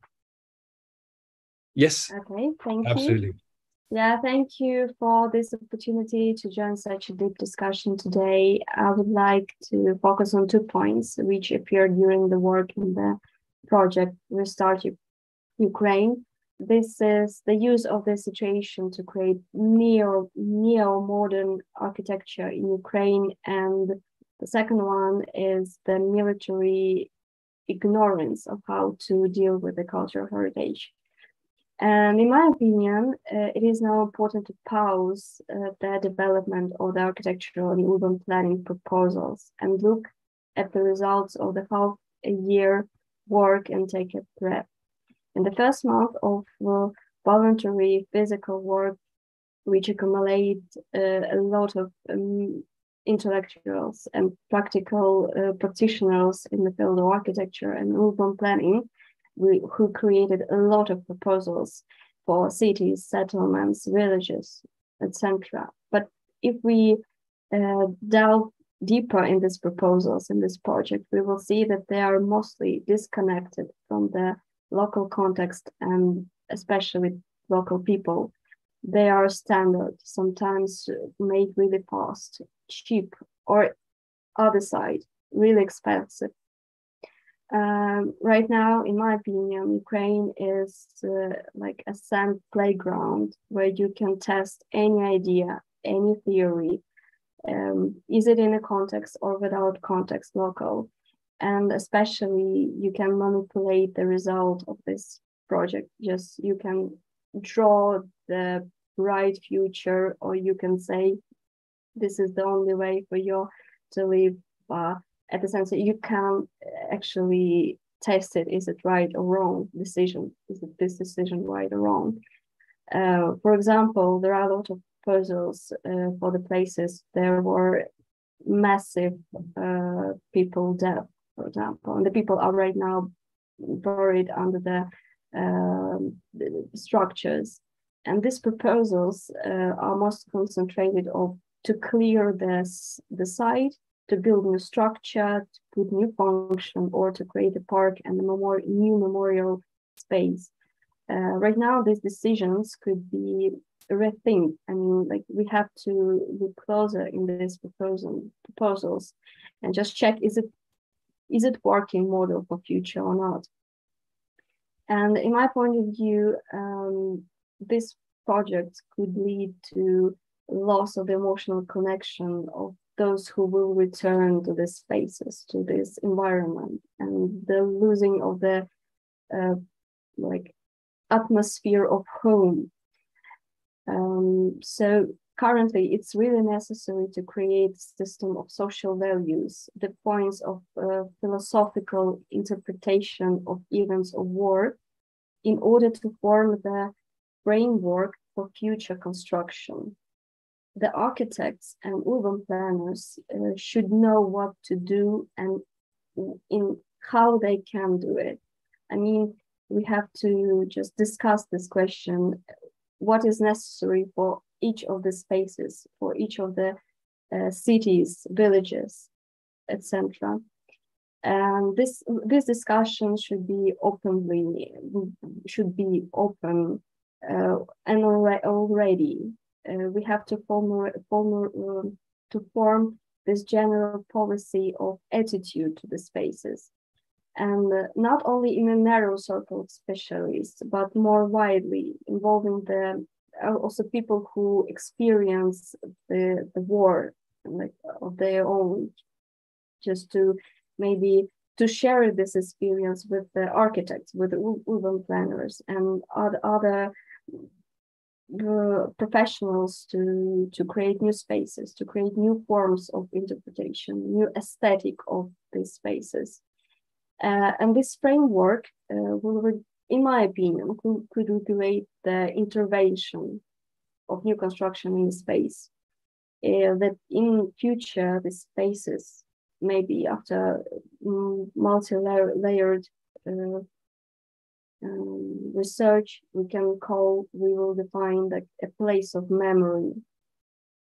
So we have to look closer to the map of the Ukraine to find out which places we have to preserve right now already, like symbolic places, like places for the memory, and to communicate, to consult the architects, what they actually can do there or cannot.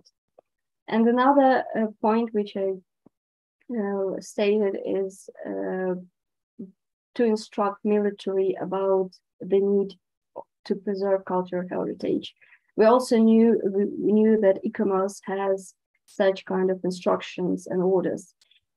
They create them after 2016, after the war in Syria. So actually they have these rules and these points how militaries can work, can do their job in the historical environment, and how to behave with the architectural monuments. We right now face that even our Ukrainian military can place artillery in the center of the historical city. I know it's a strategical point of view, but at the same time, we know that if they could place artillery near the monument of architectural monument, and actually it could lead of the destruction or, I don't know, shelling of this building in the future. And I also know that we cannot preserve every historical building, but we can educate militaries how to behave with it. And this my points which I would like to share with the community. Thank you. Julia, thank you. Great. If someone has reminded the audience to please place your questions in the chat. I will look out for A, those questions, and B, any hands that go up if you'd like to ask your question verbally. So please do that. We have at least 40 minutes for a conversation, which is great. Thank you everyone for keeping to time. If I may just start, there's a few burning questions that I have from the presentations, and I'll try my best to maybe perhaps unify the themes from the 5 presentations and to some extent through these questions. I mean, it's fascinating, really fascinating for me, obviously, as an outsider, being able to hear your concerns, your thoughts and observations in relation to, broadly speaking, this word called heritage. Now, I don't know the term in Ukrainian for heritage, but obviously it's a contested term even in English and across the globe. And I felt that came across quite strongly in your presentations as well, the different interpretations and meanings of it and for it. One thing that was also quite clear is obviously being in the presence of war makes it very difficult to get a handle on how we deal with this thing called heritage. Are we talking about preservation, restoration? Is it too premature to think about these things? And the strategies that we implement, maybe they're too fanciful at this stage, and we've got a long way to go before we can even ask these questions. None of us know, of course, know the answers to that, but I think it's really valuable to have the opportunity to discuss them in this forum with quite a multidisciplinary range of panelists, and I hope a very multidisciplinary range of audience members too. So I welcome everyone's views from the floor as well as from the panel. So my question, I think, just broadly to start off with, it was evident to me that, as I said, different people had very different interpretations of what constitutes heritage, and particularly what it is and what it is for.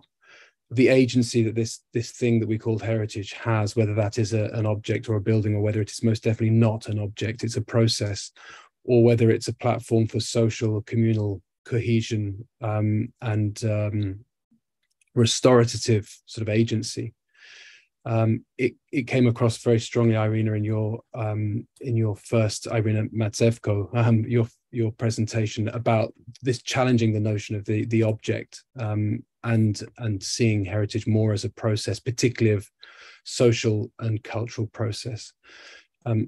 Irina, the other Irina, Sklokina, you spoke of it being the backbone. I like this idea of it being the backbone of economic or social development as well. And so, as I say, it comes across as something not object specific. On the other hand, you have Kateryna talking about the documentation and the scientific documentation for restoration. Uilleam, you spoke at the end there about obviously we can't save all the buildings. And that's an interesting question, because do we need to? Is there something else that can come in their place? And if so, what is that? So can I put this question to you all? I don't mind in which order anybody answers. But as I say, it's a question of what is heritage in this context that we're talking, and what is it for, or what can it be for in a post-conflict context that we hope will come obviously sooner rather than later. Thank you.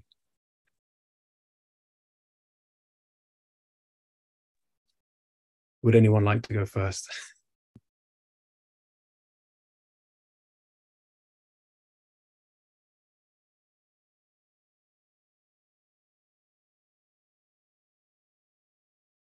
Uilleam, thank you. Yes, it's thank you for this question. Like, what is heritage for all of us, like professionals? But maybe it could be, my answer could be naive, but at the same time, as an architect, as a PhD in architectural theory, I do know that for architects, it's buildings, environments, styles, which is the physical environment. And after this half a year working with the people and trying to discover for me new topic like memory in the space, in the architectural environment, which is like between a lot of professionals, like cultural studies, urban studies, historical studies. And for me, I take that the heritage is also experience of the people, how they interpret and how they actually discover for themselves the city, how they associated with themselves with the city, with this place where they live. And also we know like terms like tangible and intangible heritage. So like architects who work with the people, who work with right now with the victims of war, I will say, like, for me, heritage right now is their experience, which I could transform and use in the future to create the physical environment for them. Thank you. Thank you, Uilleam. It's interesting to have an architect's position, obviously a very disciplinarily specific position. Would anyone like to respond to that or add to that? If I may, so for me, this understanding of heritage should include everything what is valued by the people, or everything what is actually recognized as such. So, of course, I think in my practice and of our institution where I work, we basically practice this understanding of heritage as everything what is valued by people, including everything what is going beyond the listed heritage or just designated objects. So of course I would also say that in the last years heritage, the very notion of heritage became definitely a fashion in Ukraine, and I think so many also young people are very much engaged into everything what is connected to buildings, places, ruins, like old factories, like unfinished constructions, and I think a certain even fashion for localism, for going to some kind of faraway places, and sometimes exoticizing, sometimes discovering and recognizing and communicating with people. I think this was something just like a boom, especially before the February this year. And I really hope that this tendency of being local, but also very international, of being attentive to mundane, to everything, what is not listed, what is not in the canon, what is not recognized, and kind of what is undiscovered or underrepresented. I think that's what should be closer to the heart of this notion of heritage. Okay, then Irina, thank you. And the other Irina. Sorry. So then I maybe continue to give some other angle. For me, the heritage is actually the mark of our identity, because heritage, it's not about the past. Heritage, it's very, very about the present. And what we defined as a heritage, what we choose, what we select, what we neglect, what we evaluate, what we don't want to see, what we want to see. So, and actually it's give more information about us today, and we as a researcher understand it, but actually I think that it's our responsibility just to go beyond our academia milieu and just to talk with community, with different actors in the city, because it's very important to understand this, that heritage reflect not to the past, but to the past, to the present, and actually to our future. So it's very important thing. I think it's not so obvious on the first stage, and I also think, just referring to Ira's presentation and to Yulia's presentation, that we should be more realistic about where we are and about how the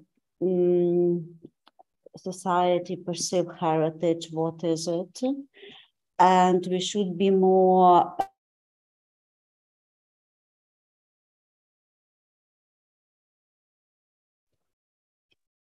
Irina, I think you've frozen. Is that right, Sofia or Michał? Yes, yeah. Like, yeah, I can't see you now. Okay, let's. Now there are a few. Can I?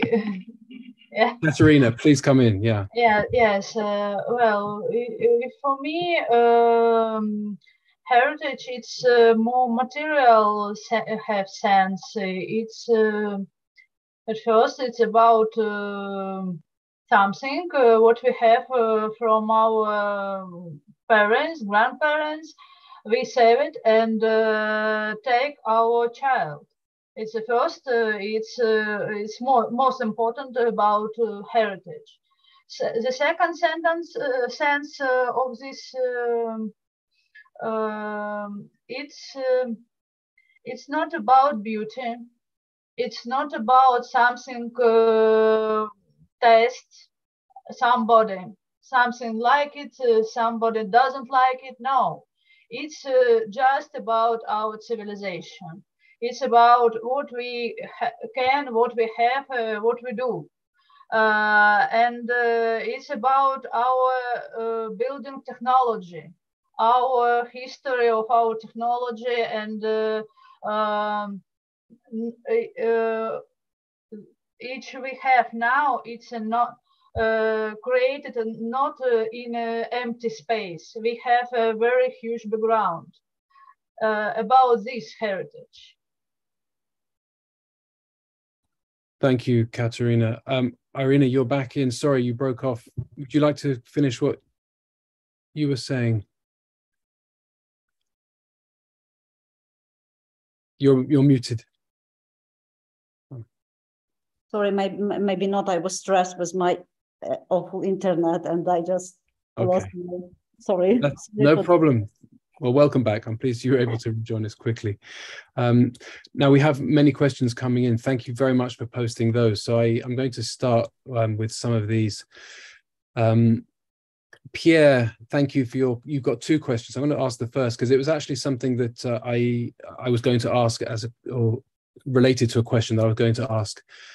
In my own experience, I've worked in particularly in Northeast Africa, in Eritrea, and also in Lithuania and Poland. And so the question relates to very contested and layered histories, which I can very much relate to in the context of Eritrea, Lithuania, and Poland. And it's the question is, Ukrainian heritage is remarkably layered and contested. The war and its aftermath will only make it more so. How do panelists envisage creating and maintaining the space, fora, needed for these often difficult conversations to take place? So I can appreciate this, as I say, from my own professional context. And as I said, maybe some of these questions are premature in the context of Ukraine now, but how can we maintain them in the future? So who would like to answer that question to start? Anyone like to go first? Big question.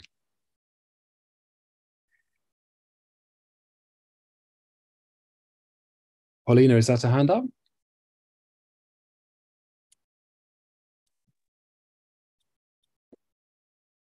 You're muted. Yeah, I'm sorry, but I think my connection is a bit unstable. So this is actually something that I was speaking about, and I was thinking, like, yeah, will be that the space need to be preserved. Like, I don't know, undoubtedly. And there's, for example, one project which is called Past Future Art. It's a cultural memory platform that are operating in Ukraine. I can send a link maybe to the chat.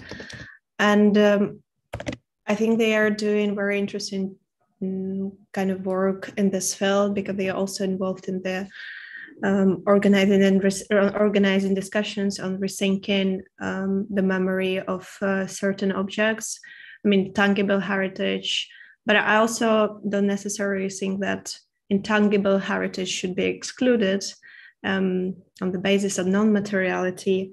I think the biggest question is, for me, for example,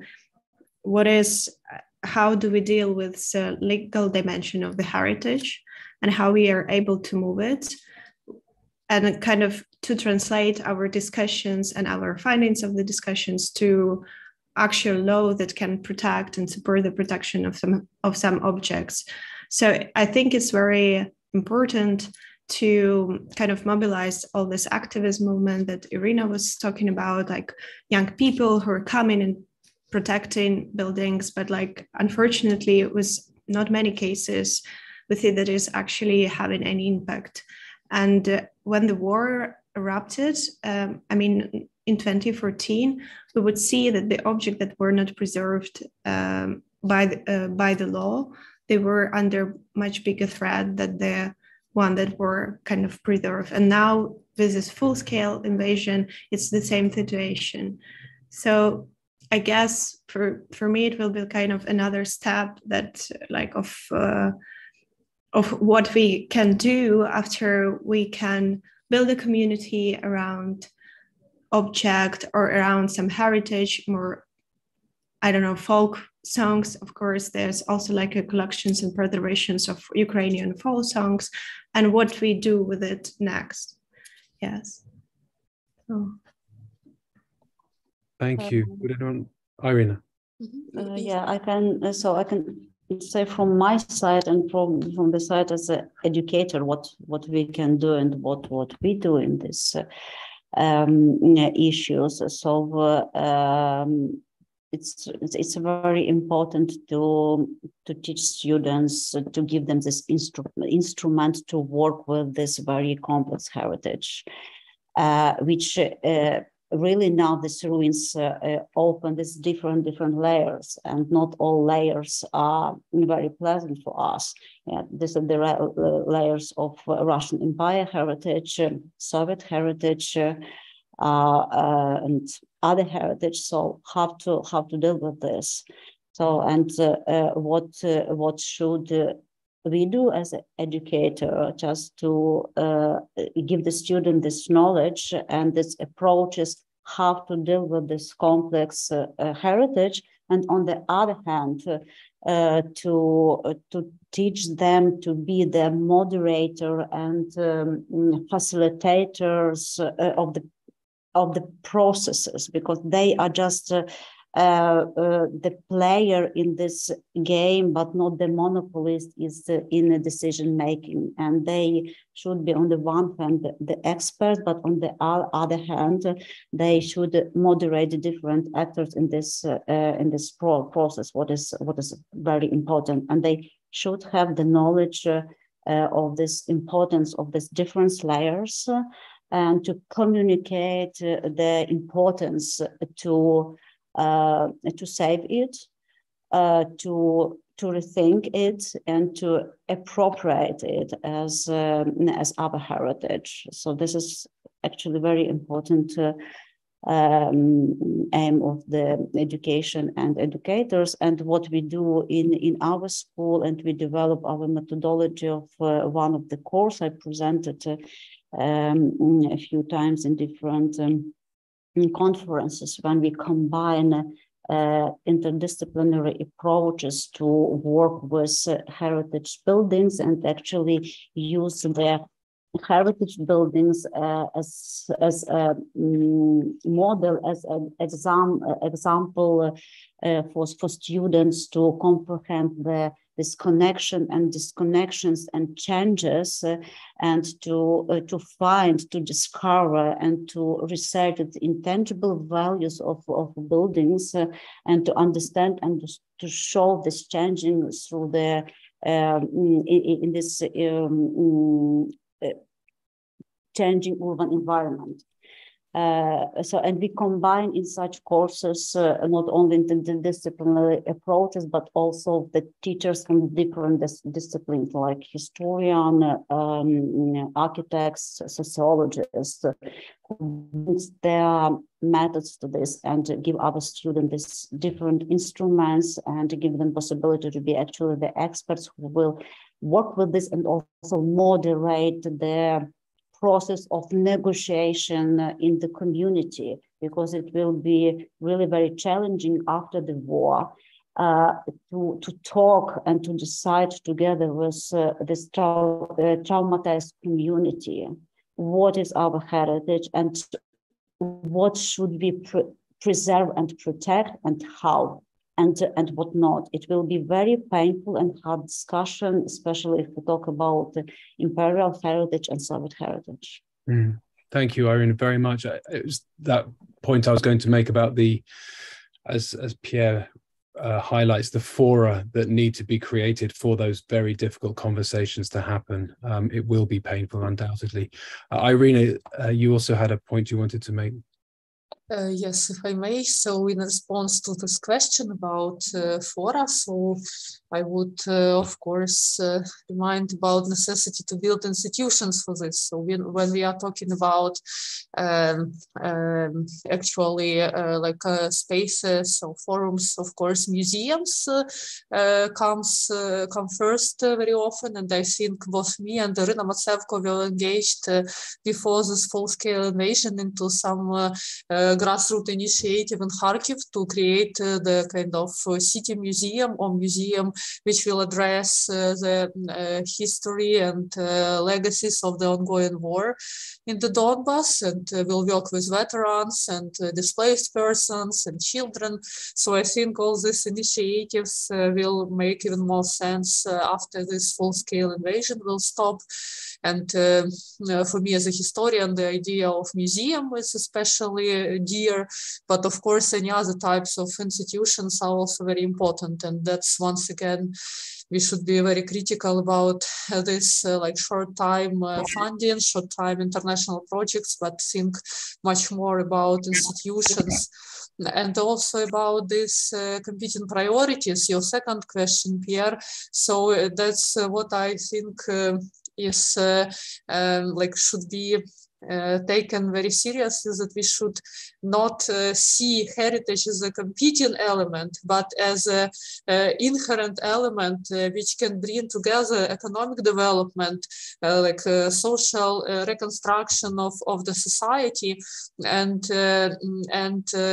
cultural life as kind of very much interconnected things. And I'm sure that heritage should be firmly integrated into city planning, into ecological legislation, into, for example, creative industries development. So it should be a very kind of holistic reconstruction, which should include heritage just as one of important dimension, but it should not be seen as some kind of separate sphere which is competing for some very precious resources. So if we see heritage and culture just as this kind of separate sphere of leisure activity, it is not necessary. It is not crucial. So economy and housing, for example, is much more important. But if you take it as just one of dimensions of housing, of economy, of social life, so then heritage makes much more sense. Thank you, Irina. That's an outstanding point, and it comes back to my first question as to what is heritage and what is it for. I think a redefinition, as the other Irina has mentioned, a sort of critical reinterpretation of what heritage is and what it is for in the future is essential. And that's not just applicable to Ukraine. I think that's a global question in the 21st century when we're facing, as you said, you mentioned the ecological component to that. And after all, I think the war in Ukraine does have a very strong association with the climate crisis, obviously as a fossil fuel driven conflict. We have some hands up. Marta and Kateryna, are these in response to the points just made, or are they new questions? If they're new questions, I'd like to get through some of the typed ones. Marta. I suppose I'm throwing a wrench into the conversation, saying, and maybe that's not a new question, I'm sorry. So I'll pose it and then you can displace the question according to the chronology. But there is heritage and there's culture and there's war. And at what point does heritage or the preservation of heritage dissolve because you no longer have control over it and it becomes a vestige? And where do you then reposit yourself in thinking about future and how to deal with future?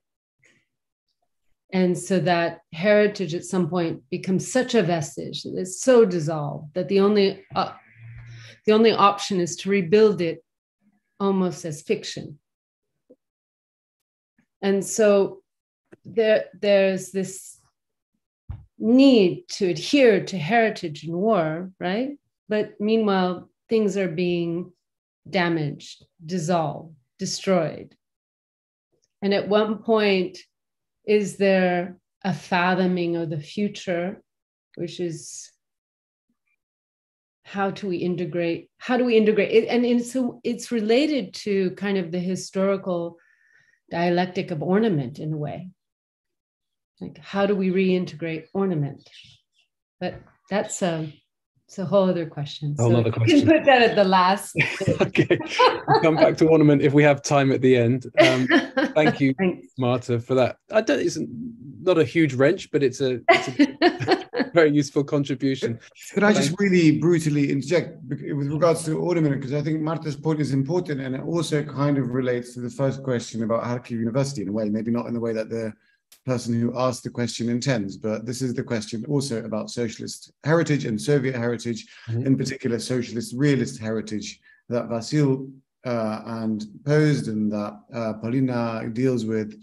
Like, for example, when we rebuild buildings that have been destroyed, like this is actually the municipal administration building in Kharkiv, but it's on the same square as the university, which is also a modernist building that's been covered in a socialist realist ornament, in a Stalinist ornament. When we rebuild it, do we rebuild the ornament, or do we return it to some purer form? So that's maybe, I don't know if that's what Marta was alluding to, but anyway, I'm out of order, so I'll just leave. We're both out of order. You're out of order in so many ways. We'll be put to the side. And for also giving a specific example, which is helpful for the likes of me who, ornament is a wider question. Polina, would you like to come back on the point of ornament, since Michał mentioned your work? On the point of ornaments, I think this was actually done in 90s already, when like socialist realist ornaments were repainted in yellow and blue. Yes, so I'm not quite sure. I think it's kind of a sporadic way of expressing some emotional part. Whether I would be a professional restorer, I wouldn't quite sure that I would do it, but I still think that it should be like, it can be in the place as an emotional part as well. But I just wanted to come back actually on Marta's point. Please do. Yeah, I mean, we can discuss it a bit later about socialist realist ornament. What I think that actually vestiges themselves possess a very potent memorial power. So I'm not sure if in every case we have to reconstruct or rebuild something, but also I feel that the act of reconstruction can also be very vital. I mean, in case, for example, I think we like in my practice, we are now reconstructing a glass piece from 70s that was built in Kazakhstan by Ukrainian artists. And it's like the visualization of what was done is actually bringing us a bit, it is, of course, it's not the same glass piece, it's more collaborative work now with contemporary Ukrainian artists, but the way it was done is also bringing something new about these times to us. So there's a lot of layers and a lot of approaches. And I guess it really depends on what objects we are dealing with. So every case we have to differentiate very considerately. Yeah. Thank you very much, Polina. I'm conscious it's lovely that lots of questions are coming in, and it's really good to have this conversation. So I want to keep the conversation going. Could you, the panelists, take an eye or cast an eye on the questions as others are answering, and maybe you can type some responses to those that have asked the question. Just we don't want to lose those questions. I'm conscious also that Kateryna has been waiting very patiently with her hand up, and then we'll go to Sofia. Oh, can you please turn on my video, or allow me to turn it on? Because you don't actually see me, do you? I don't see you. Okay. There we go. Hi. Hello. Hi. It was really nice because I'm absolutely amazed by such a comprehensive view of heritage at the war. I'm actually Kateryna Goncharova. I'm working at World Monument Fund as a Ukrainian heritage crisis specialist. So I'm staying here in Ukraine and trying to navigate the way that the donor can actually invest in preservation of cultural heritage while the war is still ongoing. So my perspective is that no one would ever invest in heritage in Ukraine for now unless there is a strong support from a local community, because we can build whatever castles we can imagine. We can have whatever discussion we want, but there's still a decision-making process, and the key word and the key voice belongs to the local community, because only through their support we can guarantee a continuity of a certain project and continuity of certain values. And so there is a certain point to this heritage studies that has to be also emphasized, a demography, because we don't know what will happen, who will actually come back to those sites that were so severely affected by the war, who will go back to Kharkiv, and who will say the word for preservation of this or that monument, what values they will bring. Because heritage is always about values, and it's always about communication. So how will we communicate? Will there be a continuity in this conversation with a means of a certain tangible and intangible objects, or no? Will we have to start from the very beginning? And that's also a point, because as I can assure you that Ukraine will not have enough resources to preserve every building. Therefore, there will be a very strong influence of international institutions like World Monument Fund, like ALIF, like SIR, and you name it. So they all emphasize the importance of local community engagement. Therefore, this international practice and the scope of international experience will all influence Ukrainian current and future practices, because community is a resource. So therefore, we have to rethink it, of course. But for now, at this stage, it's very urgent to prevent further damage of what was already affected. Because if we're going to wait till the war is over, we're in a very severe risk of losing what we have right now. Therefore, we're heavily relying on local community, because we don't know what will survive, honestly. So there is a very strong continuity in relying on local community. And the last point is that for now, we're having a war of monuments. Regardless of any attempts to preserve international style Soviet heritage that is also part of Ukrainian heritage. As you may track, if you track the news, you see if the city or area is liberated, Lenin statue is being destroyed or taken away. If Russian take it over, they immediately rebuild Lenin monument. So it's like marking your territory, the territory of your influence. So we also, and despite of that, this current generation, let's call them millennials, regardless of, I don't like calling generation differently, but let's call them millennials, we're all in favor of modernism architecture that is truly universal, that is common everywhere. But on the other hand, we have a very militarized Ukrainian heritage with a militarized vyshyvankas, with absolutely militarized comprehension of what is heritage, because we usually link heritage with a history, but in Ukraine, history is what's happening right now. And right now we're having a war. So pretty much everything, like this peacock from Borodanka, this is heritage right now. And this is what's valuable. So trying to wrap up my tiny little invasion, I'm sorry for this word, I would like also to address the current issue and the issue of museumification or preserving what is valuable right now, because values are created right now, and therefore there are certain objects that carry those values. Well, thank you. Kateryna, thank you very much indeed. Sofia, would you like to respond to that? Did you have your hand up beforehand?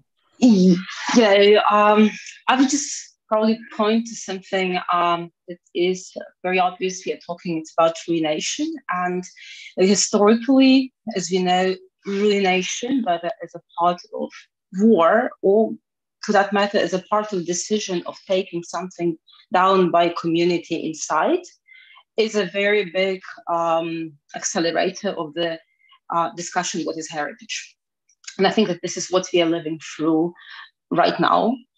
That these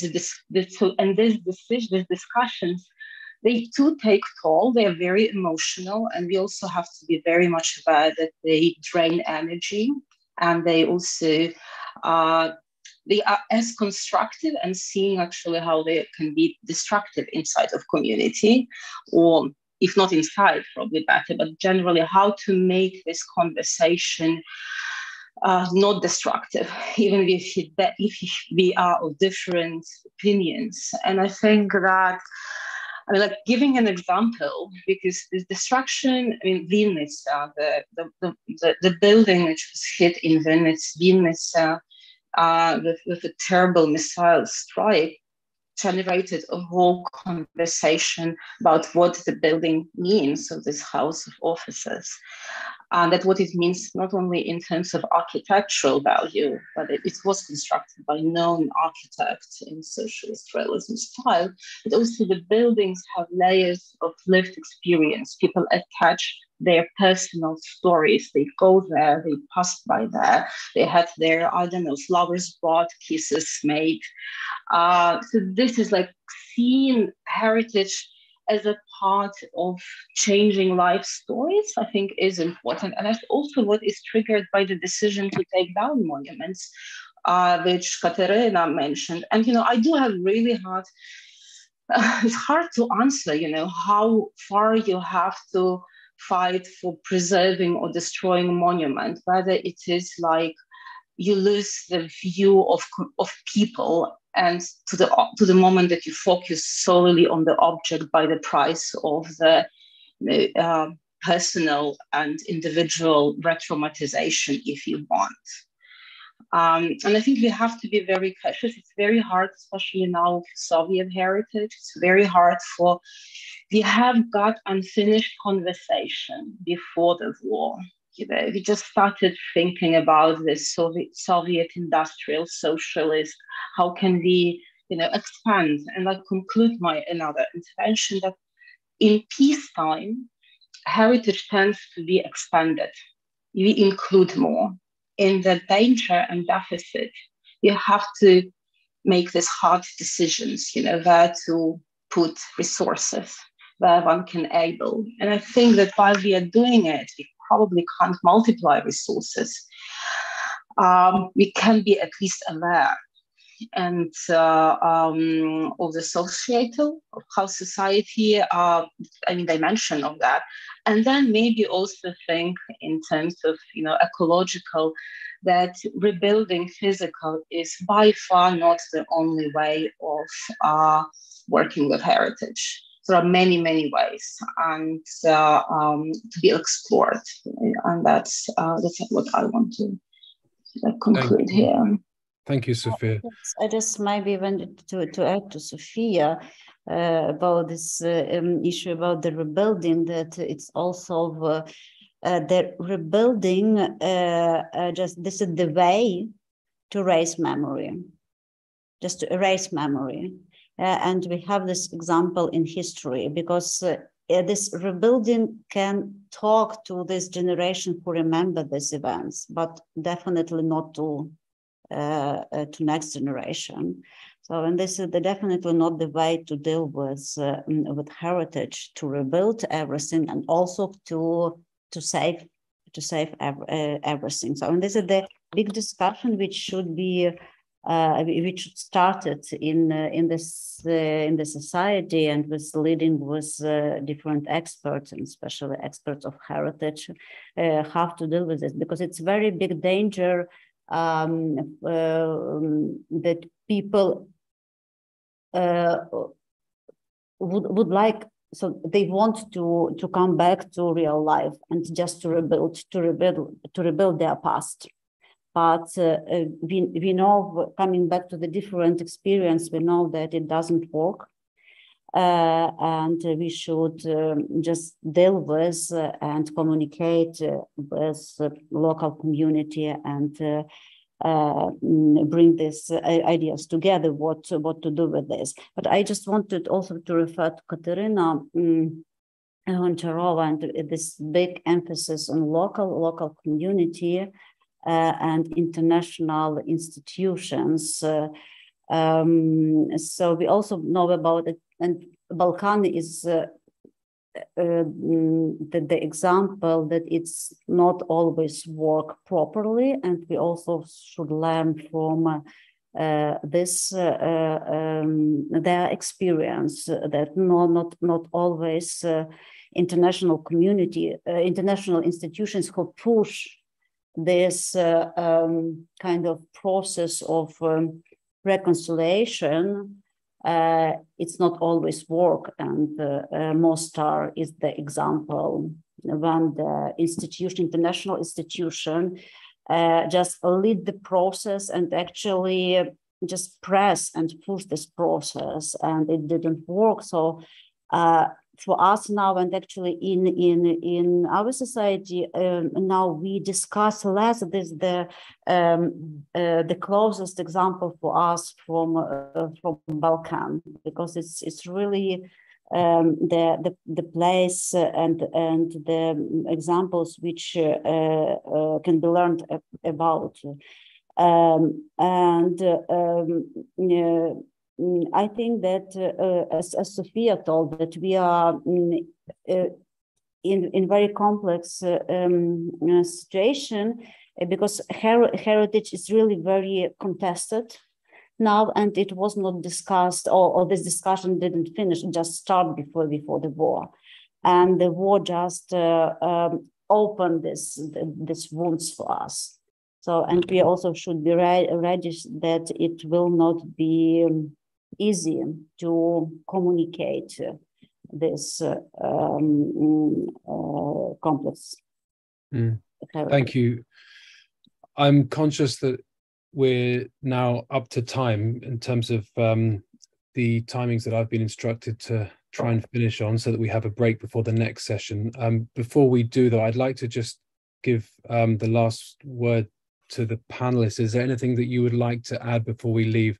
Thank you very much to those of you that have responded to those that asked questions in the chat. I'm sorry to those of you that we didn't have a chance to ask your question live, but I hope the answers are sufficient. Would anyone like to add anything before we depart? Please, Julia. Yeah, thank you.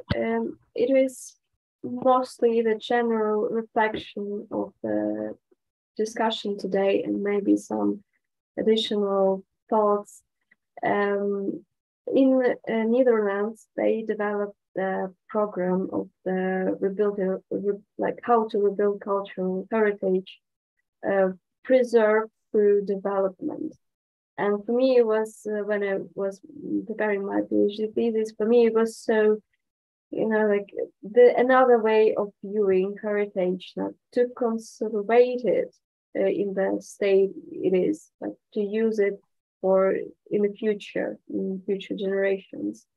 And one thing which I have right now is that this time we can use also like to rethink about the past of everything. I mean, even war events, historical events, architectural heritage. Today, right now, we can look through again and see what is actually valued and what is actually connected with our own Ukrainian culture. Maybe this is the highest level, and also this is the level of speculation, like national idea or national code. So it's a huge topic. But I think right now we can just start this discussion and think about everything. I think we have this opportunity to consolidate. Thank you. Thank you very much, Julia.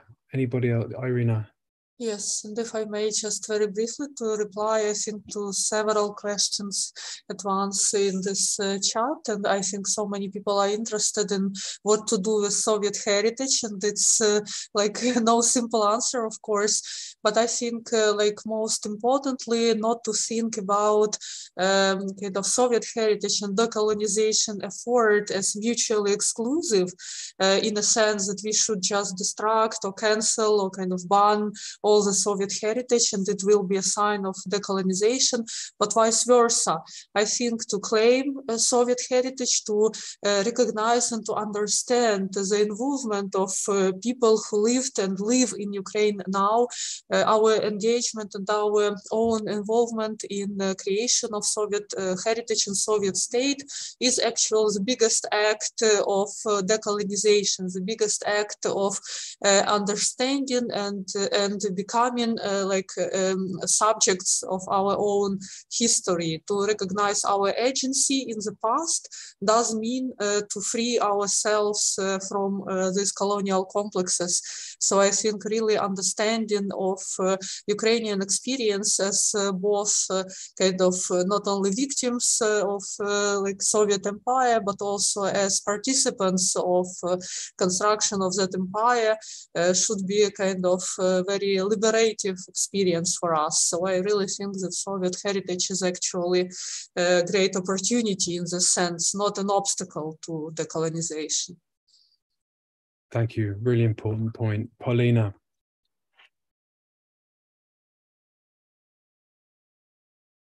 You're still muted. Sorry. Totally agree with Irina. Also, I wanted to kind of also answer a couple of questions in the chat. How do we make sense of the Soviet modernist architecture? This is also related to the previous discussion. I think the first aspect is to study. And sometimes you have to be very inventive in the ways you're studying it. You have to pull a lot of, if archival materials are available, you have to do that, or collect oral histories that can be, in this case, used, kind of personal memory can be used to reclaim marginalized histories. This is one of the really kind of challenging aspects. And then to recontextualize, I think this is about making sense. I had the similar concern about what is the next steps about that. Then about the material for self-identification of heritage and facts, question for Olesa Meducha. I really think that identity is it's well known. It's not only, I think that identity is quite contested term as much as heritage. And also, I personally don't think that identity can be built so easily that it's like revolving around one side, but I do believe that it can be kind of contributing or facilitating, kind of be in process with some special attributes or monuments or something like this. And in terms of curating, I think we still have to follow the same example that we have to learn about it as much as possible, but also we have to sustain critical distance, and also I believe that we have to sustain emotional approach as well, because it's something that Irina Matsenko said in the beginning, how we combine it. But I don't really believe that it's a way of combination it, because our biases can be a part of our strengths, of course can be part of our pitfalls, and in rational Western Enlightenment tradition, it's always kind of a problem. But in real life, it can be also a way of presenting underrepresented communities, and to bringing in this knowledge up. Yeah, I guess this is what I would, to reiterate the questions. Yeah. Paulina, thank you so much. Anybody else from the panel, or are we done? We're very close to time, so I think we probably should draw it to a close. Michał, thank you.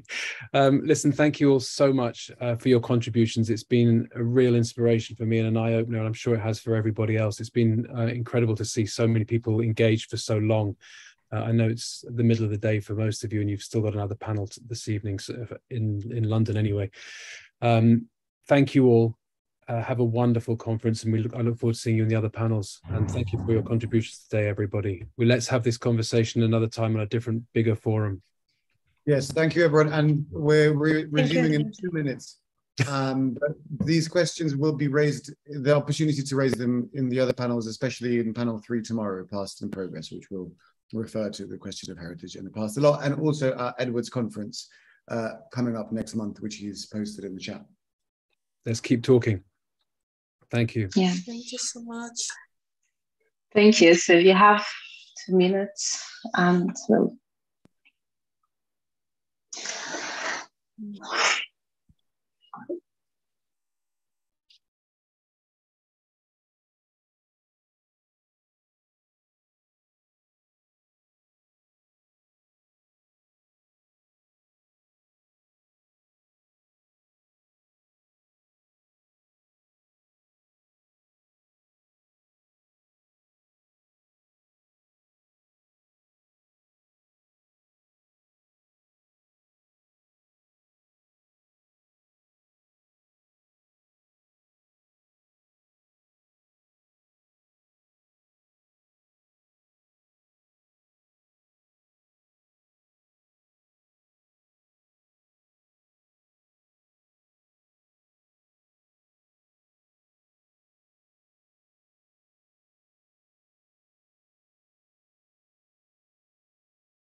So everybody, welcome back. It was a short break, and I would like to introduce and moderator who just came in, literally, as we see, is Kate Brown, professor at MIT and author of several highly important books pertinent to Ukraine and the region. And more generally, you will read bio on your right on the in the chat. Kate is joining us from Amsterdam, and the floor is yours to moderate. Kate, please. Thanks, Sophie. Thanks everyone for coming to this session on infrastructure. And I was thinking today that infrastructure is something like, that like doctors think about in terms of medicine, that you can only study parts of the body when something goes wrong, when you have some kind of pathology. And that's how infrastructures work too. We don't really notice the electrical grid or the sewer or the water until something goes terribly wrong. And then that's all we can think about. So that's what we're going to think about in this session today. And I think I'll just introduce the speakers one at a time for people like me who have really short memories. And our first speaker, and I'm just going in the order that we see them in the program, is Sofia Lambertini. She's a historian of Central and Eastern Europe at the at Mark Bloch Center in Berlin. And everybody has 7 minutes, and you'll get a reminder. And then if you keep going, I'll cut you off. Those are my orders. So take it over, Sofia. I'm excited to hear from you.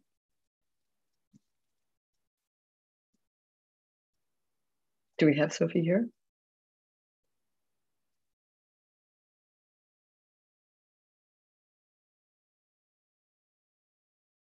I'm sorry, you speak to Sophia or to Sophie? Sophie. Sophie. Yeah. Go ahead, Sophie. Sorry. No, I'm sorry. I thought maybe Sophia was going to say a few words, so I didn't. I didn't feel that I was being spoken to. No, my blunder. Sorry. So, oh no, not at all. Yeah. So in a few minutes, what I am a bit of a short presentation, let's say, of my research and of the ideas that I could eventually bring to the table and to this and to this session. What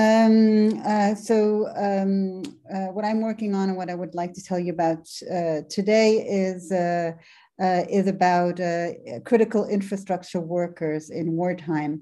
And if I had to give a title to the short talk, it would be about the invisible infrastructure workers in wartime as fixers of civilization. What I've been doing over the past few years is investigating the problems that public service providers face in their everyday work to provide essential services such as water and sanitation and power in the war-affected areas of Ukraine. So to 2014 until February, I worked in Donbass, and I returned now for the first time a few weeks ago to Ukraine for my new research in Dyak and Odessa Oblast. So my perspective is that of sociology and anthropology of infrastructure, where let's say the social ties between the material base, the hardware, pipes and cables, and the people that operate it make infrastructure actually happen. That's how it's actually created. So these people, the plumbers, the electricians, the engineers, are usually invisible to urban life. And like infrastructure itself, so here I'm quoting anthropologist Susan Starr, they become visible and crucial when things go wrong. And in war, they do go wrong. In the literature, one characteristic of the social bond between the hardware and the human is that it defines actually what we commonly understand as civilization. So this doesn't really need to be explained, I guess, in the context of war, but more generally speaking, let's say the proof of Pompeii's urban modernity was considered to be lying in its central water system in homes. And so for us now today, even in Zaporizhia, today a power cut poses the threat of nuclear disaster and thereby threatening civilization.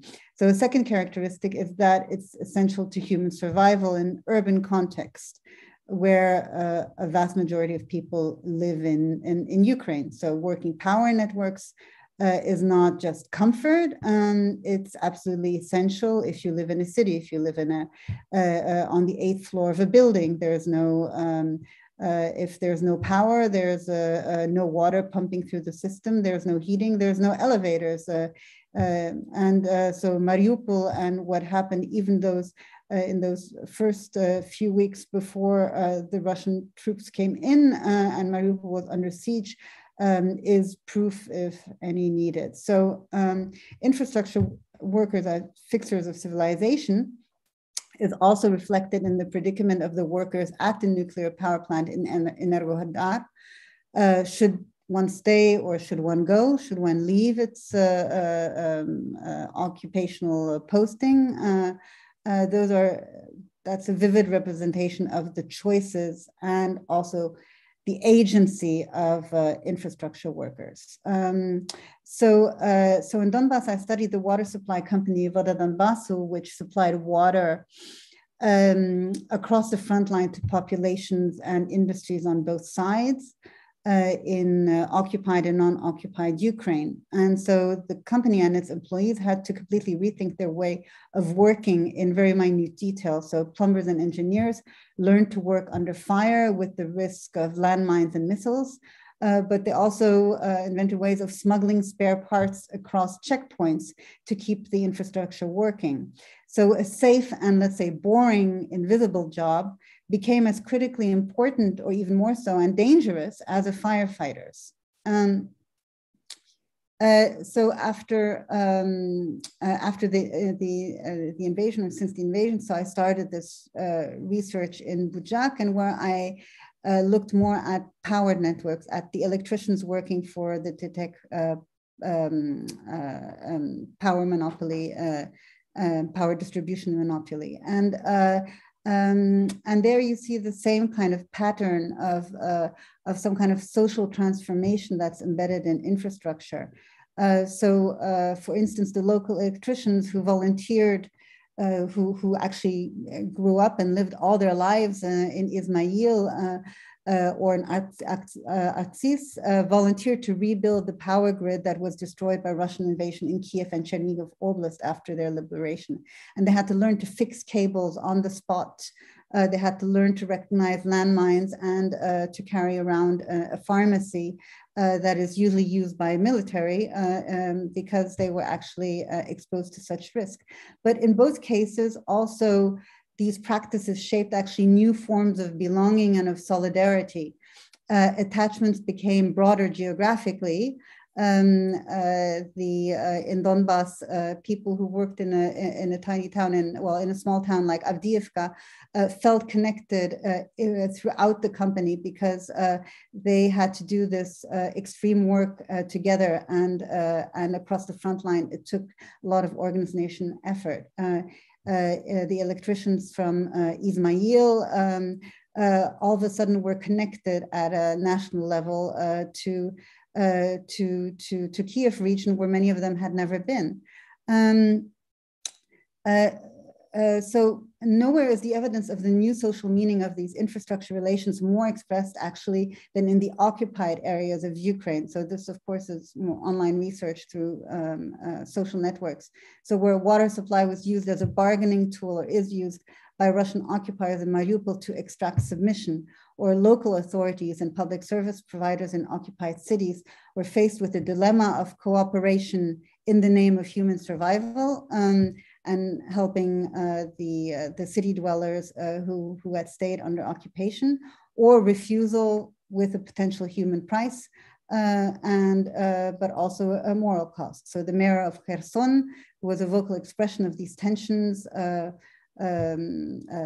last spring, was actually very controversial on this. So all these aspects of agency and infrastructure express how infrastructure is a metaphor for humanity in war, of the social connections in war and of their boundaries. So repairing, running, protecting hardware takes on the meaning of staying and making things human in a way.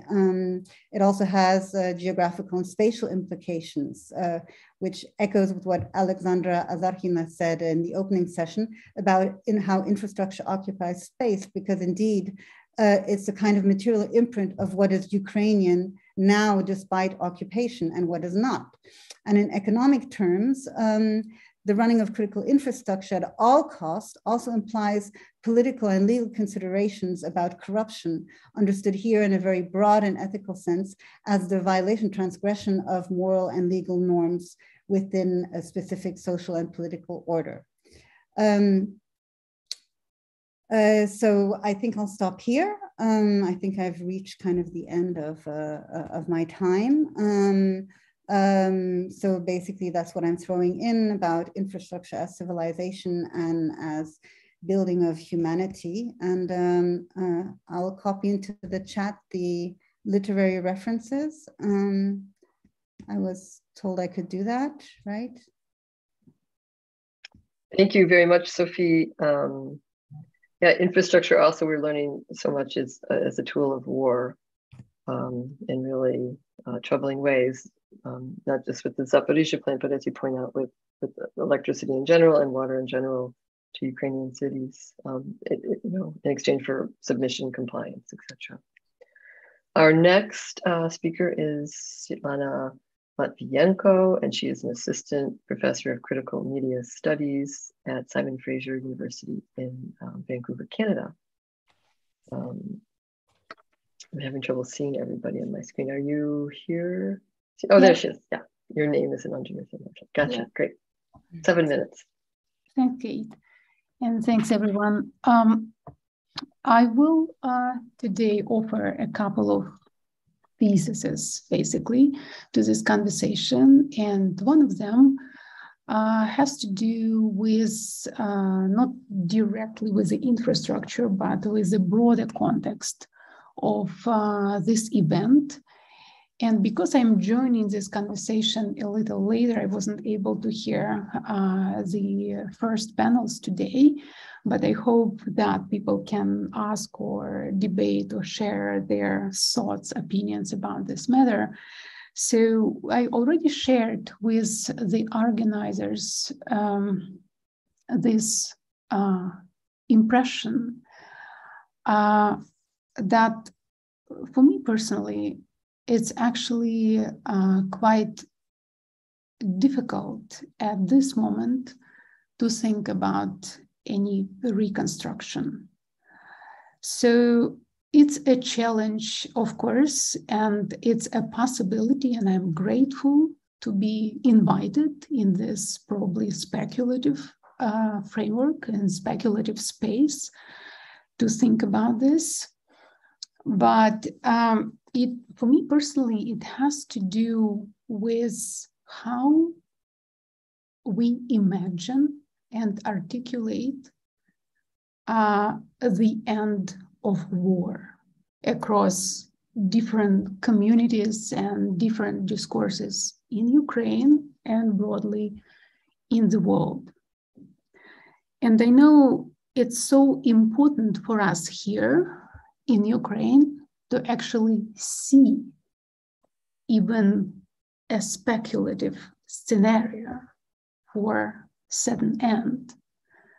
But I myself am experiencing difficulty when it comes to that.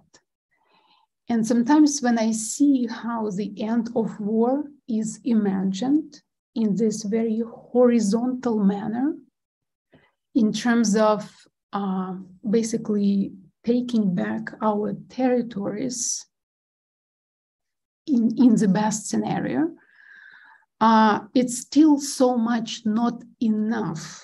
And it's still so much is not complete for me, because I also see a certain verticality of this war when the occupation has this very clear vertical dimension, when the soil is polluted, when all sort of geological layers of this space, of this territory, is occupied by various chemicals, destruction, and so on. And even if the verticality can be sort of reclaimed or won back, the verticality remains and will remain unrecoverable for a very long time. And so this is very, very important kind of like dimension of this discussion that I do not hear kind of articulated in the discourse here, which again, I totally understand, because many of us need a certain, let's say, positivity, a certain kind of optimism when we look in the future, in this very complex reality, in these very complex circumstances, incredibly traumatic and so on. So, and that's why I think the victory that we speak about, the victory which, again, may open the space for what we call, in the context of this conversation, rebuilding or reconstruction or etc. This victory is very much thought, in my opinion, in medieval terms. So this kind of victory is not possible anymore. And that's where we have to consider this verticality and this long term of, this long huge time frame for this potential reconstruction, dealing with trauma, and not only human trauma, but trauma that has been experienced and will be experienced by all possible life forms here. So that's in terms of basically like this wider context that we were talking about. And now in terms of infrastructures, I'm quite intrigued by how so different infrastructures are weaponized and mobilized in this war. In my work, I've been kind of engaged with very different, or what I thought were very different kind of types of research projects or infrastructures. And they were those of anything concerning cyber dimension and cyber realm and cyber war, and something that I thought was something else, the nuclear. And I'm quite shocked how in this war, these two different types of dimensions came together. So we also see this basically medieval war with all sort of types of violence and torture that we only know from some old history books come together with AI technologies and with digital infrastructures of prediction, preemption, etc., of a kind of like a possibility of nuclear explosion and how it may affect, etc. And how all these types of knowledges and prediction and information are also used in kind of conducting this war. And that's where I come to another thesis that I've been working on recently and thinking about. And that has to do with two different vectors in work in this war. And they are, these vectors are something that we observe in the conflict, in this misunderstanding between different groups that are trying to figure out the cause and development of this war between different Western groups, left groups, Ukrainian groups, and so on.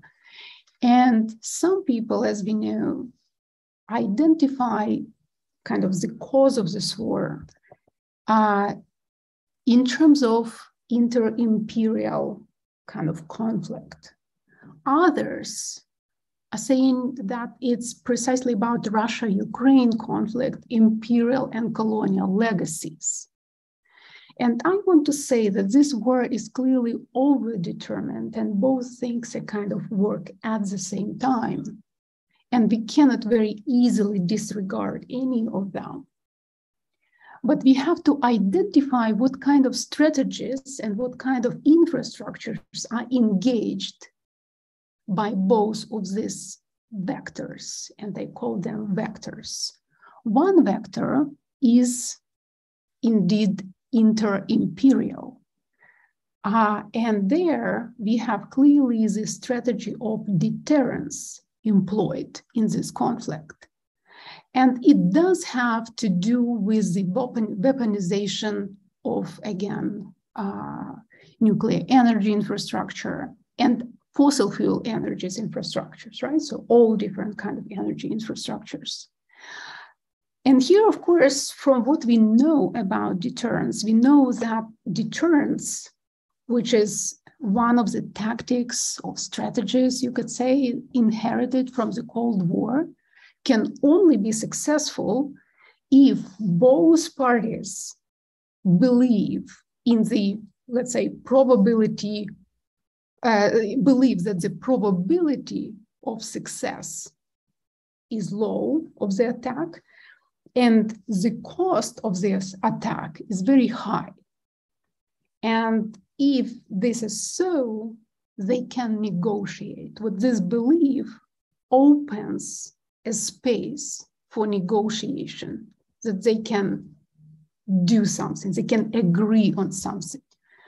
And honestly, I thought before the full-scale invasion that that's precisely what's happening. That's why I was among those people who did not believe that this full-scale invasion would happen, because I saw it as deterrence.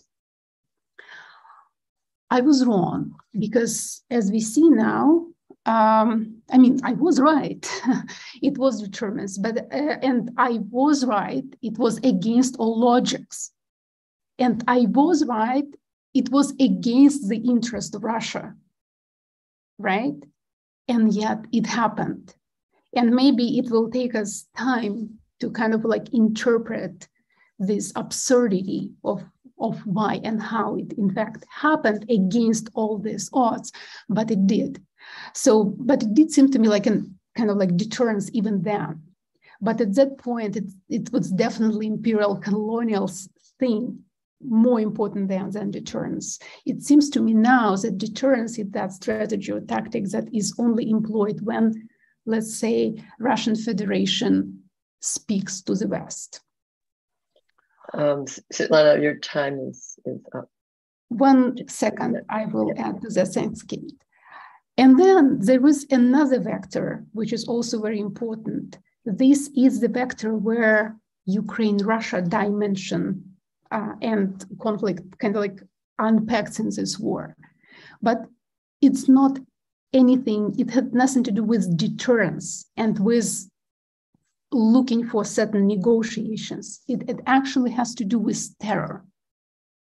And with this opposition, deterrence and terror is very important for me for mobilizing the infrastructures in this war. And that's where we can see how all possible infrastructures, from physical infrastructures related to the nuclear energy and energy infrastructures, etc., are mobilized, right, by staging a certain kind of disasters threatening by a possibility of certain disaster. And the informational infrastructures are equally, like they are joined. And that's why, in fact, I do think that we see here like these dimensions that we've never seen before in wars, which can be identified as the nuclear cyber war, right? When it's informational, when the informational infrastructure is used or is weaponized for circulating the information about the staging or about the possibility of potential explosion or staged explosion, so etc., or caused explosion in let's say occupied nuclear power plants, etc. And this, what's happening with this particular, like a kind of the convergence of these two, or the co-presence of these two vectors, is quite unprecedented. We've never seen anything like this happening in any war before. Thank you.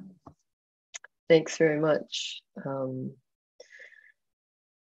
Our next speaker is Asya Vazdryeva. She's an art historian who is interested in feminism and environmental studies. Take it over, Asya. Thank you.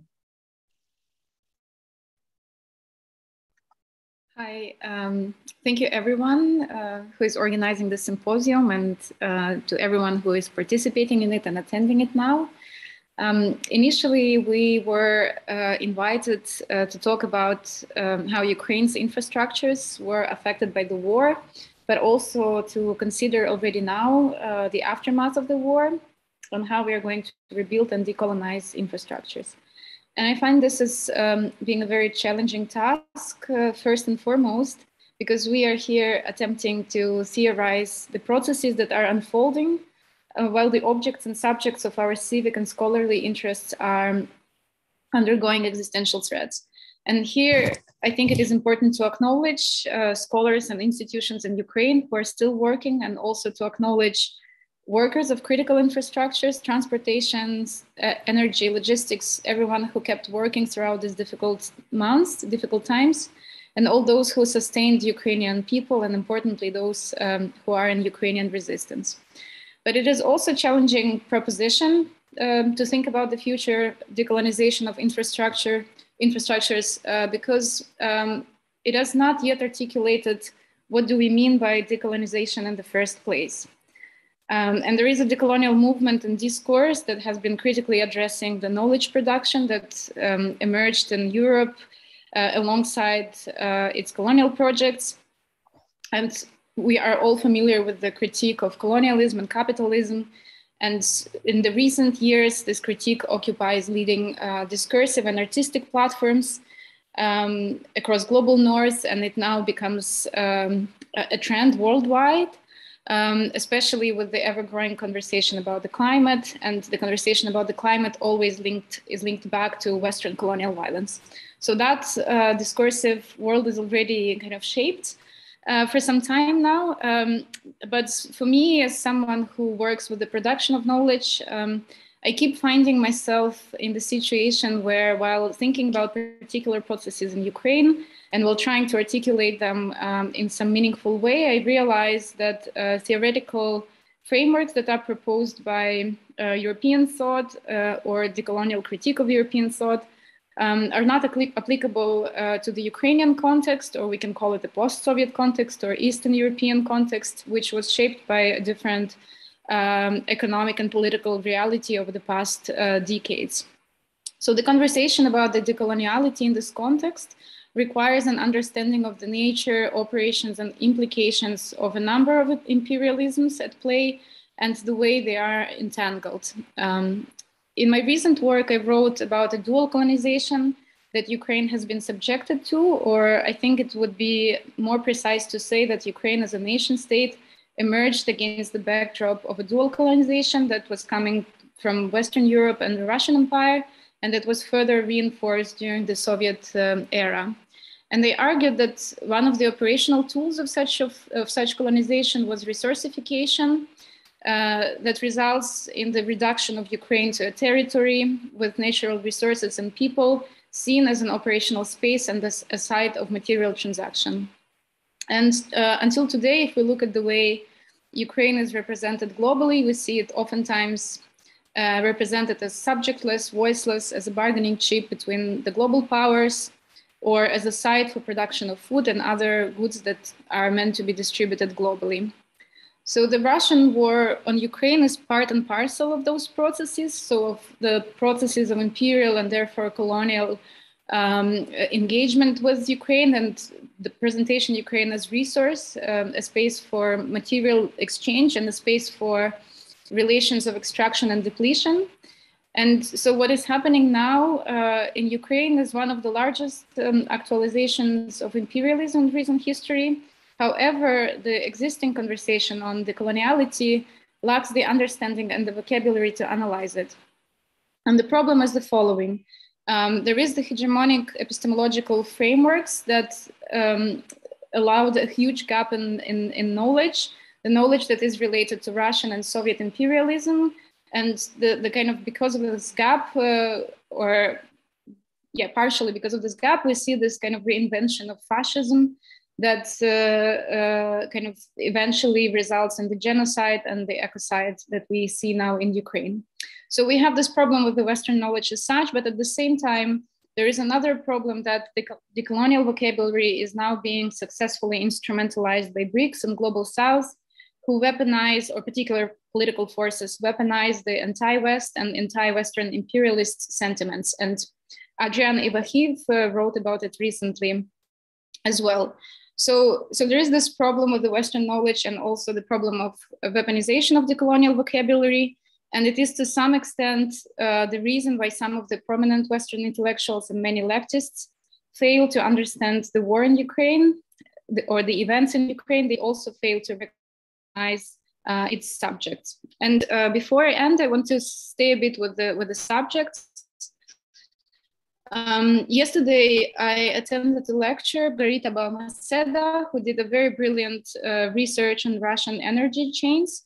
And her most recent book follows Russia's three largest fossil fuel exports, natural gas, oil, and coal, from production in Siberia to transportation via Ukraine and to its final use in Germany. So she did this research in order to understand the tension between energy as threat and as opportunity. And as she was talking about threat and temptation of Ukraine, who was both against the Nord Stream 2, but still definitely not against the transition of Russian gas through Ukraine.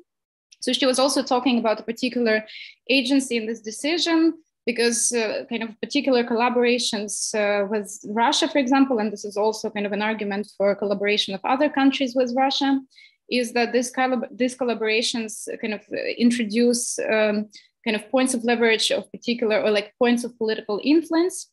But I was really kind of captivated by this phrasing, this threat and temptation to collaborate with Russia. And this is also something, or this echoes something that I have recently written about.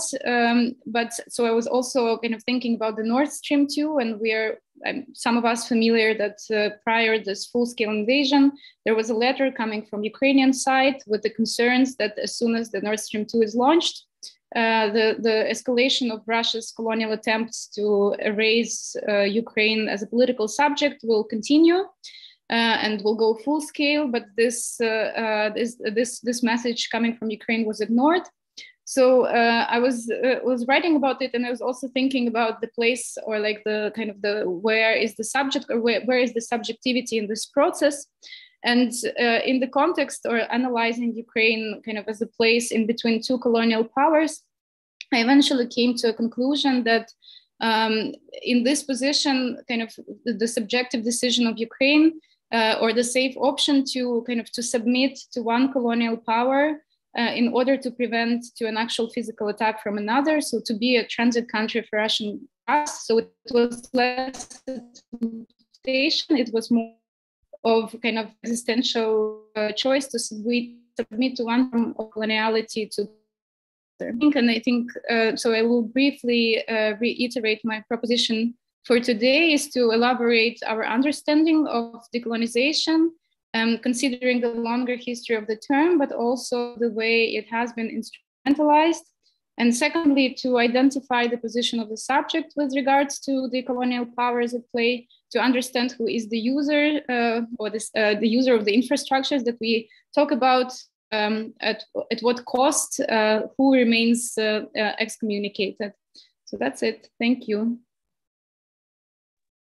Thanks very much for those fascinating comments. We're lucky to have on this panel two practitioners, people who are engaged in infrastructure as part of their daily lives, not just those of us who comment on it. And so I'm happy to introduce Mykola Kostryca, who is the director of the Economic Development Department of the Zhytomyr City Council. Please take it over, Mykola.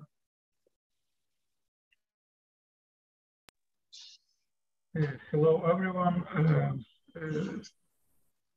It was very difficult, intensive week for me. So I would like to ask to present my thesis in Ukrainian, and translators help us to explain my thesis.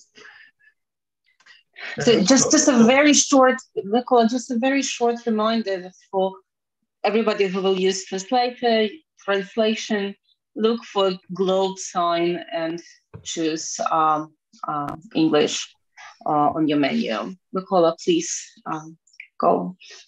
Продовжуйте. Дякую. Отож, що таке інфраструктура? Ну, мабуть, якщо дуже коротко, то це кровоносна і нервова система будь-якої країни. Буквально хвилин 10 тому в моєму регіоні, в Житомирі, була і в багатьох інших регіонах була повітряна тривога. І півроку назад ми не знали, що це теж, щоб почути цю повітряну тривогу, теж треба інфраструктура. А тепер ми маємо і звукові сигнали, тепер ми маємо мобільні додатки, які дозволяють нам швидко отримувати інформацію, де і телефонувати своїм друзям, знайомим в різних регіонах. І це теж інфраструктура, про існування якої ми не знали.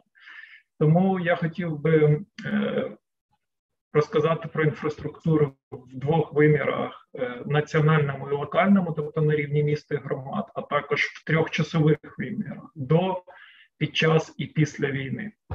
Ось, якщо ми говоримо до війни, то і на національному рівні, то інфраструктура України носила характер переважно такої застарілої, енергоефективної та багато в чому залежної від колишнього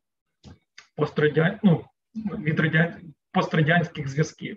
Так, ми залежали від транзиту нафти та гази і споживання. Ми мали транзитні шляхи товаропотоків з Європи в Азію і виконували цю свою роль, в тому числі транзит енергоносіїв. У нас залізниця як національна мережа була по стандартах Радянського Союзу, а не європейська колія. Да, і все це ті певні такі залежності, які ми продовжували і маємо. В той же час з'являлись останні роки певні такі позитивні зрушення.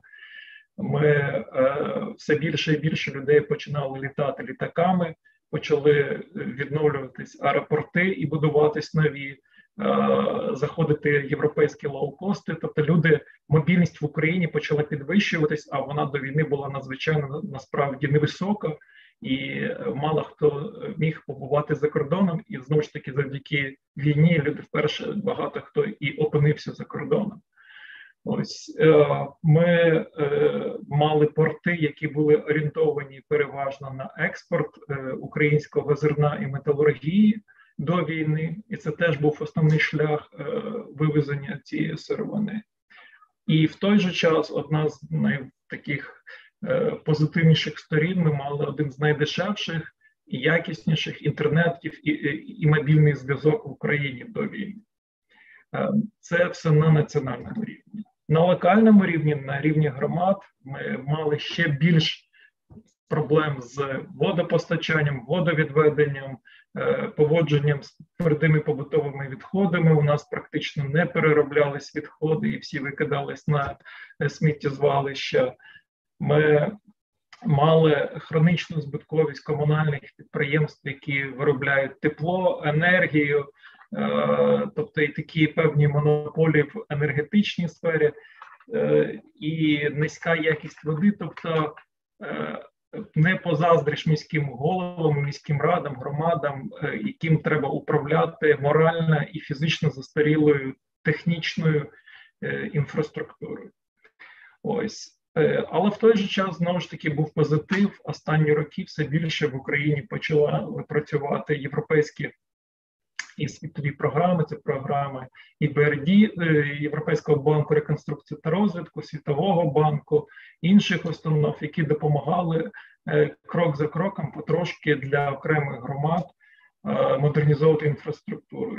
Зокрема, там в Житомирі ми за 5 років залучили цілий пул проєктів і водопостачання, водовідведення, теплотехніку і таке інше.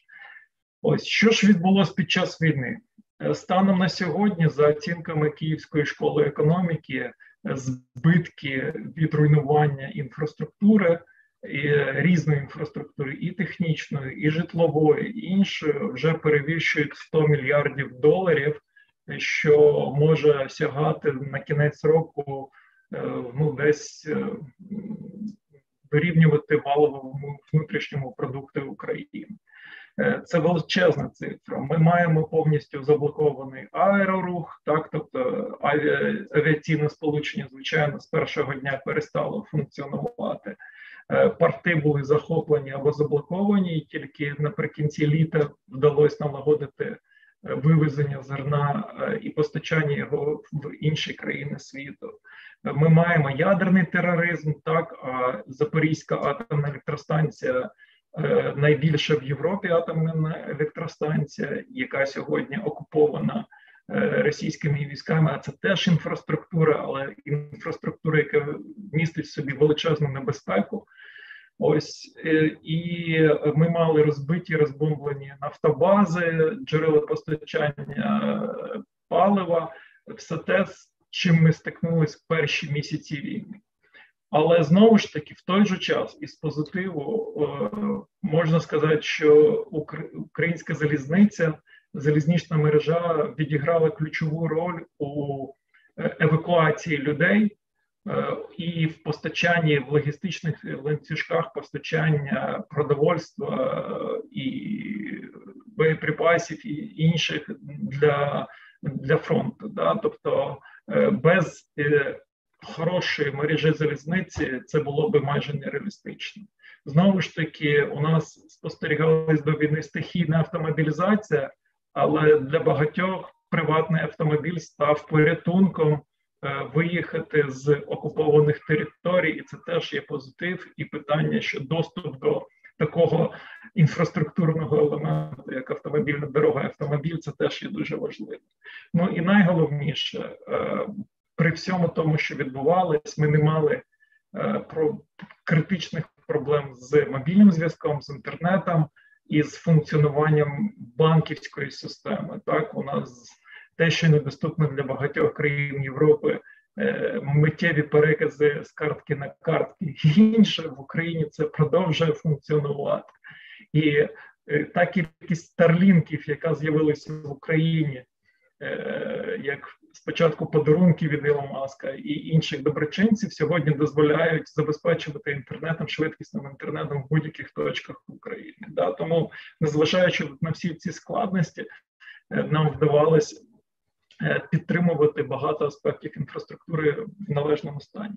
А що ж на місцевому рівні? І тут дуже неоднозначно, бо є громади, в яких повністю вже зруйнована, які були під окупацією або які продовжують знаходитись в зоні активних бойових дій. Там інфраструктура технічна, дорожня, інша практично зруйнована, і відновити її сьогодні немає можливості в більшості випадків, і прийдешня зима буде найскладнішою за всю історію в Україні. Да? І виклики, які стоять перед місцевою владою, вони є просто величезні. Це відсутність води, каналізації, тепла. Ясна річ, що в містах або і в регіонах, де не було активних бойових дій, інша є сторона медалі. Там суттєво збільшилась чисельність населення, внутрішньо переміщених осіб. І це є додатковий виклик на громадський транспорт, на, знову ж таки, технічну інфраструктуру в цих громадах. І величезне питання – це криза житла для внутрішньо переміщених осіб, тому що люди просто і втратили, але вони мають, тим паче, в зимовий період мати дах над головою. Ну і нарешті величезне питання, а що ж після війни, так? І тема ця деколонізація, бо насправді ми говоримо не тільки про, якщо ось Ася дуже добре про це говорила, насправді деколонізація стосується не тільки України, а вся Європа сьогодні бачить, як вона була колонізована інфраструктурою нафти та газу від Росії. І не тільки Європа. І насправді деколонізація інфраструктури має відбутися в усій Європі, а не тільки в Україні. І це дуже важливо. Сьогодні Європа авральними темпами закачує газосховище, щоб пережити складну зиму. Але це є перший крок до того, щоб позбавити монополії, бо саме монополія і безкарність однієї держави можуть створити і колонізація і інших країн. Вони через ресурси, через таку інфраструктуру, через Північний потік і інші вимоги, вони ставлять величезну небезпеку світу. Ну, а для України що робити? Відбудовувати, ремонтувати стару чи будувати з нуля технічну інфраструктуру. Я б особисто говорив про те, що будувати з нуля.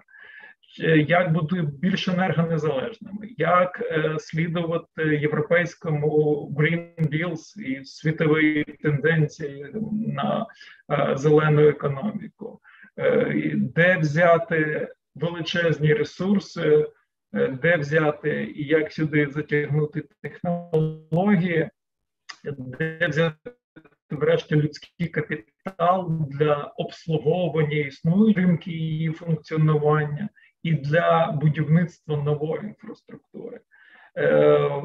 Містам і громадам буде ще важче насправді відбудовувати, ніж на національному рівні. Да? Бо на національному рівні залізниця, аеропорти і все тут більше розуміння і може бути підтримки великих інвестиційних проєктів.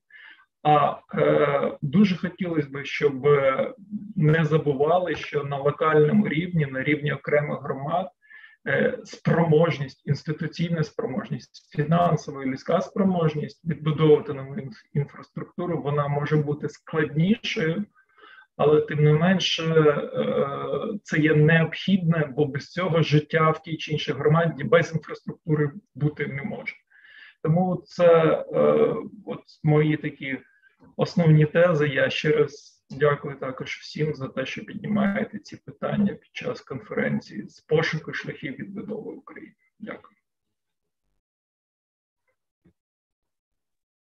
Thank you very much. And I think that's a fascinating idea that it's not just Ukraine that has to decolonize from the Russian Empire, but Europe in general.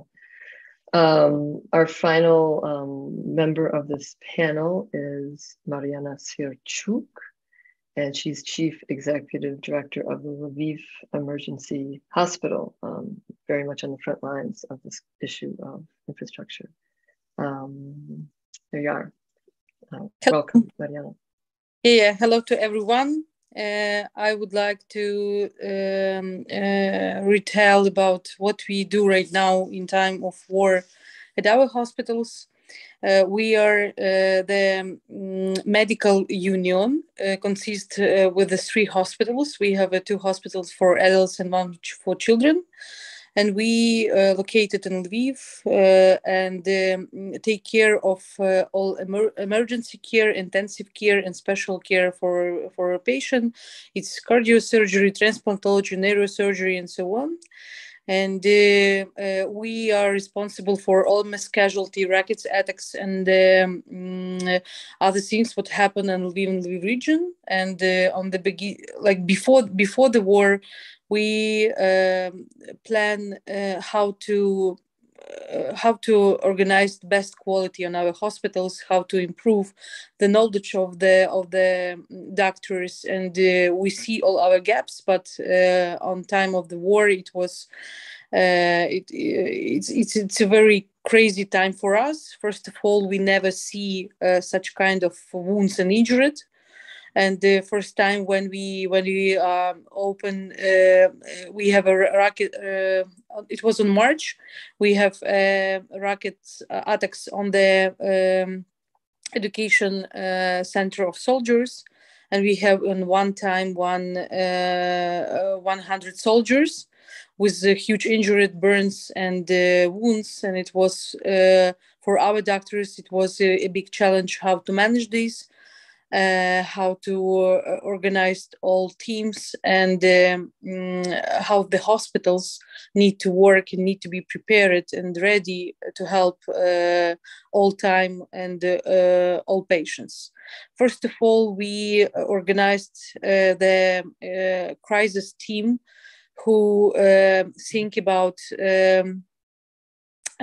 all like a patient journey when can happen all types of mass casualties. Of course, we think about chemical attack, as you talk about, and radioactive attack, and all wounds, like a hospital who take care and provide first aid. And we make a lot of trainings, organize a lot of people who can come to here to Lviv, because honestly, we are lucky because we are near the border. And for foreigners who have experience with such kind of the war trauma, they come into us and quickly help us. Also, we are the part of med evacuation who are in Ukraine on the beginning of the war. We have cooperation with the Doctors Without Borders. It's an organization who help us to create medical train, and we quickly run to the Ministry of Health and asking them to be the part of this med evacuation. Because very quickly all of hospitals was full of the civilians who are wounded, and the hospitals, civilian hospitals, never see these wounds, and they don't have all necessary equipments. That's why we are the main hospitals who take all of patients. From the beginning of the war, we have more than 5,000 patients and 465 children who run into us. Regarding this med evacuation, the patient have on the front line, they have a first aid help, then they move to our hospitals and they have all reconstructions works, all very necessary operations that it's needed. And we move all patients regarding the Ministry of Health system to the Europe, because we don't know what happened and how many wounded people can be. That's why the hospitals all of time need to be free to take the new patients and to be ready to help them. Regarding infrastructure, we make a quick renovation of our bomb shelter, because we are old hospital and we have a hugest one. We prepare 100 beds, operations, ICU units, because we are all of time waiting the rockets attacks on the hospitals, because you know that on this war we have near the 600 hospitals who was destroyed. We also try to prepare all supplies, because on the beginning of the war, regarding the medical supplies and medical factories, biggest of them, it was on Kyiv and on Kharkiv. All logistic way was closed. That's why we are running to the Poland on our sisters' hospitals and asking them of the help of supplies. We also quickly organized the team who work with the frontline hospitals. It was mostly hospitals in cooperation with us, because, you know, it was very quickly to talk doctors by doctors and to understand what exactly medicamentations they need. And we provide a lot of help to the hospitals in the East. About the challenges, we see the huge gap in our educational system about doctors and nurses, because we have a lot of doctors who have who haven't a good and high level and top level education, because it's very easy to be a doctor in Ukraine. We have a small number of nurses that are not involved in a clinical process, and in this case, we see that we need to educate the nurse how to take care of the patient. Before the war, mostly we have the elective patient who coming to the hospitals. It's near the 60-75%. They don't need such a general care. They have operation, make some procedures, and a small amount of complication, and they go home.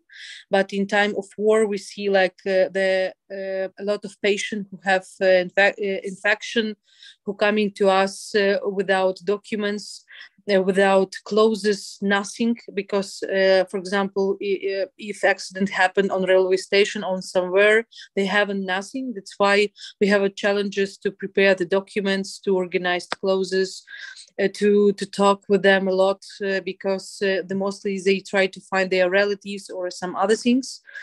That's why hospitals start to be not only the place where the patient gets medical help, but also the social help. And we try to involve the whole city to help us, to help all these people. But next we have new challenges. Before, we haven't cremation and crematorium in Lviv, and maybe in Ukraine as well. And it was a big problem, because when the patient died, the relatives wanted to take body and move to the east. And it was also the crazy situation. That's why we try to solve this problem as well. We talk with huge donors to help us in this time. new challenges that we have right now, it's that the patient don't want to go for abroad. The waiting list in the Europe of prosthetics works or other help, it's a huge one. The medical system all over the world, it's like the patient stay at hospital a few numbers of days, and then they go home and coming on for some treatments. For the Ukrainian, they haven't home. That's why they try to come back. And also the problem is this is a language barrier. The people don't understand what happened with them, what is the next step. That's why the people try right now quickly and come back. In this case, we understand that we need to be more resilient and we need to help Ukrainians in Ukraine. Regarding this, the government and the Ministry of Health create the program Unbroken. Maybe you know about this. This is a program of rehabilitation center.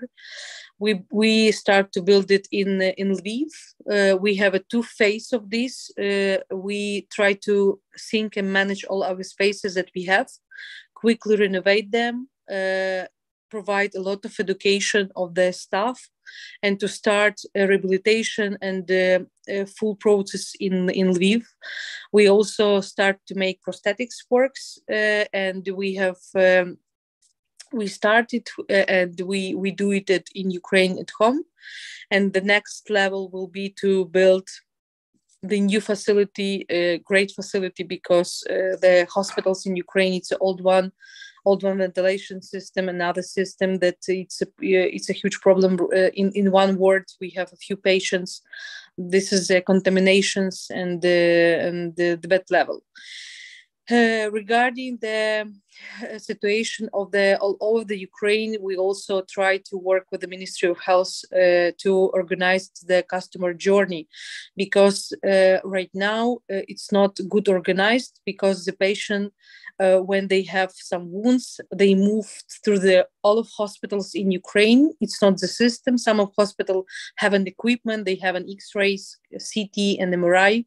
It's a first need for the wounded people.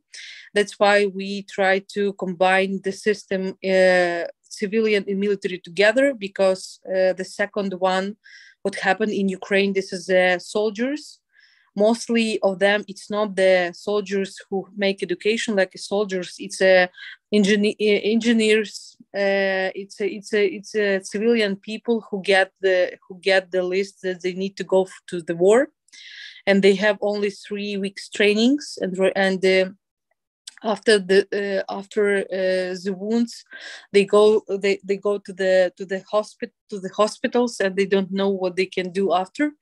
That's why we have a huge problem of socialization of this. We haven't cooperation with the military hospitals, what we try to organize, because we think that to make a program and when the militaries can be together, the civilian hospitals, it can be the platform where the militaries quickest adapt and socialized to and continue their life in their families. Maybe it's the main challenges what we have right now. We try all of time. We try to solve them with the supplies, with the educations, but we understand that we need to improve medical system, not only regarding the infrastructure, but we need to start from the education, because if we will have a good education of medical staff, it will continue to the better quality of the medical service. Thank you very much. Thanks for everyone. And please, those of you who have questions, please put them in the Q&A, and we'll start feeding those questions to our panelists. While that's happening, I have a question for anybody who feels like answering it. And that is, after World War II, there was a lot of people who, after the total destruction of so many territories during World War II, there was a lot of people who sort of almost rejoiced at the clean slate that they had to build new societies based not on the xenophobic, nationalist old Europe, but on a new sort of model of what we have, the internationalist style, where everything would be sort of clean and new and fresh and hopeful. So I wonder, Svetlana reminded us that slate that we'll have in Ukraine, and this is something they also had after World War II, but they weren't as conscious of it, will be terribly toxic, and the vertical layers of toxicity will persist for a very long time. So I'm wondering how you all feel about that, and thinking about, for a long time, I think many commentators thought that the post-war World War II peace was successful, that reconstruction amounted to a peaceful and prosperous Europe. Now I'm wondering if we're going to rethink that evaluation in light of this war in Ukraine. So there's a couple of questions there. One, is this clean slate for rebuilding a good thing, or is it something that is a toxic waste pile? And the second question is how does this war help us reevaluate the reconstruction after World War II?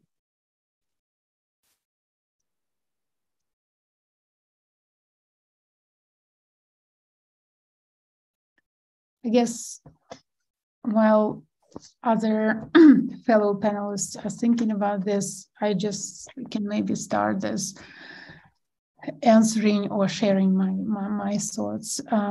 Indeed, I think because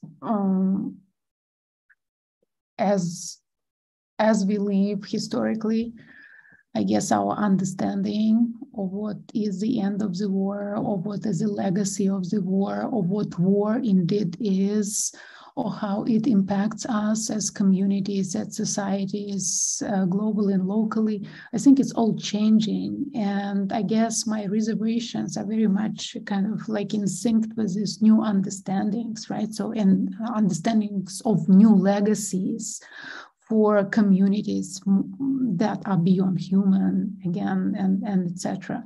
So, and that is where I myself am questioning the idea of this clean slate.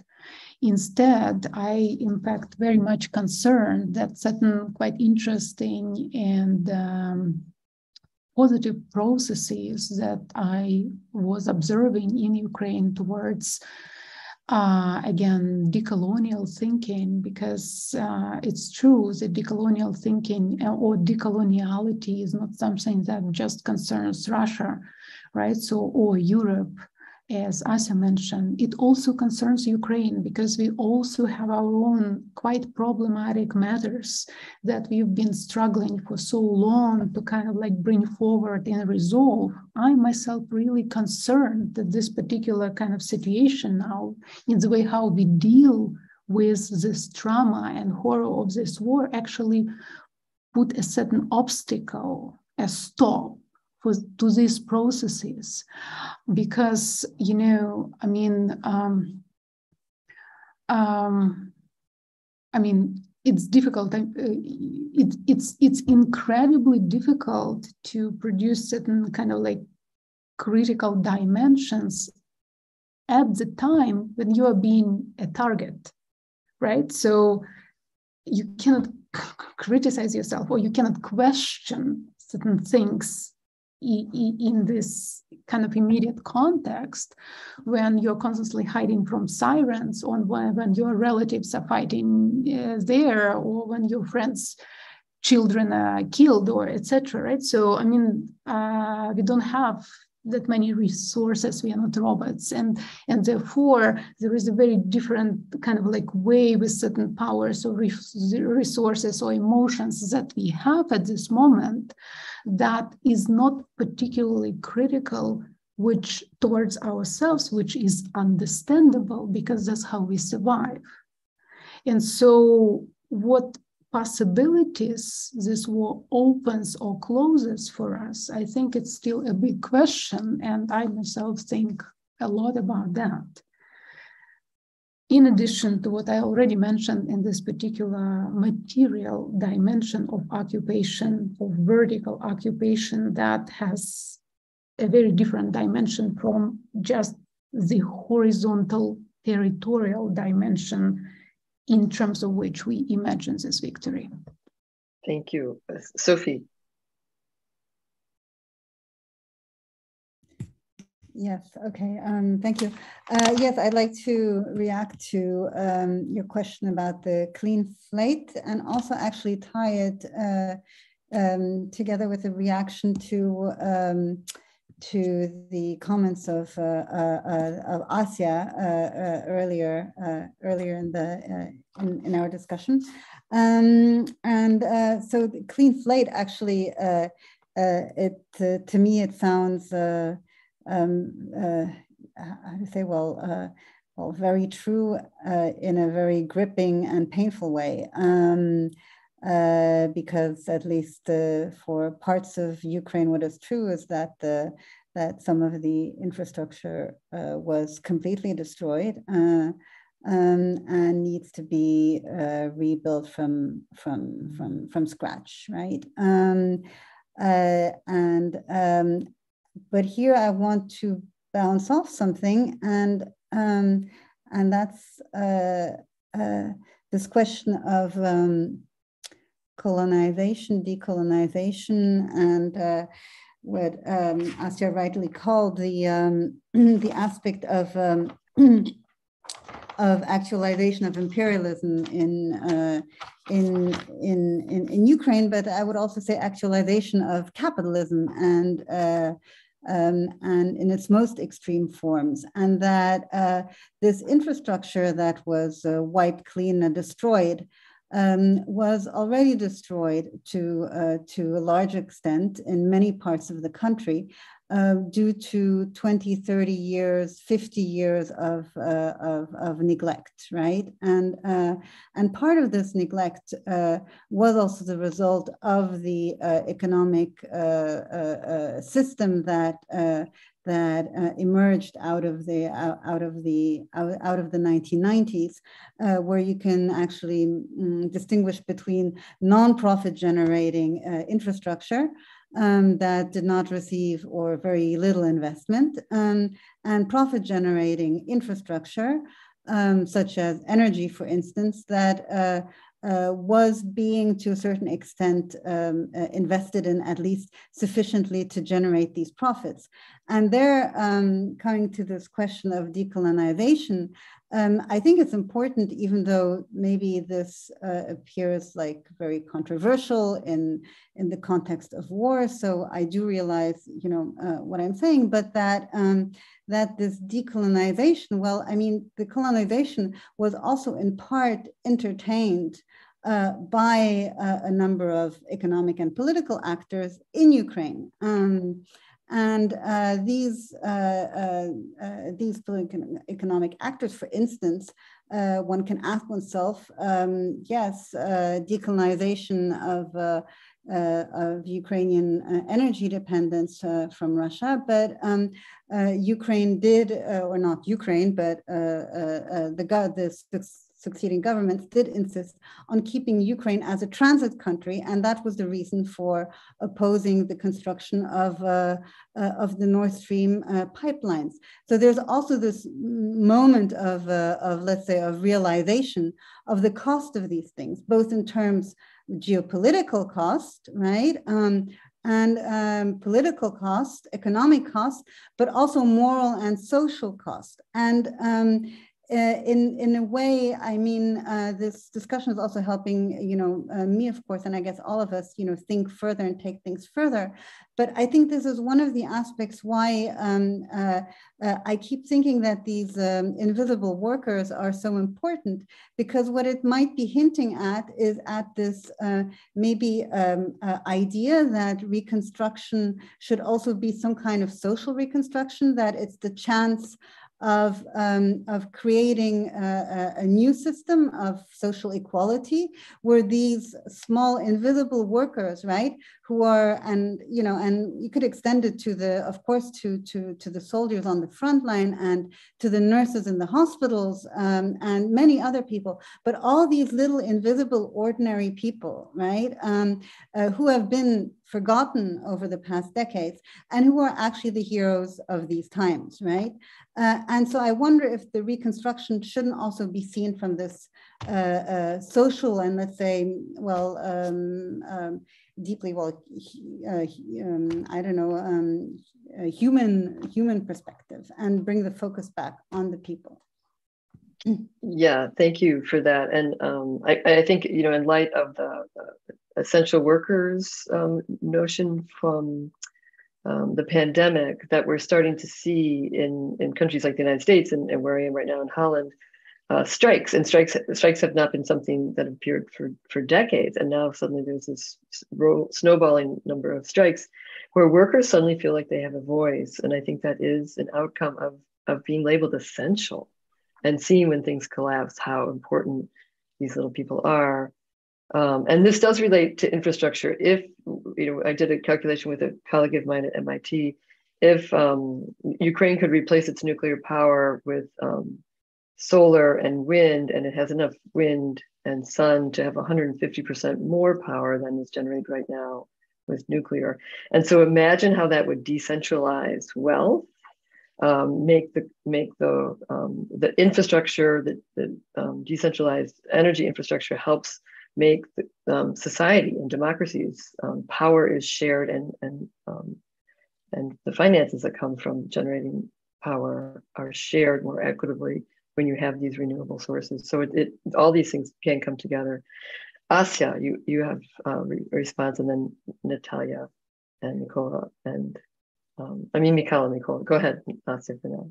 Yes, thank you. No, I just wanted to continue the conversation on like the aftermath and kind of the subjectivity, because it is clear, and this is something that was written about already, that the subjective life is not really immediately possible after the immediate kind of colonial, or like when like after the immediate colonial actions, for example, and to develop any form of subjectivity, it takes time and resources. And we are in this very kind of sad situation where, like, after the collapse of the Soviet Union, it took this amount of years to actually start some form of subjective life, and especially after Maidan.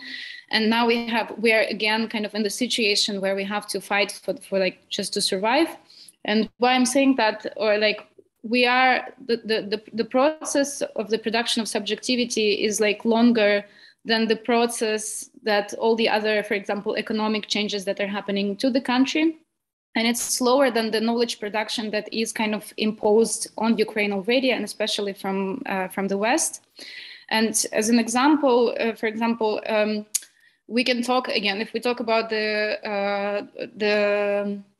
the contemporary discourses, they are all, for example, in the Cold War, they were somehow colored, or like there were these undertones of security. Now everything in one way or another links back to sustainability or decarbonization. So in this regard, also kind of the Western knowledge production is already somewhere ahead of times, thinking about the future, the climate, of what kind of energy should be, etc., while Ukraine is still trying to kind of fight back for the territory. And speaking of toxicity, so what we will have is the kind of toxic, polluted, devastated land. I was following the project that was launched in 2018. It's called Chernobyl Solar, and it was a German-Ukrainian project. And it was kind of the rhetorics behind this project was that, oh, we have this wasted land, useless, but now we can make it useful and we can generate energy. And I'm afraid this is exactly what is ahead of us. Like, this is what is waiting for Ukraine, because unfortunately, all these like people who will decide the future of investments into Ukraine, this is precisely how the conversation will unfold. Like, this is a massive land, lots of sun, let's install solar panels, and then we can actually kind of do something good for East and West, and whatever, we can solve the problem. So speaking of subjective life, again, kind of Ukraine, and this is something that I've written in this article that I recently published, which was called No Milk, No Love. This is where I also kind of talked about this kind of whole understanding of the territory as a resource, and that this imagination has been there for so many centuries now. So it's deeply internalized, and even when we speak about subjective life, even kind of Ukrainian entrepreneurs and politicians, they also see Ukraine as this kind of never-ending place of resources where like all the investments can be kind of turned into this production of whatever. And the question, like, who is the user, why,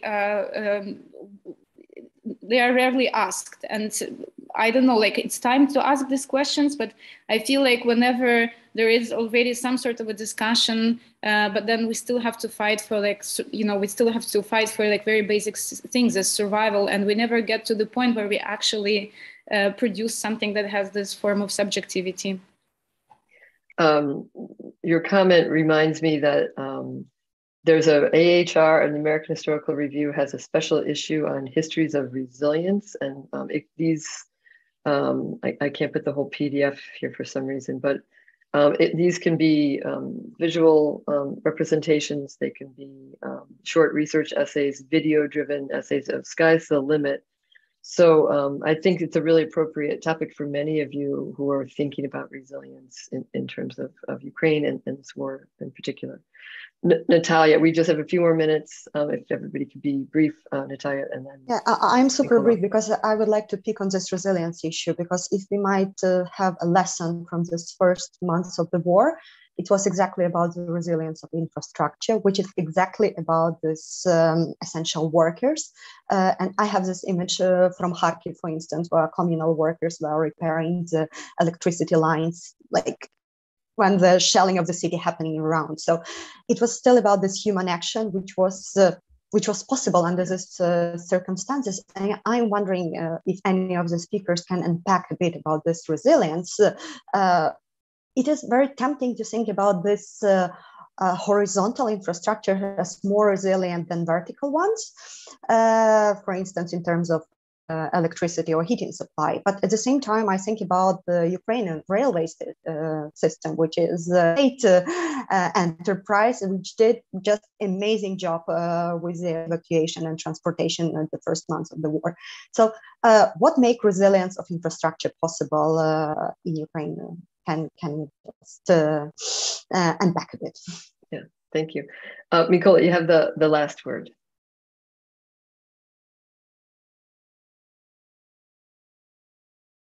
You might be muted. Коментуючи відповідь на питання, на репліку Наталії, останню про стійкість і про запитання Кейт про чистий аркуш, то чистий аркуш, мабуть, треба робити не тільки для України. Бо по суті, вся та система світової безпеки, вона зруйнована сьогодні і не працює. Ні ООН, ні інші структури в тому вигляді, в якому воно задумувалось, вони сьогодні не спроможні справитись з країною-бензоколонкою, яка агресивно, використовуючи ресурси, скуповувала всіх і вся і диктувала свої правила спочатку в Грузії, руйнуючи в Молдові, в Сирії, в Україні, да, тобто. І це чистий аркуш має бути написаний не тільки для України, а для всього світу, ну і Європи передусім. А що стосовно стійкості і людей, Укрзалізниці не тільки, успіх України в децентралізованих системах, да, і стійкість України, антикрихкість в термінології Насіма Талєва, це якраз України в децентралізованих системах. І децентралізація – це одна з найуспішніших реформ, яка розпочиналась в Україні, і дай Бог, щоб вона продовжилась, тому що насправді війна, вона багато процесів намагається централізувати, да, в критичний момент. Але після війни, після перемоги важливо не стати знову централізованою системою, щоб не перетворитись на на Росію, да, а продовжувати шлях на децентралізацію, і саме в цьому є стійкість України і українців. Кожен щось робить маленьке, бо він знає, що це те, що йому треба обороняти, це те, що йому треба берегти. Тому в цьому наша сила. Дякую. If I can just add a tiny and short comment on that, I also want to mention in this regard, I really appreciate this Mykola's comment, but in my recent research, which is very, very fresh about the internet infrastructure and certain dynamics on the occupied territories now and comparing it to other parts of Ukraine at this moment, myself with a couple of collaborators, we have been observing, also reading some very interesting reports coming about the infrastructure, internet infrastructure of Crimea and what's now is happening in Kherson, for example, or those areas. Apparently, Ukrainian internet has one of the most diverse infrastructure of IP providers, like in the world. So it's, I'm a little bit afraid of kind of like making big claims here, but this is a very interesting observation of what kind of like Ukrainian digital infrastructure represents here and what it means in terms of, you know, entire kind of like cyber war and dissemination and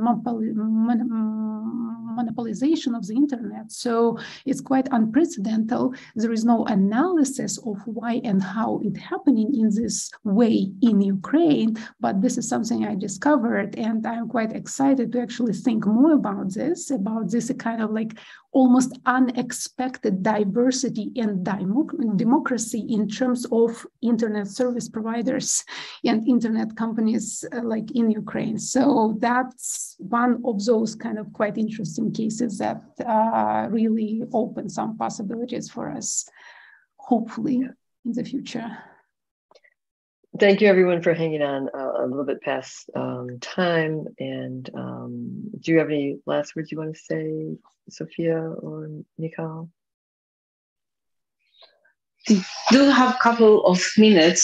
So we do. We go until we 9. do because this is the last panel, so we will not invite more panelists for the next one. So you have 5 minutes. If there is something. Mm-hmm. Yeah, Michał, you had a question or a comment, and then if anybody wants to respond on this question of Natalia's about resilience, anybody in addition to Svetlana, that would be great.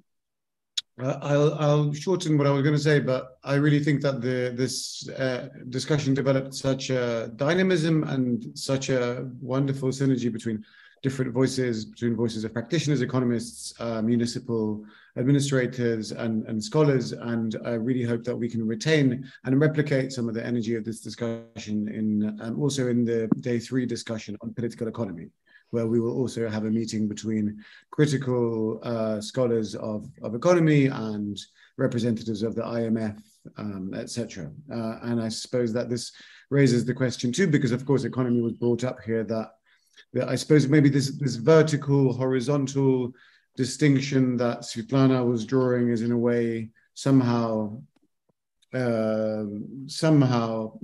overlaps with the distinction between infrastructure and superstructure, without necessarily implying that the vertical is causal or is prior to the horizontal. But I mean, yeah, it's been very interesting watching this kind of laying out of which issues seem to be underneath or larger than other issues. And the economy has been in the background, but it hasn't dominated. So that's great. So I don't have a question, sorry. But I think the issue of resilience, we should have heard. Yeah, Sophie. Yes, just a quick reaction to Natalia and resilience as a question mark, but let's say based on what I've observed, you know, it seems to me a bit like that since the invasion, that this mobilization at company and occupational level of all these infrastructure companies and their employees is that the resilience grows out of, perhaps, I'm just asking, perhaps out of new types of social ties in the workspace. And that there is perhaps a sort of sense of mission and belonging that of course exists civically and that was palpable already in Maidan, right? But I wonder whether this occupational level and corporate culture, occupational culture is not something that could be investigated in relationship to resilience. Just a question. Darya. Yes, thank you so much, first of all, for this absolutely incredible panel. It was so rich, really. But I'm just thinking back as well to resilience, and I shared this piece by Malaka Shway on resilience in Palestine, and there's a kind of critique coming from her, as I remember, because I read it probably a year ago, but on kind of romanticizing resilience as Palestinians sleep through kind of ongoing trauma. And I know this is, the question also, Kate, in your book that, you're dealing and questioning as well. And in my work as well, and that kind of goes back to what Svetlana was talking in terms of verticality and the lasting impact. And I'm also thinking post-COVID, but also now with Ukraine, all this, and with Chernobyl, of course, all those pictures of kind of nature being super resilient.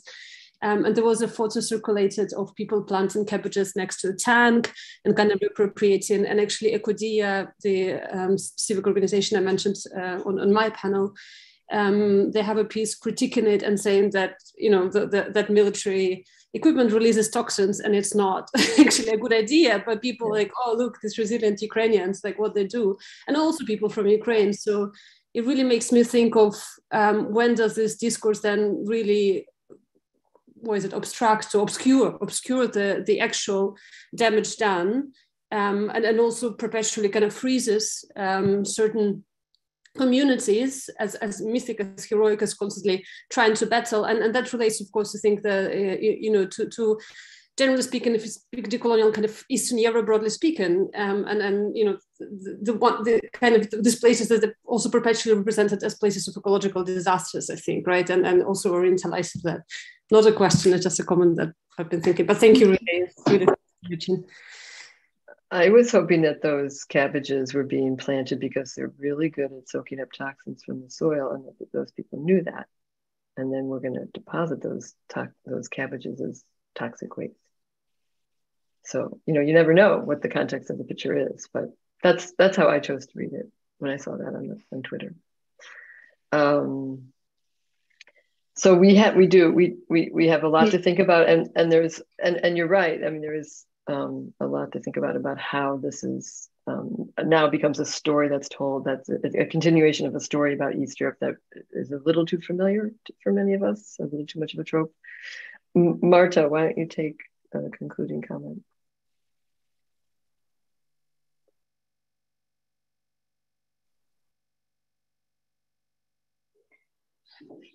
Marta, if you unmute yourself. I just want to refer this back to how this might have been incorporated into an art form or a trope that is abstracted from the actual political reality, was the evolution of Boris Mikhailov's photographs from the 1970s through to the 2000s, and how he's so, in such a nuanced way, gauged against what was going on in terms of the changes in Soviet Ukraine, and how, for example, the toxicity of nature was displayed within his photographs with the horizontal camera, and how Ukrainians and the inhabitants seemed almost complicit with toxic waste and in their environment. And in his photographs, that juxtaposition was made so explicit in terms of this almost like complicity with what Soviet or late Soviet techno-bureaucracy in terms of toxicity and environment. So I just think that it's important to look at those works again and to see how much of, I mean, Darya mentioned it before, like this strange juxtaposition of paganism and organic culture and to the earth in next to the incredible toxins that were actually created by the Soviet infrastructure. Yeah. I think it's also just, if I may, and this is really overstepping, that is seeing this, this reflection in art is super important, but it's also something that one can find in 80s discourse, even within industry and discussions. So it's another question, how powerful and how big, but the research that my colleague Kateryna was doing for the late 80s, precisely the places and gathering materials from local media and also different type of materials. So this ecological stuff was there, in what format and how. It's a whole different story. How, but this is, I think, to what Kate said, what we live now makes us to look into the things in the past and revisit them again and ask questions again and again. And I think that to conclude, maybe if I made this panel, it was really extraordinary to have people who research and conceptualize infrastructure and people who are living and running it. And I think bringing this conversation together is utterly important in general and in particular now. So thank you, everybody, for having this conversation tonight. And tomorrow we will meet at respectively 8 New York, 1 p.m. London, and 3 p.m. Kyiv. We'll be talking about mourning and grief and memory and art. Looking forward to seeing you tomorrow. Thank you very much for today. Thanks, everyone. Thanks, everyone. Thank you so much, everyone. Fascinating conversation. And only 7 hours tomorrow, so it's a short day. Thank you, everyone. Bye-bye, Michał.